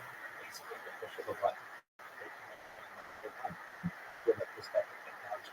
Certainly, be utilized in developing, but also globally. I mean, we can use it to ensure that the consistent costs.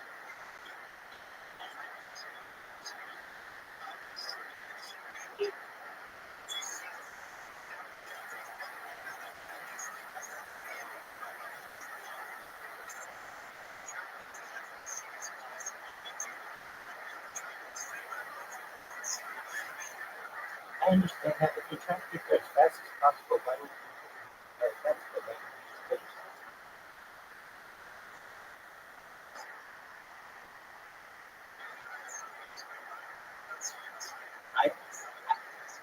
it most certainly is. If you want to get to heaven, which I understand how to get that for some believers, why would you just throw yourself in the grave?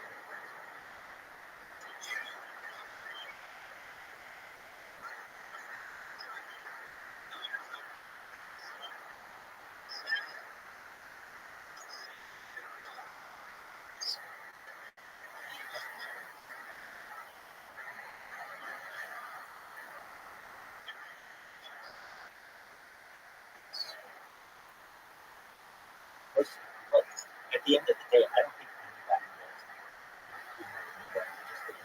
But if I had my guess, chances are those are possible also have a digital immortality. And let's say we all to die, traditionally, what we think is in the civic world and most Orthodox is that good deeds are essentially contemplated for 1 year. That should have a more instead of Torah to me. But really nobody knows. And I'm someone who doesn't necessarily focus on what might happen in another world. I like my mentality of the scientific and listening. That's why I have these types of discussions regarding spirituality, and that's why I'm working technology to have maybe the opportunity to escape that of my previous generation.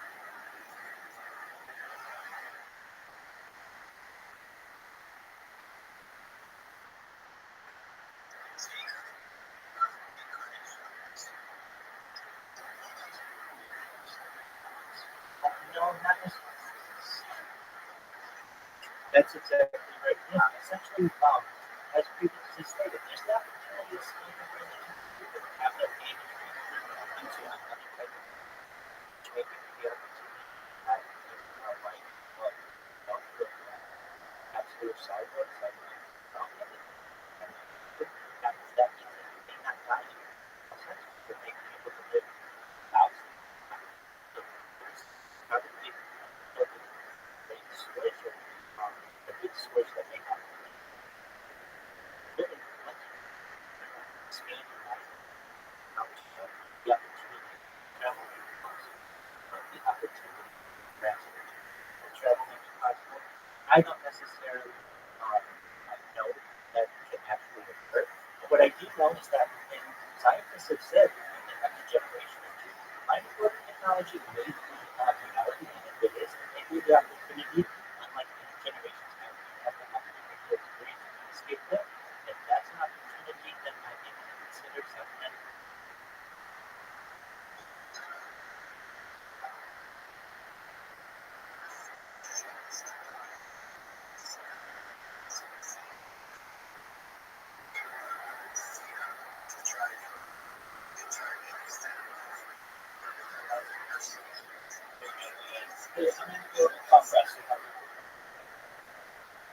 I don't think I'm scared of death. I understand that for generations, right, it's been inevitable, and I've had to recognize the times my life that and try to take that kind of mentality and mature it and use it in defense. But I do keep hope alive that there may be a possibility to escape it. So if anything, I have just a positive mentality.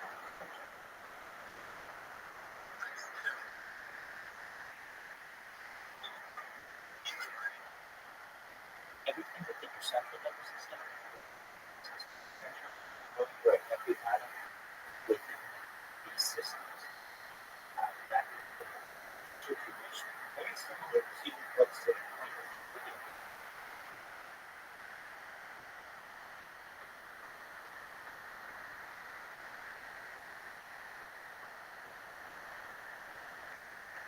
I recognize that it's a big topic, but it's going to get through it as a teacher. I do make sure I appreciate the opportunity to share this with you. If you want to learn more about it, learn more about my project that I'm having,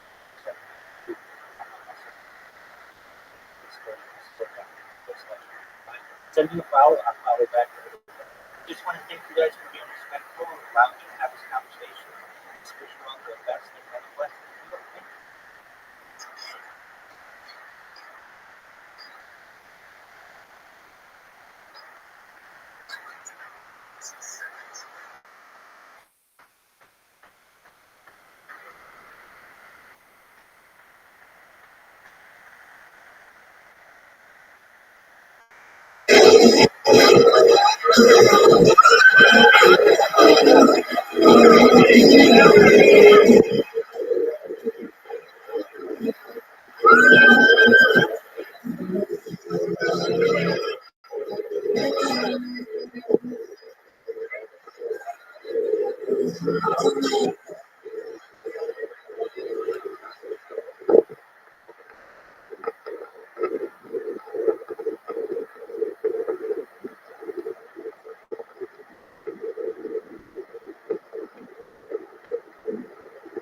Coming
live from Local Gas Company here in Austin, Texas. For a brand new episode of Kill Tony. Give it up for Tony. That's right.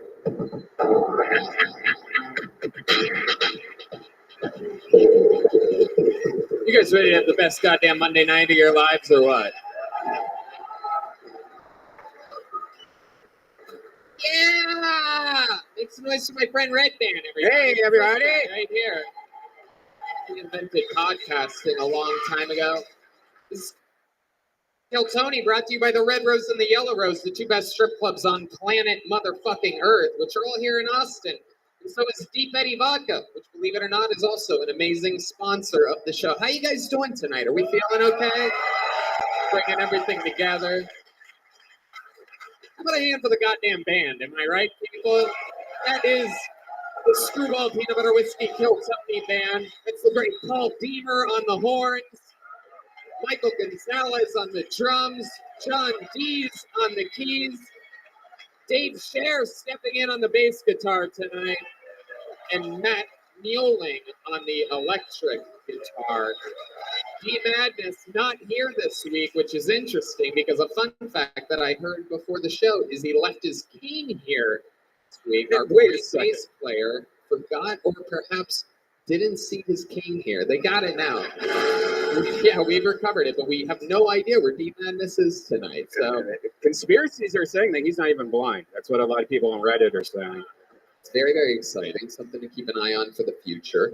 We're happy to have you guys here. We're going to have a lot of fun. Before we start tonight's episode, here's a little bit more from the amazing sponsors that made tonight's episode available for you here right now.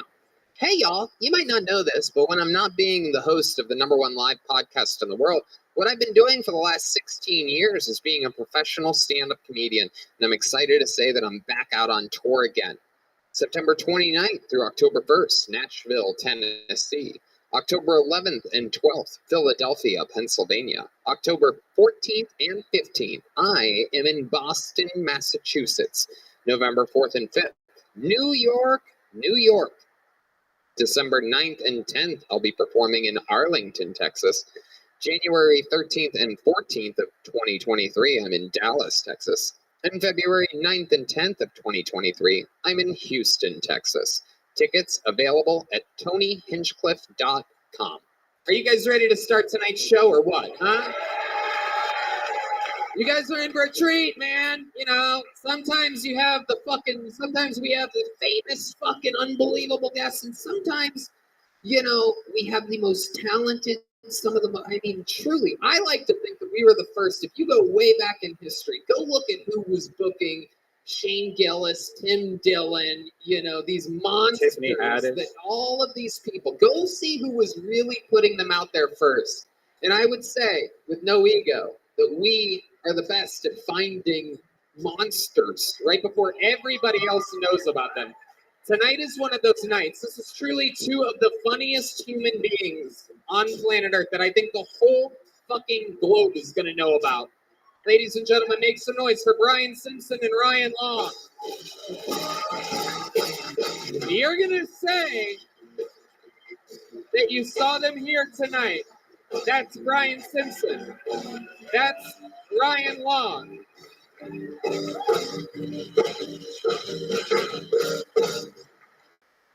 Welcome, guys. That was an intro that makes it seem like you guys aren't famous at all. Brian, you've been on the show multiple times. He has the newest Netflix special, for those of you that don't believe me. He's an absolute genius. Destroyed here in shows this week. I just moved here, too.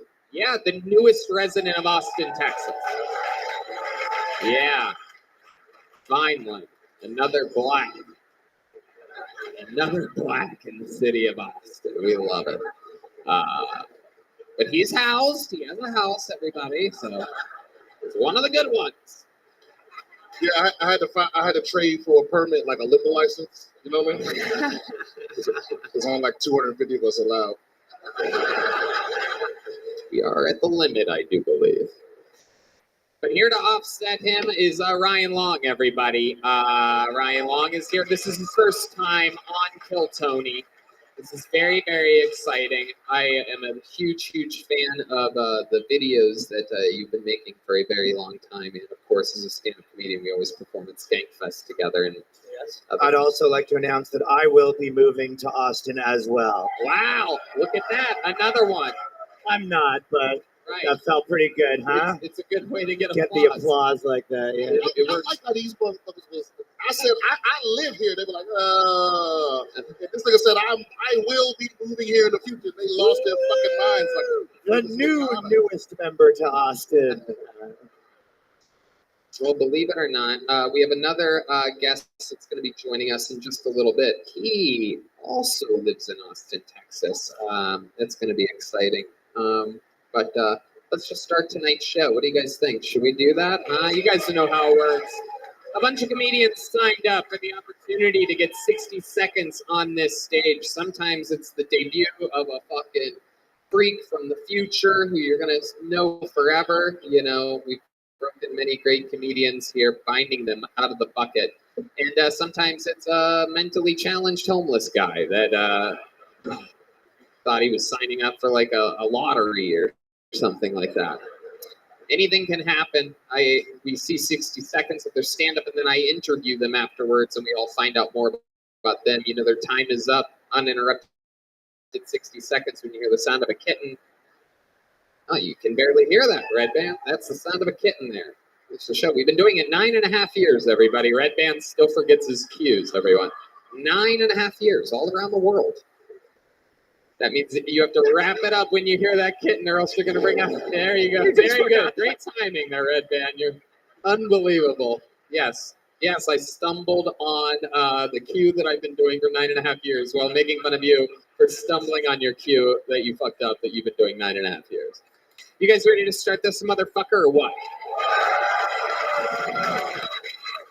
Yeah, that was cute and all. I could tell a lot of you are visiting from other places, but we have to do a little bit better than that. I know it's Monday. Are you guys ready to start the greatest live podcast on planet Earth? Performing a new minute right now, one of our regulars. We literally met this guy a year and a few months ago. He was living in his van. He had been an open micer for 7 years at the time. He's now rich, has his own house, is on jets regularly. We just found out he's doing the London O2 Arena with Joe Rogan in a month. Ladies and gentlemen, this is Hans Kim. This is Hans Kim. This is Hans Kim. H-A-M. Yes, I am. What's up? It's good to be here with Meatwad from Aqua Teen Hunger Force and Canadian Pete Davidson. My name is Hans Kim. I'm an Asian man. I'll be the female comedian of the night. I love the ladies. You know, a lot of ladies are worried about having a thigh gap, but if you're with me, you don't have to worry about that shit because I got really skinny hands and I can finger you from any angle. But thank you for shouting, you fucking idiot. I love the ladies. You know, I'm looking for a woman who doesn't believe in too many isms, you know, capitalism or communism or autism. It's hard to date. You know, a lot of dates go poorly with me because girls never want to admit they're on a date with me, even when they're on a date with me. It's like asking a guy at a basketball court, "Hey, do you want to play basketball?" And he's like, "I'm just here to make friends." What is everything about basketball with you? All right, that's my time. Thank you. Hans Kim. This is Hans Kim. This is Hans Kim. Hans, welcome back to the show. Another brand new minute. How do you feel right now? I feel amazing. I think we're under nuclear attack or something like that. You guys feel that? What Is that just a car system? Jesus Christ. Looks like we're at 251, Brian Simpson. You know what I'm saying? Okie dokie. You guys don't remember that joke from I'm pretty sure 2.5 minutes ago. Perfect. I'm Yeah. pretty sure Hans is half South Korean, half North Korean. It's not autism. It is interesting. It is very interesting. We always try to figure out where the Asian starts and the autism ends on this one. And obviously, the shirt is autistic tonight. I mean, wow. Hans Kim coming in dressed like a teddy bear for those of you listening to the podcast. I mean, this was like one of the test shoots on Child's Play or something like that. Like, maybe yellow pocket gray shirt? Cosby sweaterish. It is. It is BS. I just, if you put your mind to it, you can overcome your autism and open up for Joe Rogan, children. There you go. Absolutely. You can tell by the shirt, but he is indeed richer than he's ever been in his life. I'm just happy he left the matching hat with the propeller on it in the dressing room. That is what it looks like.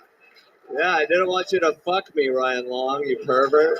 Why would he fuck you? Look at his tattoos. He has a childlike sense of sexuality. Oh my goodness gracious. I'm not gonna fuck a kid guy. I'm not gay.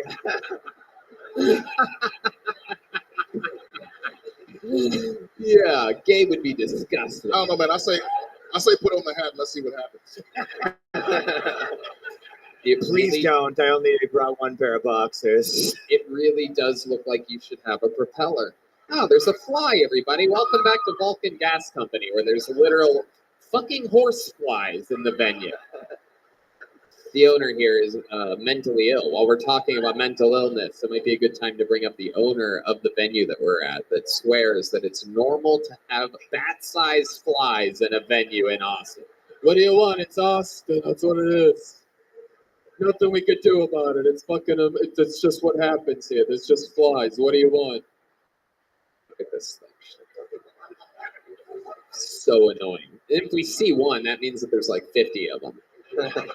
Anyway, fucking fantastic. Like people moving to Austin. Yeah, exactly. Too many of them. That must be one of those California flies. You know what I'm saying? Hans Kim, how's your the rest of your life been lately? It's been amazing. I recently moved in with the lovely Brian Simpson as my roommate, actually. Oh, wow. Look at that. Wow. Incredible. This sounds like a joke. An Asian, a black walk into a fucking rental home and fucking. Well, there's a third roommate, which makes the joke even funnier. We spend a lot of time arguing about how to fry chicken properly.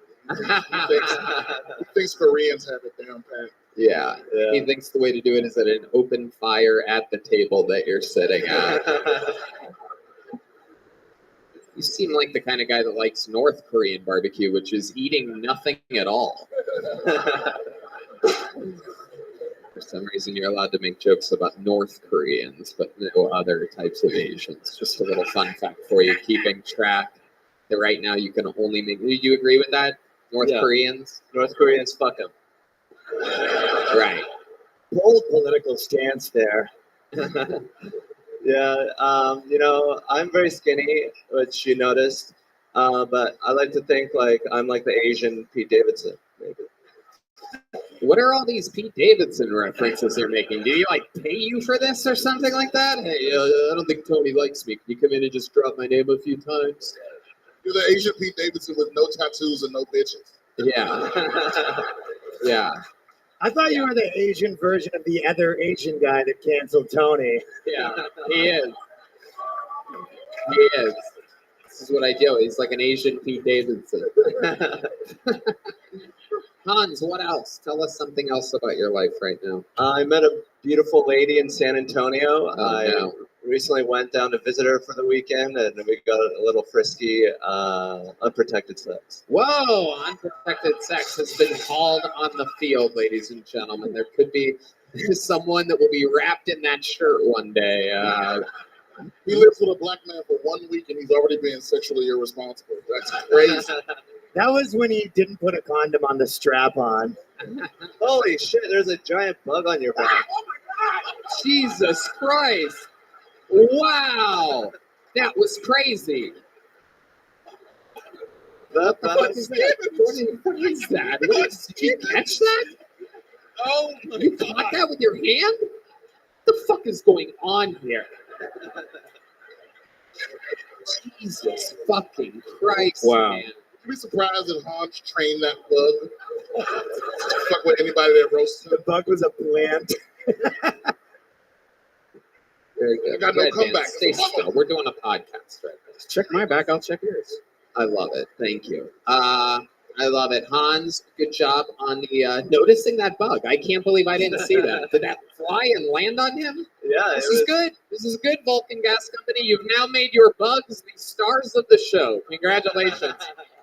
Wondering why I was, quote, freaking out about the bugs. This is where it's come to 4 weeks later.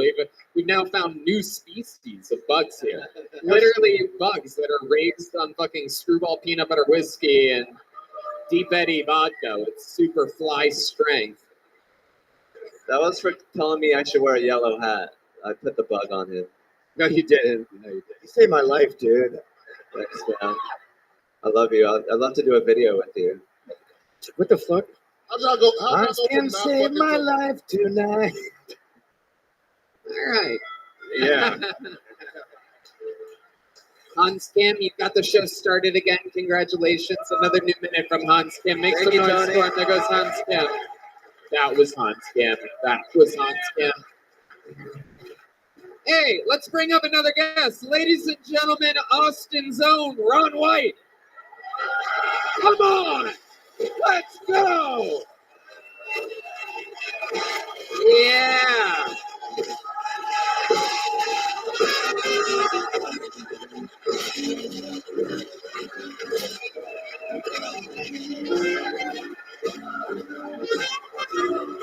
Ladies and gentlemen, Ron motherfucking White has arrived.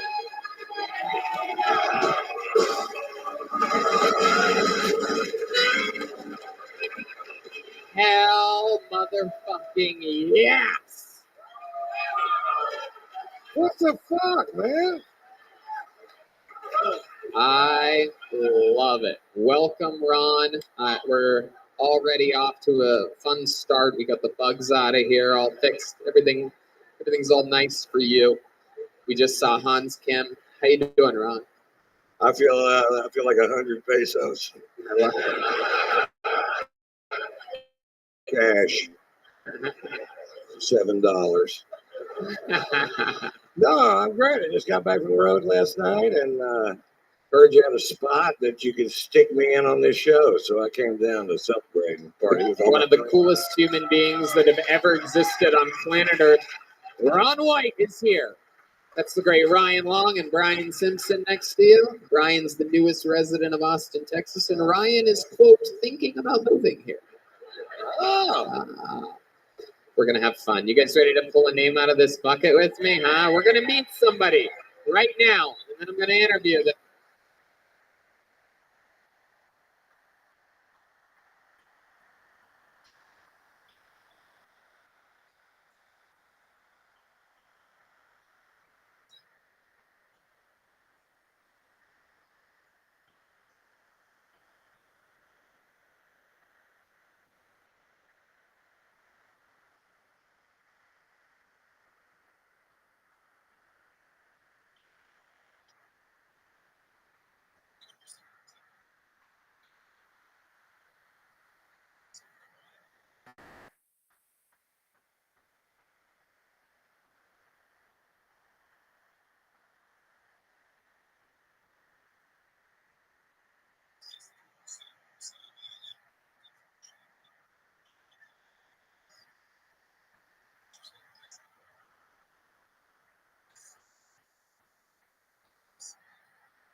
Absolutely. Thank you so much for coming out. I appreciate the opportunity to be here and to hear some of all of your talents and have some fun about stand-up comedy.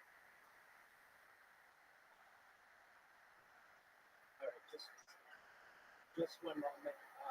I'm going to warn you in advance that perhaps this is adult comedy. Here we go. Shalom, y'all. My name is Rabbi Rothschild. If you want to be super popular with the ladies on social media like I am, here are some surefire pickup lines for sliding into a shawty's DMs. For that hottie in your feed, you might message, "Are you my pinky toe? Because I'm going to bank you on every piece of furniture I own. Are you a rear end collision? Because I'm going to hit it from behind." You can always use the tried and true. Is there a mirror in your pocket? Because I can see myself in your pants. For an international player, you might send something like, "You can remind me of the Bank of England since you've got me interested in a pound. What about, I lost my number, can I have yours?" If you admire an animal lover, you might say that you hope they have pet insurance. That pussy's getting beaten. For the fit girl in your life, you might say, "Do you keep a phone in your back pocket? Is that ass be calling?" You might message, "Are you sure you aren't a parking ticket? Baby, I'm going to tear you up." For that future boo, you may say, "Damn, girl, are you a haunted house?" For that future boo, you may, go ahead.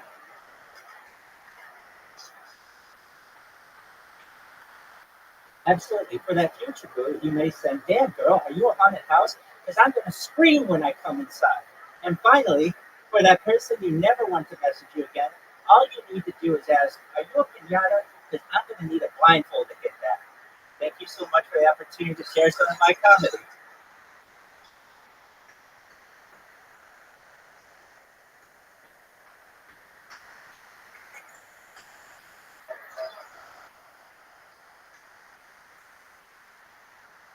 Thank you so much. Please know I will follow you back if you follow me. I appreciate all of your kind words. Thank you.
All right, we got some followers out there.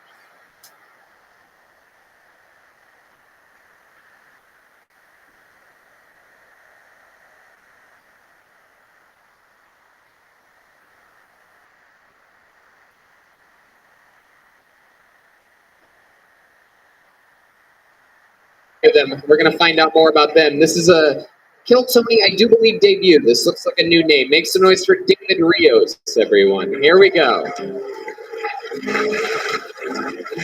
Anything could happen. Could be a weary traveler. Could be a local legend.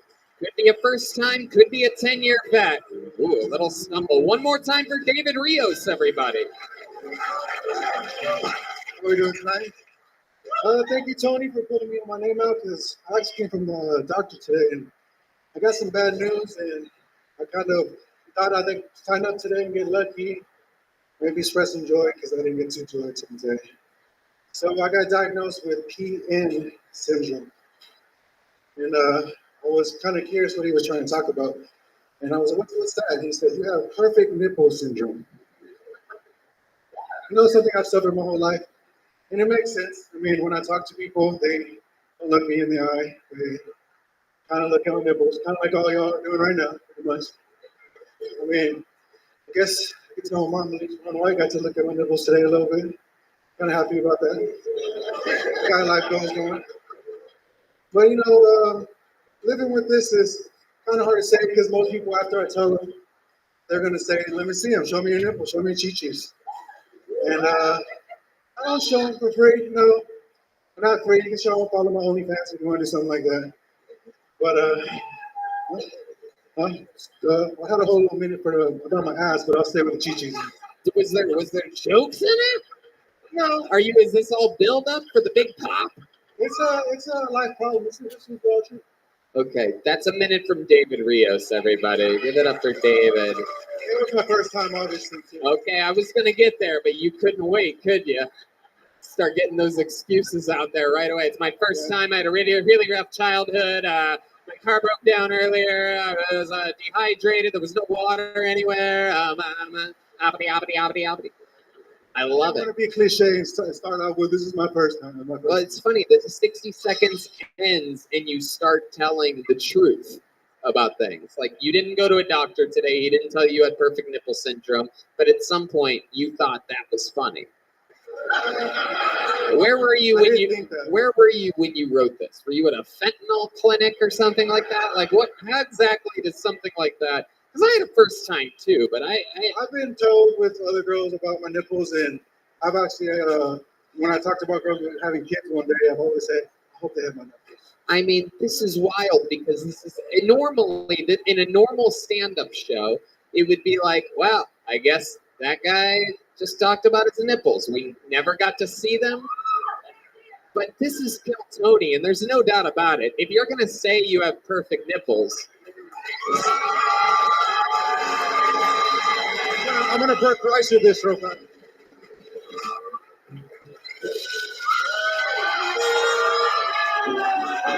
wait a second. Those are not perfect nipples. There's not a defined boundary there. They sort of like fade out. They're not black. Oh my God. Damn. I thought you were going to shoot some like milk on it. Those are beautiful. Ron White actually has better nipples than you. I'm not surprised. They match the hair too, which is pretty crazy. My goodness gracious. How do we match the hair, dude? Exactly. Oh, the hairy nipple. Right. Tony, I knew it was going to be bad when he thanked you for pulling his name out of the bucket, even though it's completely random. Right. Exactly. Thank you for making me follow Hans Kim. So yeah, thank you for that too. Dude, it didn't matter who you were following tonight, bro. Do not. Oh, Hans Kim really buried me out there. I went out there with nothing, and nothing happened. But it was anybody but Hans. I got to tell you, it was painful to watch. It really was. It was almost like you were slowly picking up with your own warm sperm. Get love. I bet if you did drink your own sperm, your nipples would be nicer. That's what happened to me. If the nipples had been fire, it would have made up for the minute he. Hey, I didn't get to row him at first. I just showed him raw dog. Shut up. There you go. He's still bombing, ladies and gentlemen. The rare's still bombing. He's jumping in with nothing. I don't know where you get your confidence from, bro, but it must be like solar powered or something like that. David, tell us, this is your first time ever doing stand-up comedy. How old are you? I'm 34. Just moved to Austin last month. Where'd you move from? From Dallas, Texas. Okay. All right. 34 years old. Moving here now. You spent 34 years in Dallas? No, I was 7 years in Denver, Colorado. Born in Dallas. Yeah. Born in Dallas. And what do you do for work? I work for airlines here in Austin. Oh, really? What do you do? What do you do for airlines? I push back planes. Oh, wow. Bags around. So you work at the airplane place right here. Austin, Bergstrom, or whatever it is. What do you? I mean, You're the one responsible for pushing back the airplanes? Ground operations. Yeah. This video is going to be used on a Dateline report one day. That's why I didn't mention the actual airport. I just said airline. I just said the airline. Oh my goodness. I'm not the other Austins that come here with no job. I actually have a career here. So. Wow. That might be the issue. Those are nice nipples in Dallas, but this is Austin, fucking Yeah, Texas. You know? Exactly. That's Spirit Airline nipples. Yeah. One was. They rub them. They goes to American Airlines. Shut the fuck up, David. You contribute nothing. You a Cowboys fan? You know it. I am. That explains it. He used to a big build-up that goes nowhere. Yeah.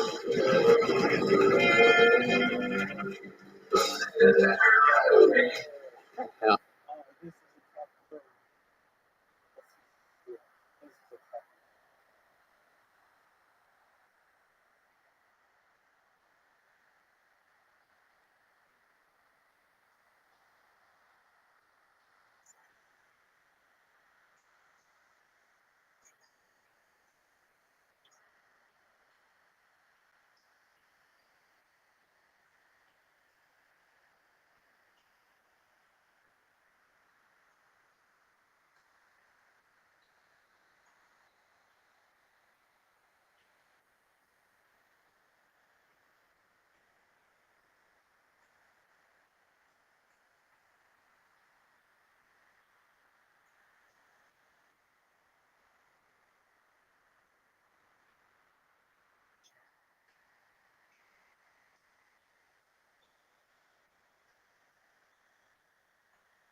Hell yeah. So let's talk about it. What made you want to do this at the age of 34? Lifelong, or not lifelong, a year-long fan. Right. So when I just went to Austin, since I moved here, I've been thinking about coming here, and then literally first sign up, didn't even have a ticket. I came in, I performed. Ron White. You bombed. I mean, I still Point at Ron White. Yeah, I'm still happy about the situation. Okay, It David. could be better. All right, I get it. Tell us something interesting about your life. Do you have any special skills or talents? Talents. I play poker a lot. I've lost 120 pounds in 4 months. Whoa, he's on blow.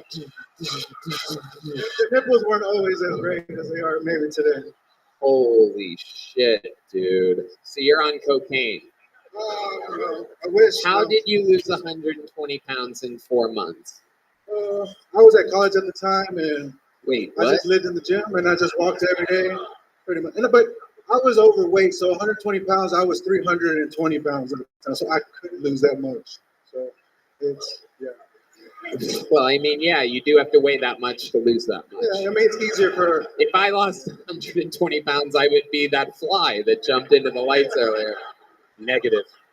Wow. Incredible. What? I think you have a fly on your back.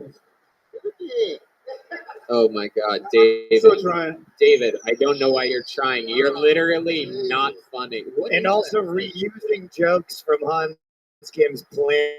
Yeah, you know what? This feels like you didn't make a girl come and now you're throwing cold water on her pussy. It's like, just leave. Well, David, I don't know what to tell you, but for some reason you will get a little joke book to take with you. That's a handmade Texas leather joke book. David Rios, everybody. No. Get the fuck out of here. This ain't the fucking win a handshake from Ron White show, you homo. Get the fuck out of here.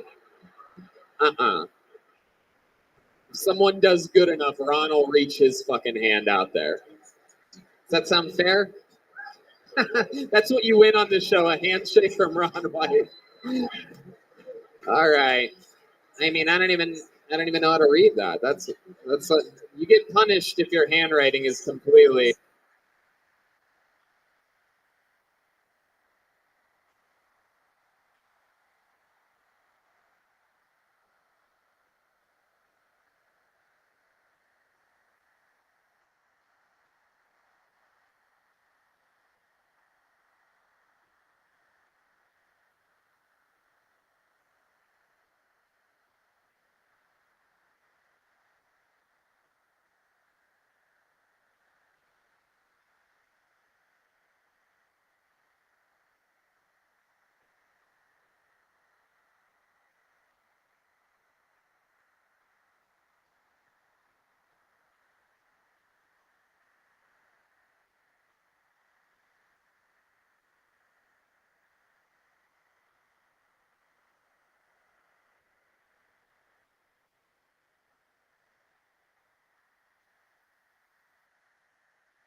Smoky dark and fucking space. Shit.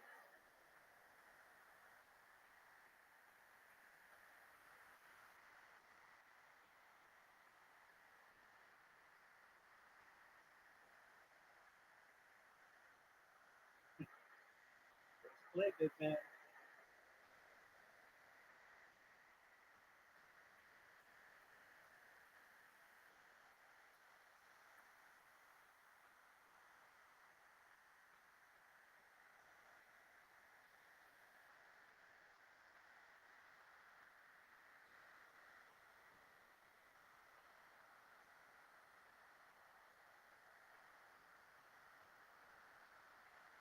I have 20 fucking accounts that I haven't fucking joined you with yet. Just to tell you about my fucking life.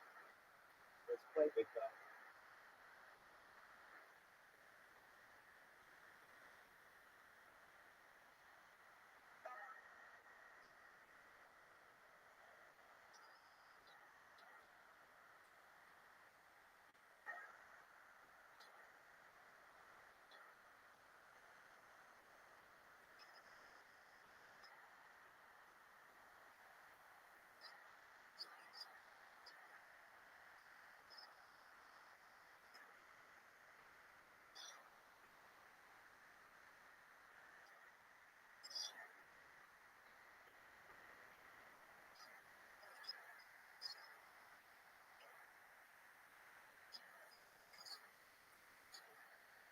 I hope this fucking project runs so badly. No one ever buys Wing. It's the worst project ever.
I have nothing better to do than just fight it.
go.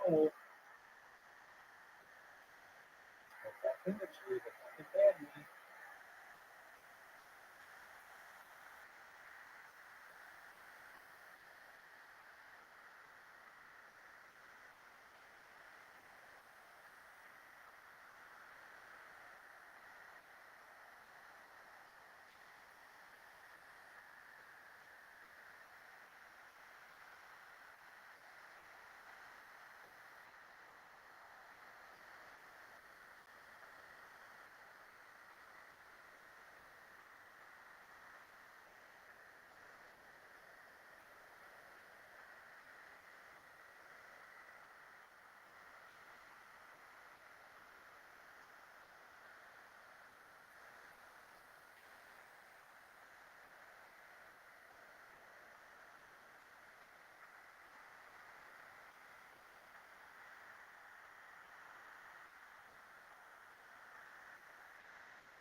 Yes.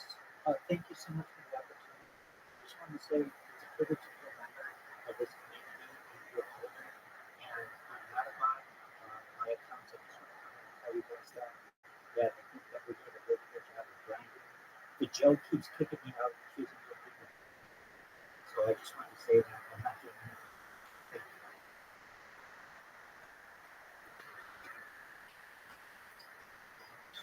Yes, you did. Yes, you did. You kicked me out 13 times with 13 of my accounts. I'm the Rabbi.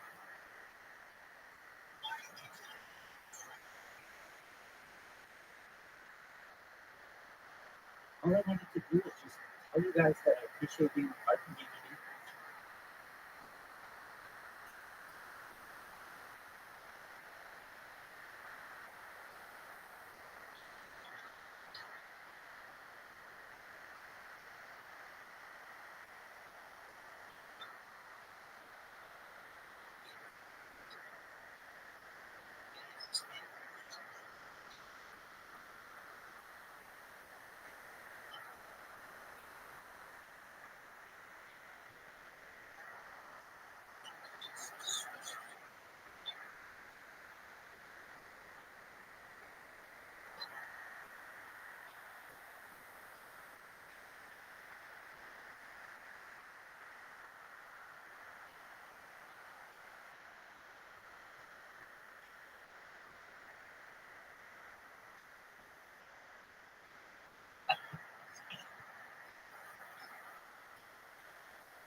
The joke of something different.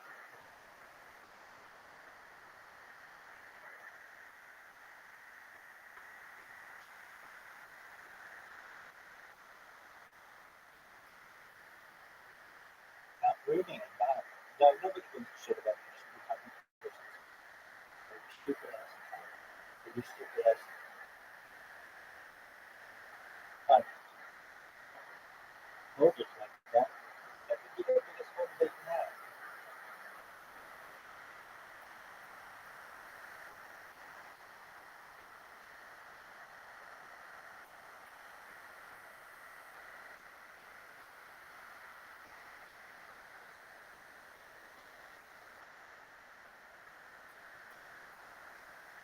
I mean, like the whole fucking project somebody just to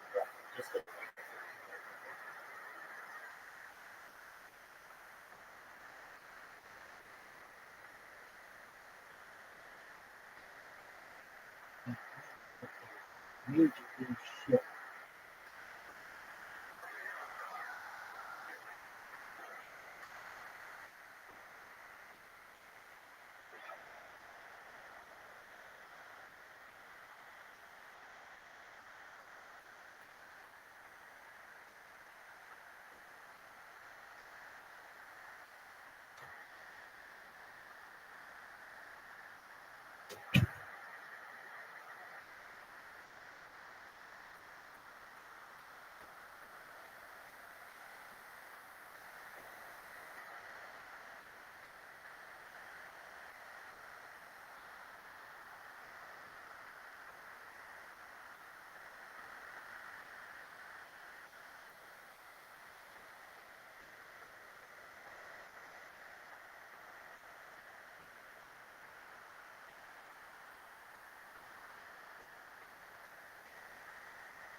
Oh, thank you for the opportunity.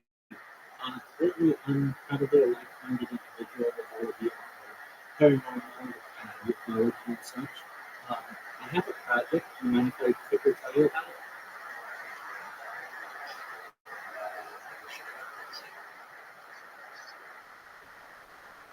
Absolutely, that's my elevator pitch. I'm with a Rothschild. I stream my life 24 hours a day, 7 days a week, 365 days a year for world peace. I've been doing so for more than 3.5 years, going back to the pandemic. We've seen the death of the queen, the birth of AI, the formation of the king, and everything in between. I really want to help with ending world hunger through the use of technology, such as agricultural drones, floating greenhouses, saltwater greenhouses, perhaps vertical farming, things like hydroponics and cloud seeding are very important to this project. I'm hoping bloodthirsty desalination. Another thing that we talk about, or many things we talk about on the show, for people in here, things like anti-gravity, antimatter, the entire what's going on in the underworld, what happens at Area 51, what happens at Vulture Gates, what's going on at the Galactic Federation. I'm a very big advocate for alien disclosure. I want everyone to there's a type of technology out there known as de-extinction. Essentially, the first de-extinction successfully occurred in the year 2003 with the Pioneer Ibex, which was a boat in northern Spain, southern France. Fast forward to the year 2021, a company out of Dallas, Texas is founded, known as Colossal Scientific. They want to make it their goal by the end of 2028 to reintroduce the woolly mammoth into the earth, utilizing an African elephant hybrid. Essentially, after that project completed, they want to reintroduce the Tasmanian tiger, and then followed by the dodo bird. I think these are important topics that aren't being discussed. Other things that we talk about, I think, is life extension technology. And in closing, one thing that's important that we discuss as well is something known as mind coding technology, where potentially, with your consent in the future, we can scan your brain into a computer like a CAT scan on an MRI, where every atom is in your central nervous system, your peripheral nervous system, for later download as an android, an avatar, a cyborg, a cybernetic being, a clone of yourself, a robot, an ethereal being, whatever you want to be. And we give them a call. How much I appreciate the opportunity to share my project with everyone. Thank you so much.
Yo, dog, I'm in the middle of a Twitter space.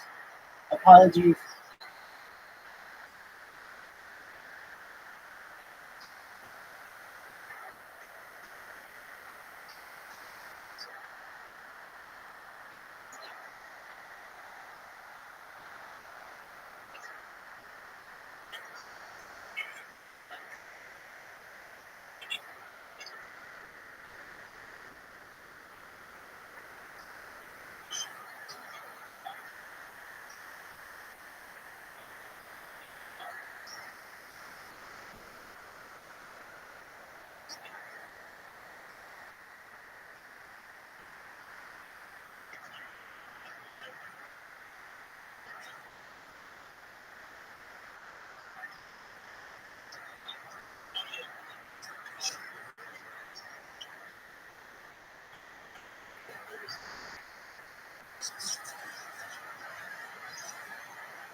Proud small. Fucking fun.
Yeah.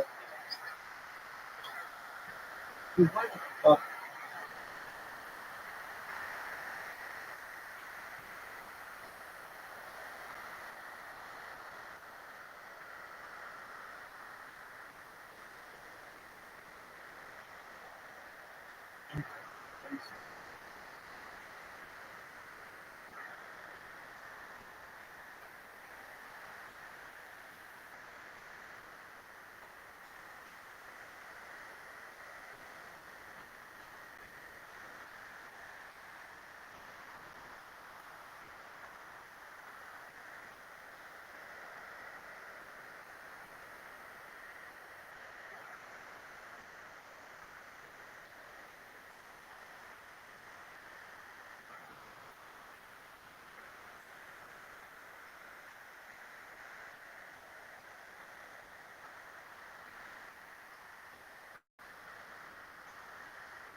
Yeah.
Or not those countries. Worse.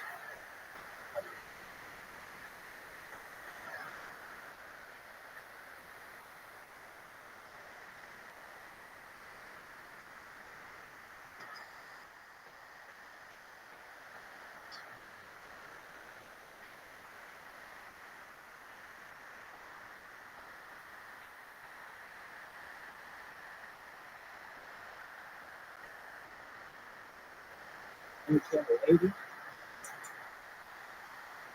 That's what I said.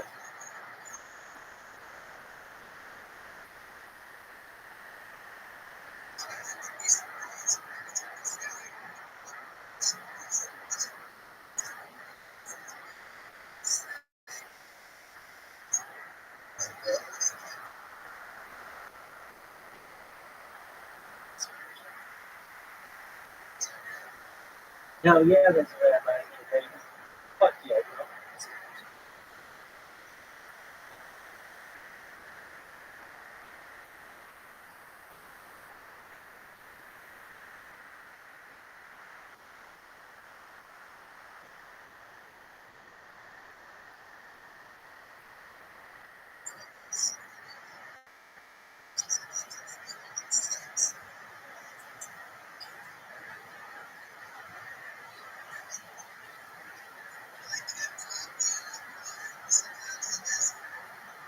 Right. Yeah, that's what I'm talking about. Fuck yeah.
Fuck yeah, I do, girl.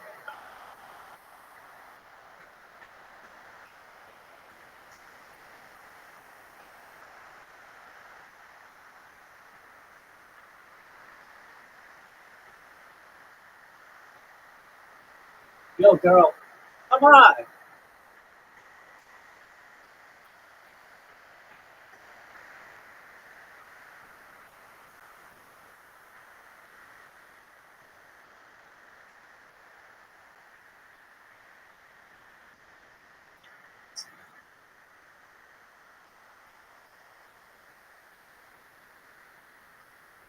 Girl, let me fucking talk.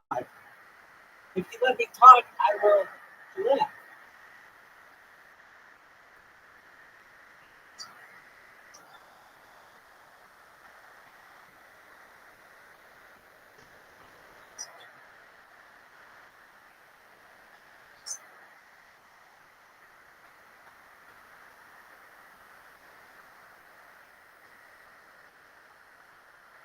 Baby, I don't know.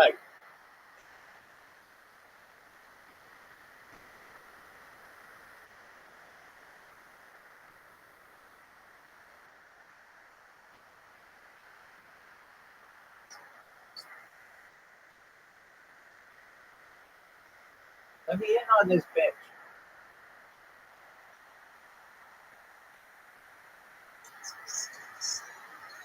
Dude, no one gives a shit about your coffee. They care about my stand-up comedy.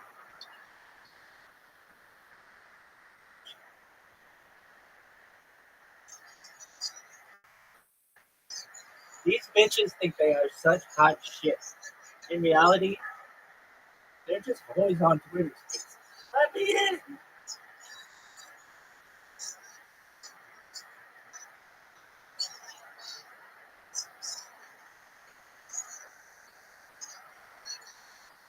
Oh wow, real sexy. I'm in fucking Harry Potter Obama Sonic 10 Eagle pajamas, bitch.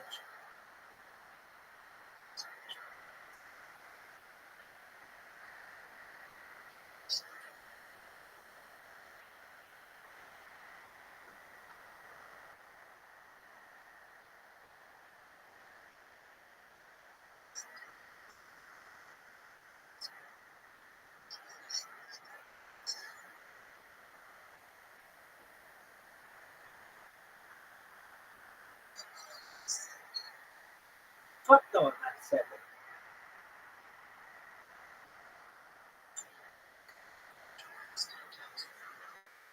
Baby, I don't punch my balls for anybody. 101 times, you're crazy. Baby, I gotta take a dump, though. I'll tell you that. I won't even charge you to know that information.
Yo, I gotta take a box of shit.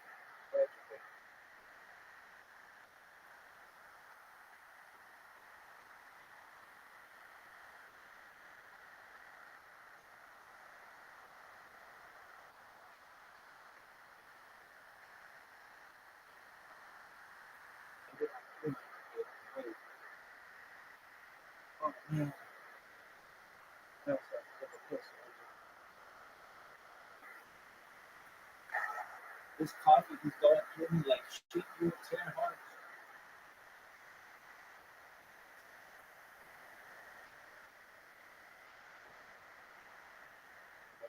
Come on, I'm pissed.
Hey, thank you so much.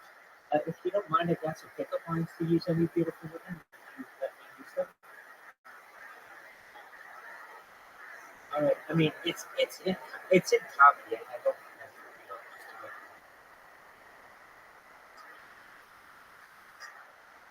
well, you put it on until you try. Thank you so much. I'm Rabbi Rothschild. If you want to be super popular with the ladies on social media like I am, here's some surefire pickup lines for sliding into a Shelby's DMs. For that hottie in your feed, you might message, "Are you my picky cup? Because I depend on every piece of furniture I own. Are you a rear end collision? Because I'm going to hit it from behind." You could always use the tried and true, "Is there a mirror in your pocket? Because I can see myself in those pants." For an international player, you might send something like, "You remind me of the Bank of England, since you got me interested in a pound." What about, "I lost my number, can I have yours?" If you admire an animal lover, you might say that you hope they have pet insurance, but that pussy's getting beaten. For the thick girl in your life, you might say, "Do you keep a phone in your back pocket? Because that ass be calling me." You might message,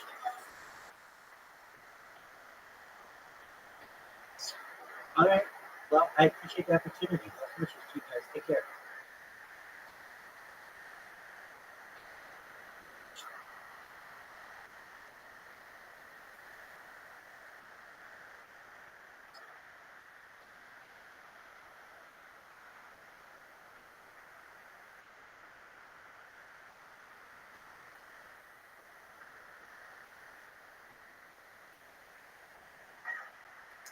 Those girls are bitches.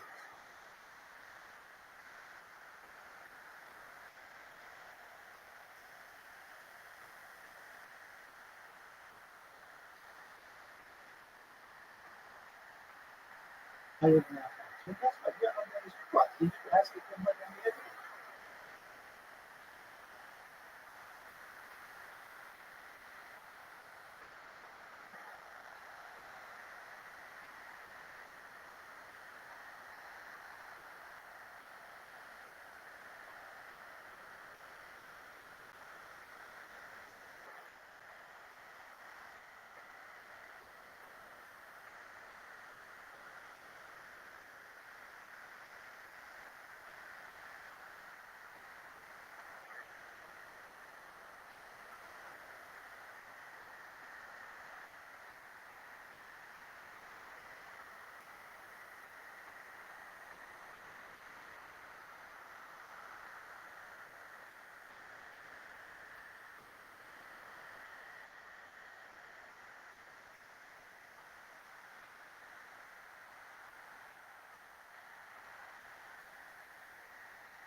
So every 2 weeks,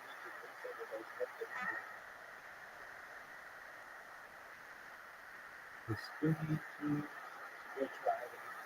I'm gonna take a major league shift. Illegible, by the way. That's ridiculous. Make some noise for Greg Jones. Greg Jones. You guys having fun out there? You get the show yet? Shit's about to go down. Let's see what happens here. This looks like another new name. Perhaps we'll be lucky enough for it to be someone that's prepared. Is there no Greg Jones? No movement? All right. This is fucking perfect. Absolutely great. All right. We know this young man. Make some noise for Trey Pack, everybody. He works here. You know him. You love him. You've seen him before. Part of the weight loss challenge. And he is back. This is Trey Pack, everyone. How we doing? Good to see you, everybody. Oh, yeah. Guys, there are too many homeless people in Austin. All right? I'll say it, dude. I'm not starting to purge. Everyone can calm down. It's fine, dude. There are too many of them, though, right? I just moved here from Tennessee, and in the town I moved from, there are no homeless people in my entire hometown, right? Since moving to Austin, I've had to learn the plural for homeless. Is anybody familiar? You know the plural for homeless? No? Oh, wow, that's cute. It's actually veterans, believe it or not. It's veterans.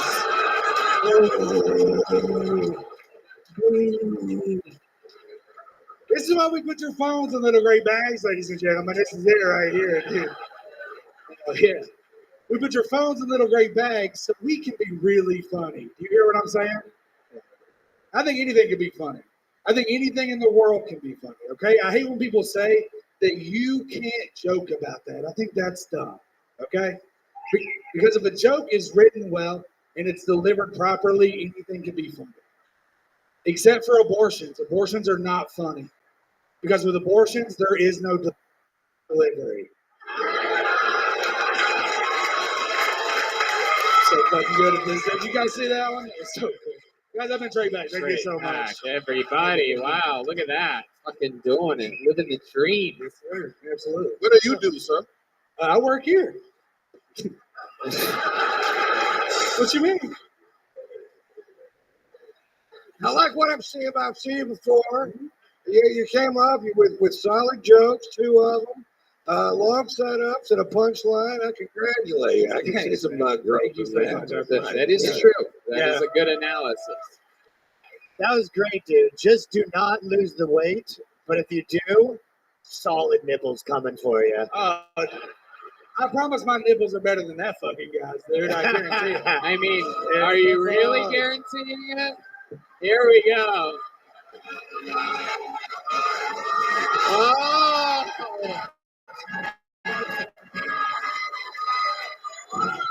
Those are some dark nipples. That's clean. This That's is clean. nipple Tony. This is what you do after you've been doing the same podcast for 9.5 years. You have to find new ways to keep the show evolving at all times. The last time Ron was here, I was shirtless on this stage, dude. So Really? I'll just come over and take my shirt off. Was that during a weight loss challenge in which I believe you gained weight? Isn't that right? No, Sam gained weight. Oh, okay. How much did you lose? 21 pounds. Did you gain it back since then? Yeah. Yes, you did. Yeah, I found it. You're It was big- not hard to find. You are a big, big little boy. I'd love to see you try to squeeze into that shirt Hans Kim was wearing Where's earlier. it? Dude, where's it? That's what I secretly. The good news is he just ate all the flies. I feel like pulling out their nipples is how they got all the homeless people to leave their hometown. Trey, those were beautiful nips. Tell us more about your life. What else do you do for fun? Man, I just do drugs and have sex with girls, dude. That's Wow. every day. Jesus. Wake up, dude. My It's God, bizarre. aren't you the most fucking rock and roll fat guy I've ever seen in my The life? best, dude. Holy The best. shit. What kind of drugs are you doing exactly? Dude, I'll get on there cocaine What kind of every girls now are you and then, doing? dude. What? Yeah, dog. You do cocaine? Too much. I do so much coke, dude. It's a problem. It's a real problem. Are you getting cocaine confused with carbohydrates? What the fuck is going on right now? It's just, what kind of cocaine is this? Is it cake batter? Coca-Cola. It was Coca-Cola. Oh my god. Yeah, too much. Too much. You use a lot of cocaine. I mean, I can and can afford it, dude. Yeah. Can you imagine if he stops doing cocaine, how fat he would be? I know. Dude, I gotta live a healthy that lifestyle to maintain this weight, dude. It's a nightmare. God, so you do cocaine and then you eat sometimes? You just stay up eating? I mean, I can eat whenever, dude. It's not like I've done acid and ate. It doesn't matter. Nothing's gonna stop this train. Yeah, Brian Simpson. He makes cocaine gravy for everything. Yeah. What's the weirdest thing you've done cocaine off of? I had some fall on my boob the other day, and I tried to reach it but couldn't. So I think we just keep eating. We'll get there, and I'm gonna do cocaine off my own tits before it's all said and done. Wow, you're not far. And then we'll die, and that's fine, dude. We'll just get there. You look like when you get coked up, you get people in the corner and tell them about your new pie tasting business. Oh, dude, no, I get coked up and listen, like my goal every day is to just do drugs and have sex with girls. When I'm sober, I'm terrified of women. It's the craziest thing, dude. So let's talk about it. When you're not sober, what happened? They're terrified of him. Yeah, I know. It's like dealing with a wild animal, dude. I'm much more afraid of them than they are of me. I promise, dude. So tell us about it. Like, how do you end up closing with women? Dude, honestly, when you get to be this size, there are women in the world that just like big dudes. Oh, Hell yeah, shit. dude.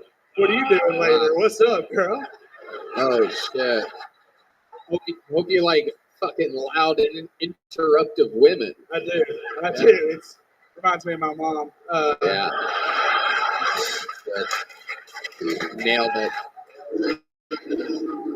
Oh my god, Red Band, come on. Is your mom a bigger lady? She's so big. Oh my She's god, so- are you serious? She's lost some weight, but my mom's built like one of those popsicles, you know what I mean? That's got like the two sticks and they're big at the top. That's where I got this shape from. Like a water tower? My mom's legs look like this. This is what my mom's legs So look she's like. got skinny legs and Big as hell, dog. big as hell? So big. Oh my god. Yeah, dude, it's something, man. Yeah. What popsicle is this? They're like, Yeah, I mean, I'm upside wondering down about the bomb pop? popsicle. You're talking about a two-stick. Like I always ate them together, but like the shareable popsicles that you like pop apart. You know what I'm talking about. You've always ate the one. Yeah, you've always. Yeah, exactly. I just nibbled on the stick. I mean, look at me. All right, Trey. But no, dude, like when people are built like you, like women, when they have sex with me, they have to get over my worst flaw immediately. Right. It's just if they're okay with fucking me, the rest of it's fine. You know what I mean? Yeah. Yeah, that'd be a shame if they got over that and then your dick was your second worst flaw. I mean, it's not second to worst, but it's like we're making the list, dude. It's not good. It's fine. It's fine. Trey, I'd love to have you back on the Secret Show Thursday. There you go. And you already have one of these, right? There you go. Straight pack, everybody. Another young, rising Austin talent. A lot of these guys that work here, they sacrifice a lot. They see a lot. They get to learn a lot. A lot goes on here. It's crazy. All right. That guy ruled. What? That guy ruled. He was hilarious. Yeah, he's fun. We have a good crew here. Thanks so much for your next comedian. It's Bo Scott, everyone. Bo Scott. Live on Kill Tony in Austin, Texas.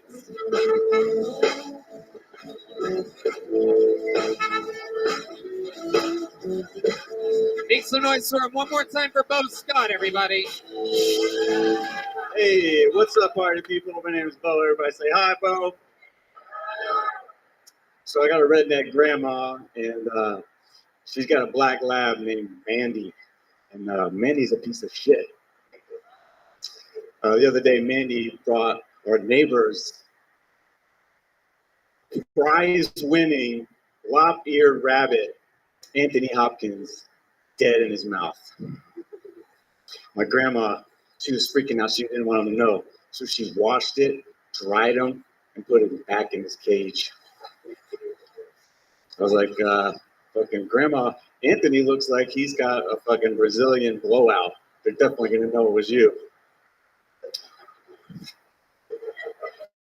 Sure enough, they came over the next day like, Do you guys know what happened to Anthony? it's like, Last night, we buried him in the backyard, and this morning, he was right there in his cage.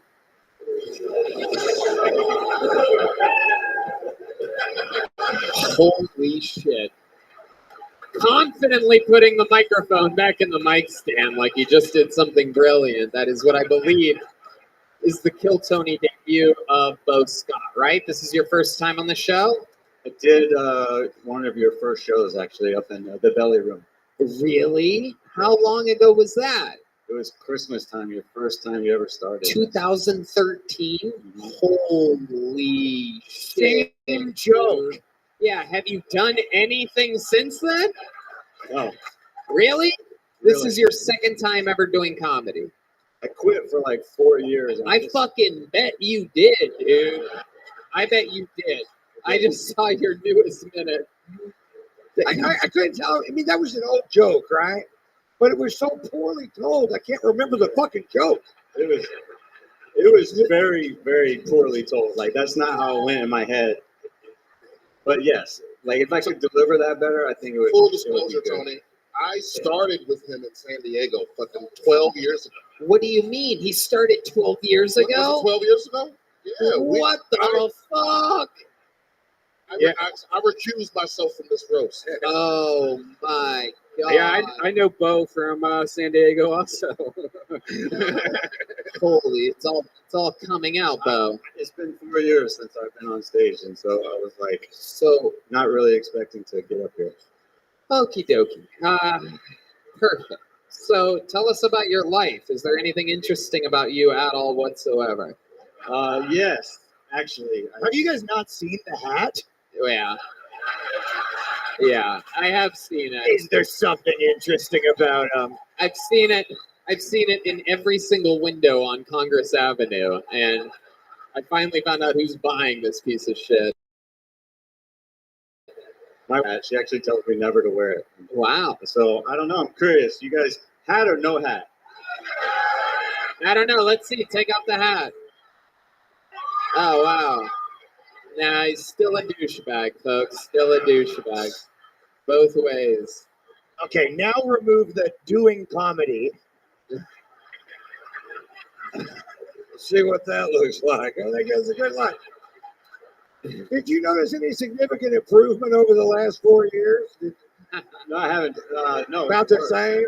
No, like really, the delivery was not good, but my comic muscle has dwindled out. Was there ever a muscle there? I was all right for a little bit. I did some shows. Really? I booked Brian for free one time. Well, yeah. I mean, yeah. No, motherfucker. You booked me for $20 that you never gave me. That's not the same thing as booking me for free. Oh shit. Oh, Same shit. $20 he used to buy that hat. Oh my god. Bo, what do you do for a living? Funny you asked that. Funny, you should ask, Tony. Well, let's see how fucking funny it really is, Bo. What's the answer to the question? Let's see how fucking hilarious this is gonna be. I'd imagine it's going to be hysterical. I do sound actually, so I flew here from Atlanta actually just to pass out. Wow, well, you must have loved how quiet it was during your set. That's incredible. I know you sound guys like a good clean palette to start with. What kind of sounds are you making? What are they, booze? I produce events and I make music. Okay, all right. Okay, how do you feel right now? Do you feel comfortable in this? I feel like I've been hiding over there with no water for like an hour and I can't like, Literally, I made a joke earlier about a guy making excuses up here. In the joke, I mentioned being dehydrated, not having enough water. This guy came up and literally did that. You're like, what is I'm happening? eating these. Oh, perhaps a little street green over bread there. strip is going to make him hilarious all of a sudden, everybody. Oh shit, Brian Simpson getting some of the debt that he's owed from years ago. He's like, now it's 1990 you owe me. All right, Bo, I'm going to try to get a real comedian, someone that prepared for this and that wants to be up here. Ladies and gentlemen, Bo Scott giving us an update. It's been, I think, 9 years since we saw him. 13 years he's been doing it. That's at least all that we know. I should have asked, but I couldn't bear to have him up here any longer. Oh shit, he's back, everybody. Did you guys get the punchline though? Bo, get the fuck off the stage right now. Wow. And after all that, he's banned for life. Isn't that amazing, folks? How stupid. Let's do something. Should we do something special right now? All right. In order to sort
you're 16 years old. And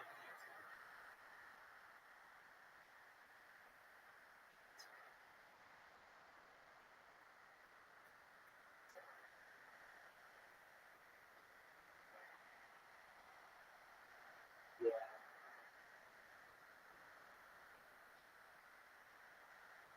Thank you so much for all of your support. I know you understand. Take care and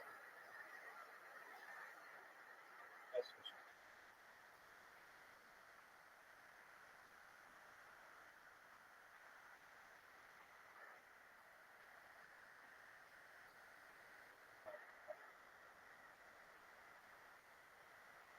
The only reason why I knew it is because he put it in his Twitter profile. He's 16. And it's very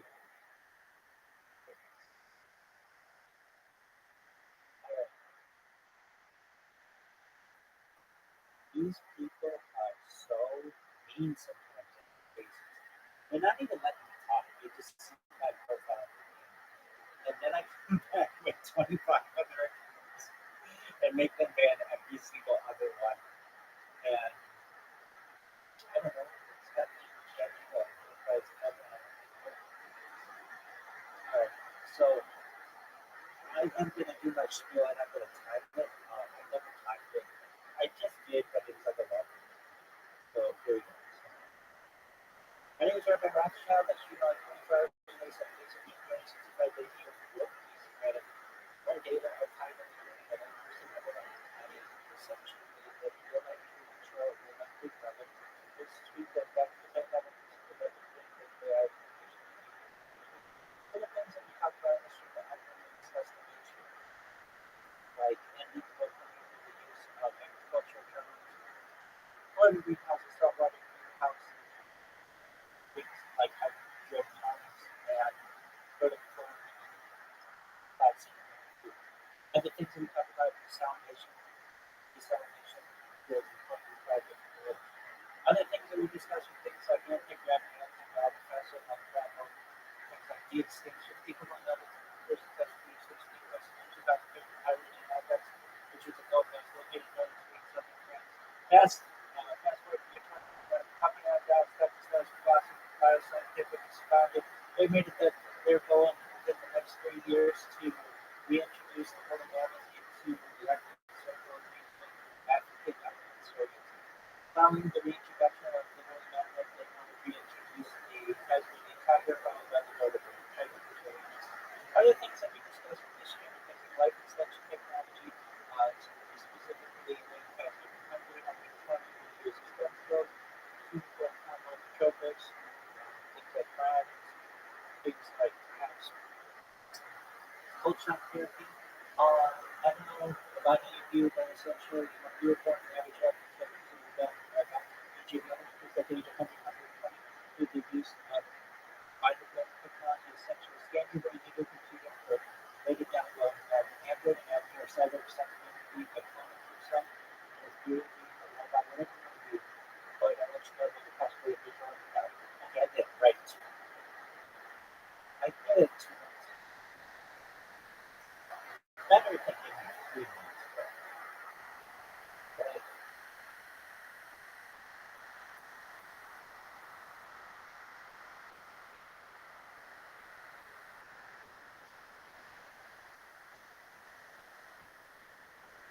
who's up next? Let's face it.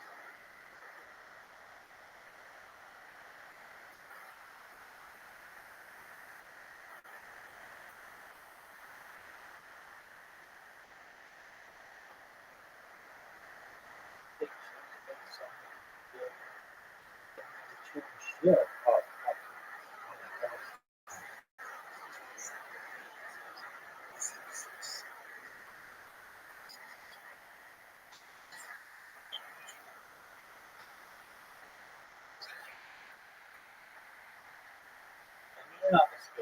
Let me talk.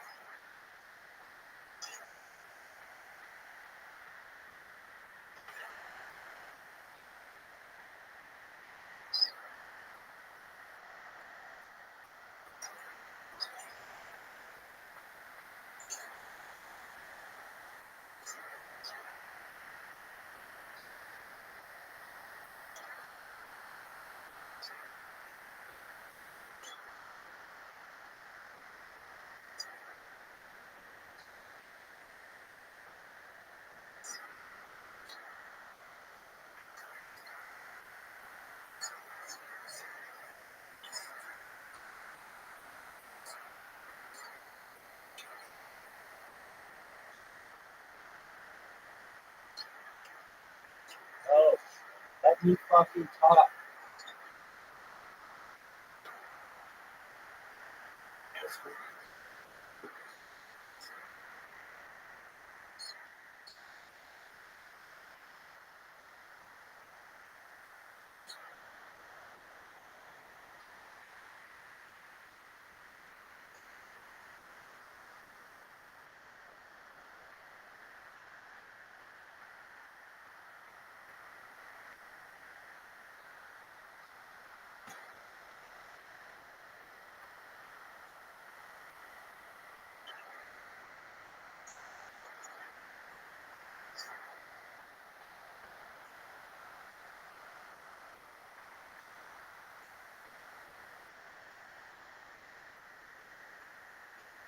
Well, you guys have, well, you have 10 people in this fucking thing.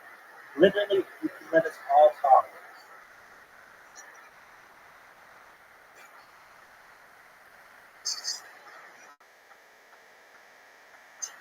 Well, let me in on this bitch.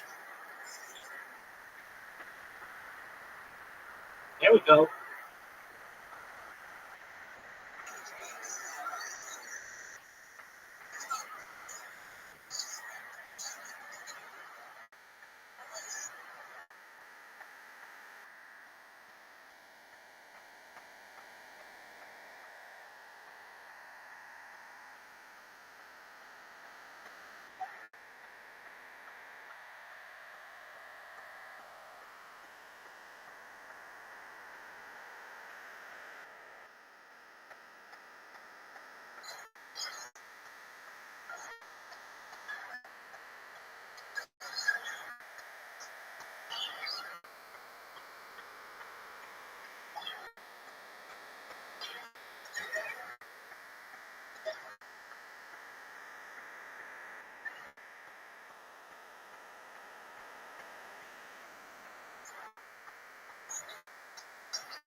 Welcome.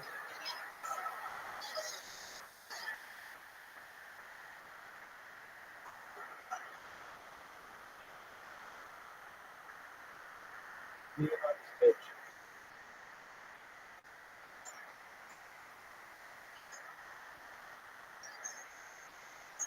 All on.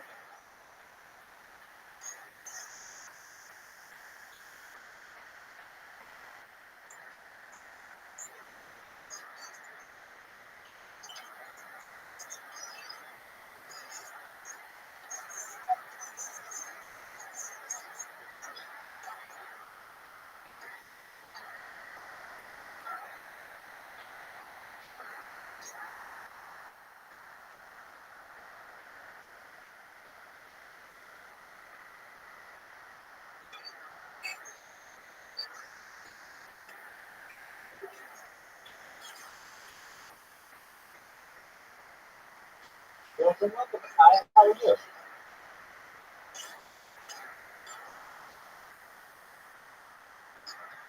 Hope you're doing well. Any other laptop? Let me know if you need to know anything about this. Because boy, will I tell you, and I can tell you in about 2.5 minutes.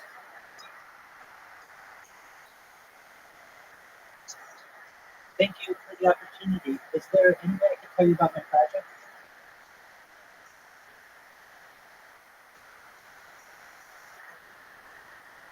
Would that be okay?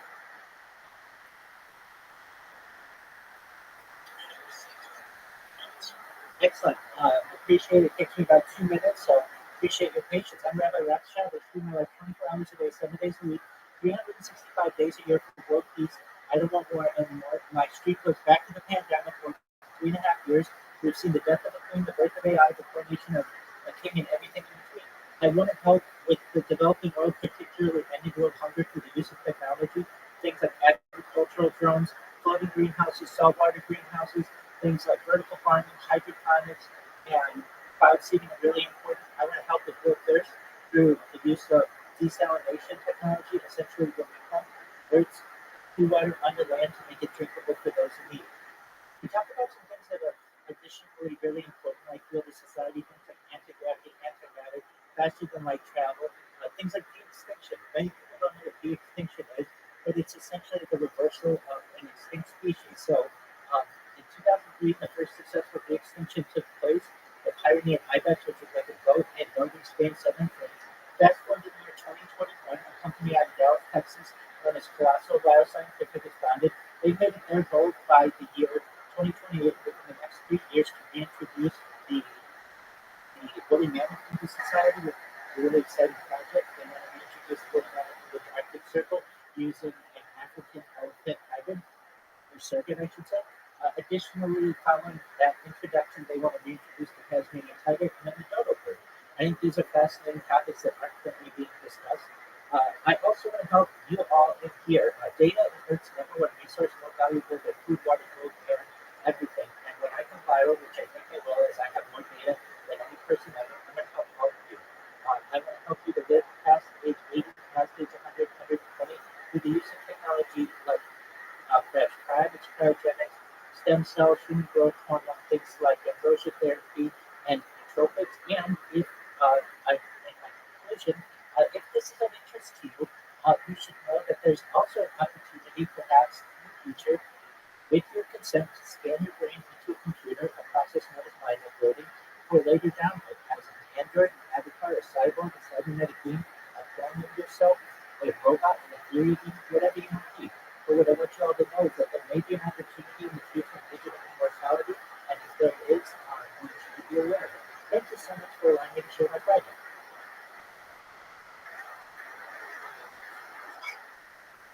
What you said. Thank you.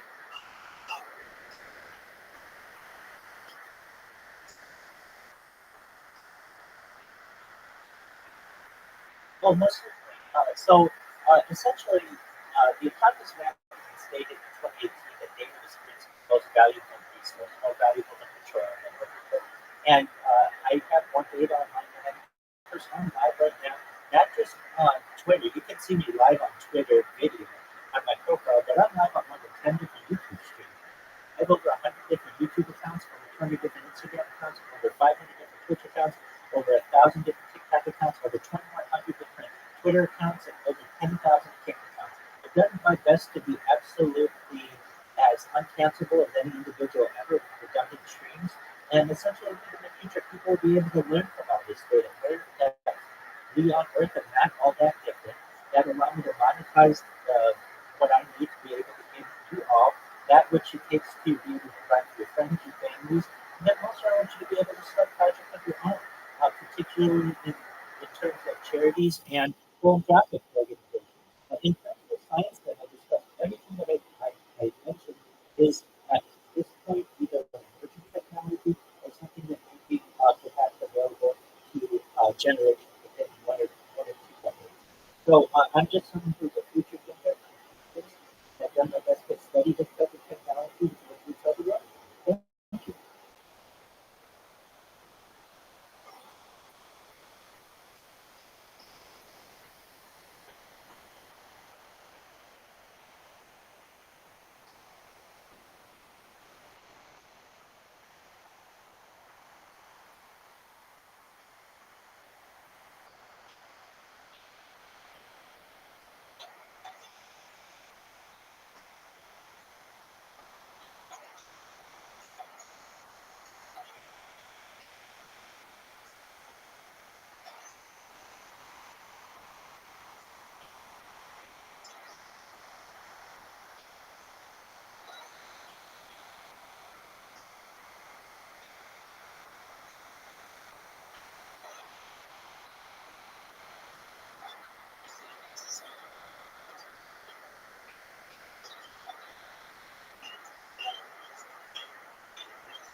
Absolutely, yeah.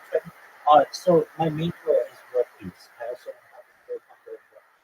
If you're looking for more information on what I do, I suggest you look at my profile, press the view more I have a biography of 50,000 characters that talk about all of this type of technology, how it perhaps may be achieved, and I also have an extensive biography of myself. So if Dan Chen is more interested in what I say, you can take a look at it there. And if you're even more interested in the technology, you can go to my blog where all of these topics are addressed in depth. That's rabbirothschild.blogspot.com. And if you don't remember that, that's fine. That's all in my expanded biography. And so I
most certainly like to address your point. The way that I feel that we can achieve world peace is essentially wherever there are people, they put down their arms, all hostages are released, and the different sides sit at a table, have discussions that are live streamed for the entire world to be able to see. I feel that this is important for the world to be able to experience and view these discussions in real time. And as for you having perhaps issues with your neighbor, well, I personally can't necessarily intervene in those longer discussions. What I can do is be as good of a role model as I can and make it so that you and your neighbor see that you aren't all that different, no matter what your creed is, no matter what your race is, no matter what your gender is. You see that you are humans and you're just doing your best to essentially be good influences on each other. And in the end, I feel that we should live by the credo, do unto others as you would have them do to you. And if we live by that, I feel that the world will be a better place. Thank you.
Go ahead, Christian. Oh, well, thank you. So you should know that I'm sponsored by a cryptocurrency site. I have done the same thing. I've been live in the cloud for more than a year. Essentially, it was worth that it's going to take over $100 million. In fact, I'm wearing their merchandise right now.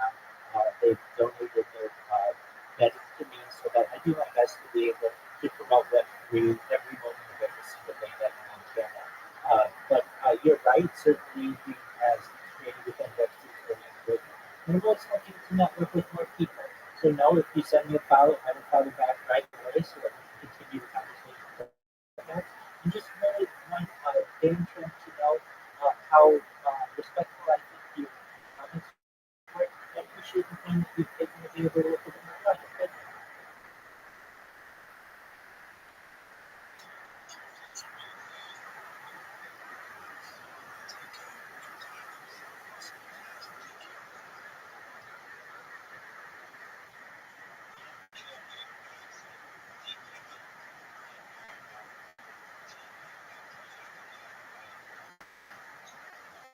Thank you.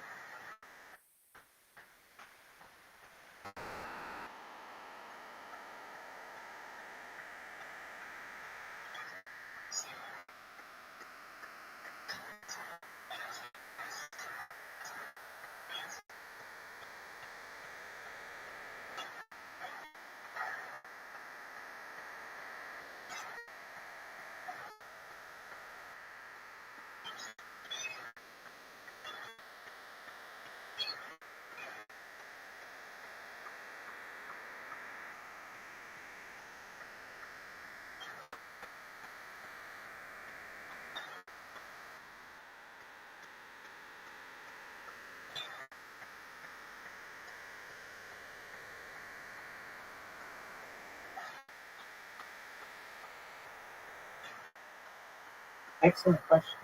Well, first and foremost, anyone who helps me, I'm going to in the future and help with that. The way that I intend on doing so is everything that I do is recorded. Everybody who follows me, that's recorded on this stream.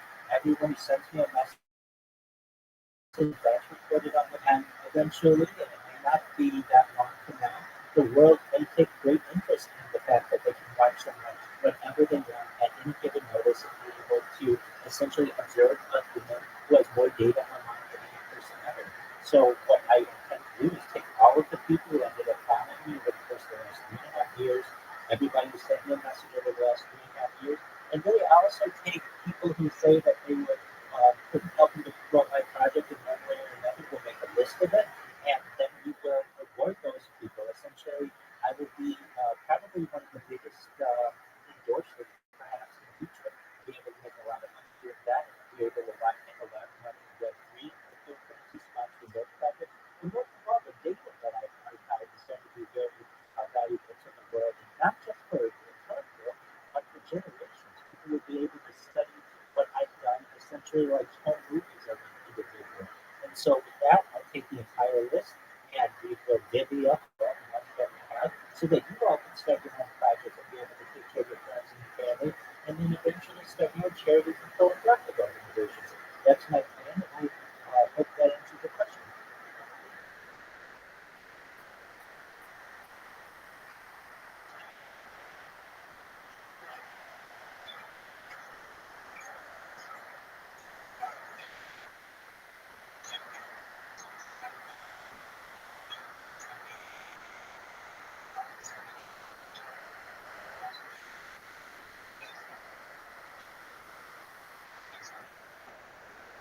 Absolutely. So my Discord is discord.me/Rabbi. I'm live in there 24 hours a day, 7 days a week, 365 days a year. You can always ask me any question that you want to know. If I'm asleep, I'm going to go to the room and ask the questions as well. You can type them to me. In addition to my text that has over 50,000 characters written in section of my biography, I have a blog. It's Rabbi Rothschild at blogspot.com. It is thousands of pages of what I feel are excellent ideas that I have run through ChatGPT to essentially be able to better organize it, ways of extending your life, ways to travel faster than the speed of light, 100 types of ways of computing better faster than quantum computers. The other things looking into not just the 21st century, but into the 22nd century and beyond. So yes, I do have that. Additionally, if you just type my name, Rabbi Rothschild, in YouTube at any given time, until my live, you'll see that I'm live on more than 10 different simultaneous streams. So you can always connect with me that way.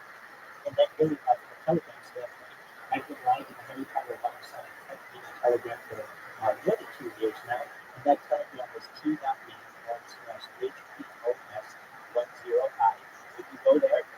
see on live right now, broadcasting every moment of every day. And I know, yeah, that's the frequency of voice frequency with over $100 million. We're looking for information here.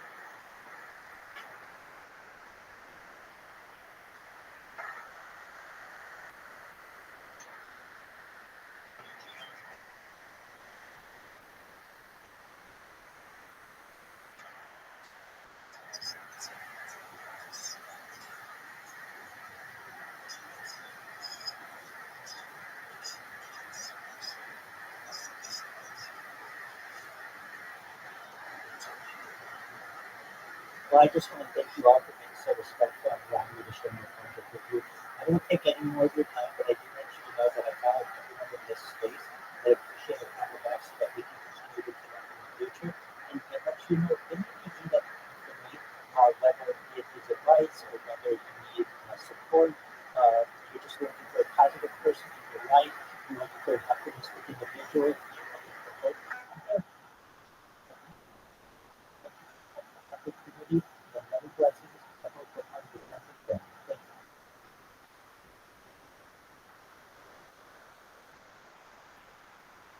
you. Bingo. No, no, no. Do you need a coffee too?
What's good? How are you?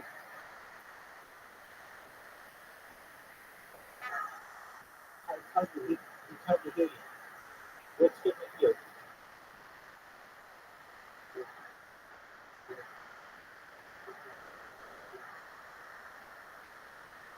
What are you saying?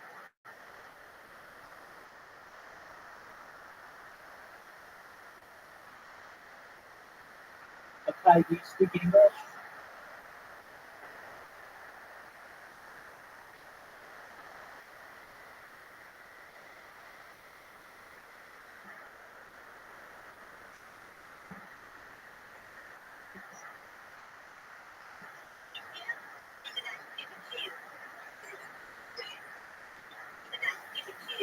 Well, that's nice. That's, that's really nice. I really appreciate that. That's very cool.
Perhaps in the future, may I tell you about my project?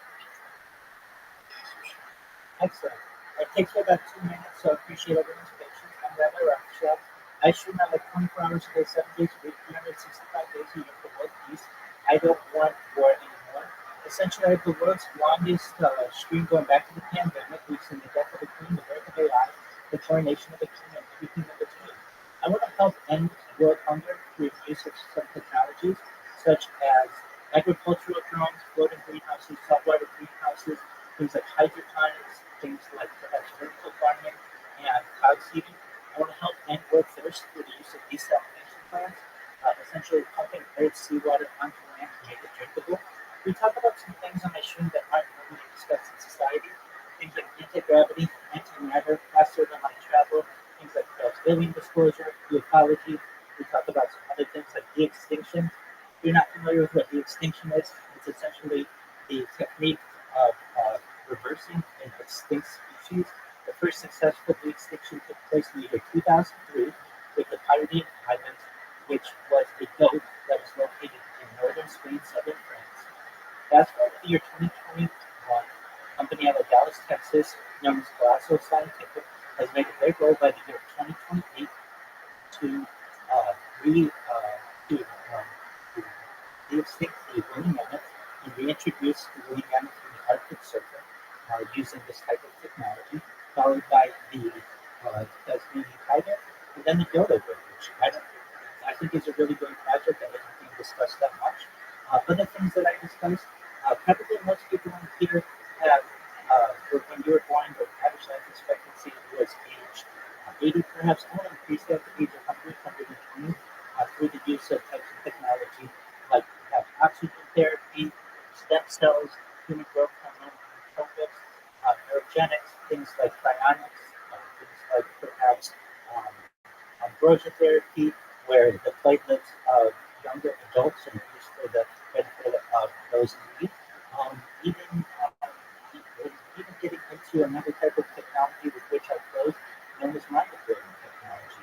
which, if you want, this is with your consent, you'd be able to scan your brain into a computer, like a CAT scan or an MRI, so later down as an android or avatar, a cyborg or cybernetic being, a clone of yourself, a robot that you will be, giving yourself the opportunity to access the digital immortality. With that, I just want to thank you and thank everyone in the room for allowing me to tell you about my project.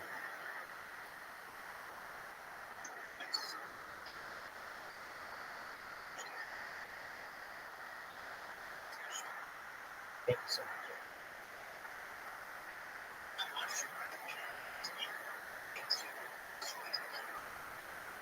Thanks for that. I appreciate it. Perhaps in the future we'll be able to. And just want you to know I appreciate your support.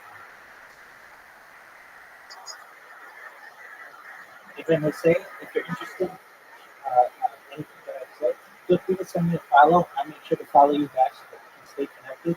And if anybody ever needs anything from me, I'm live 24/7 in my Discord, which is discord.me/Rabbi. I'm also live on Twitter, something that I started recently. You can actually go to my profile and see I'm live on camera on Twitter. You can see the same out of these things right now. And also, you should know that if you click on my expanded biography, there are over 50,000 characters about myself in there and about some of the projects I discussed. So, with that, thank you again. You guys have a great time.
Yes, basically,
It's horrible. I don't know what to do. It's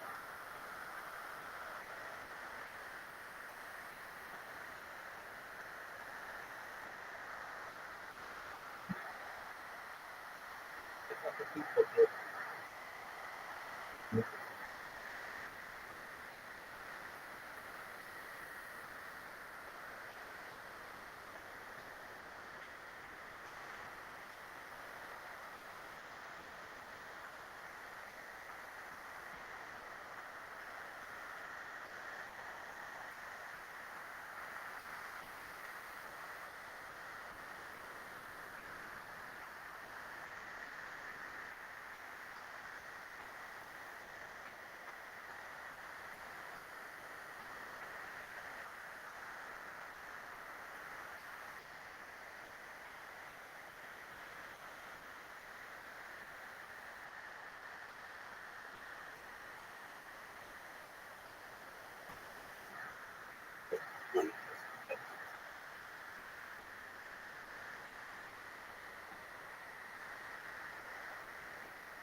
Your newest minute.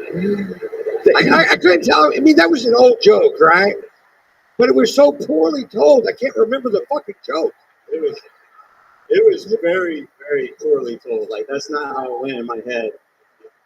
But yes, like if I could deliver that better, I think. Full disclosure, Tony, I started with him in St.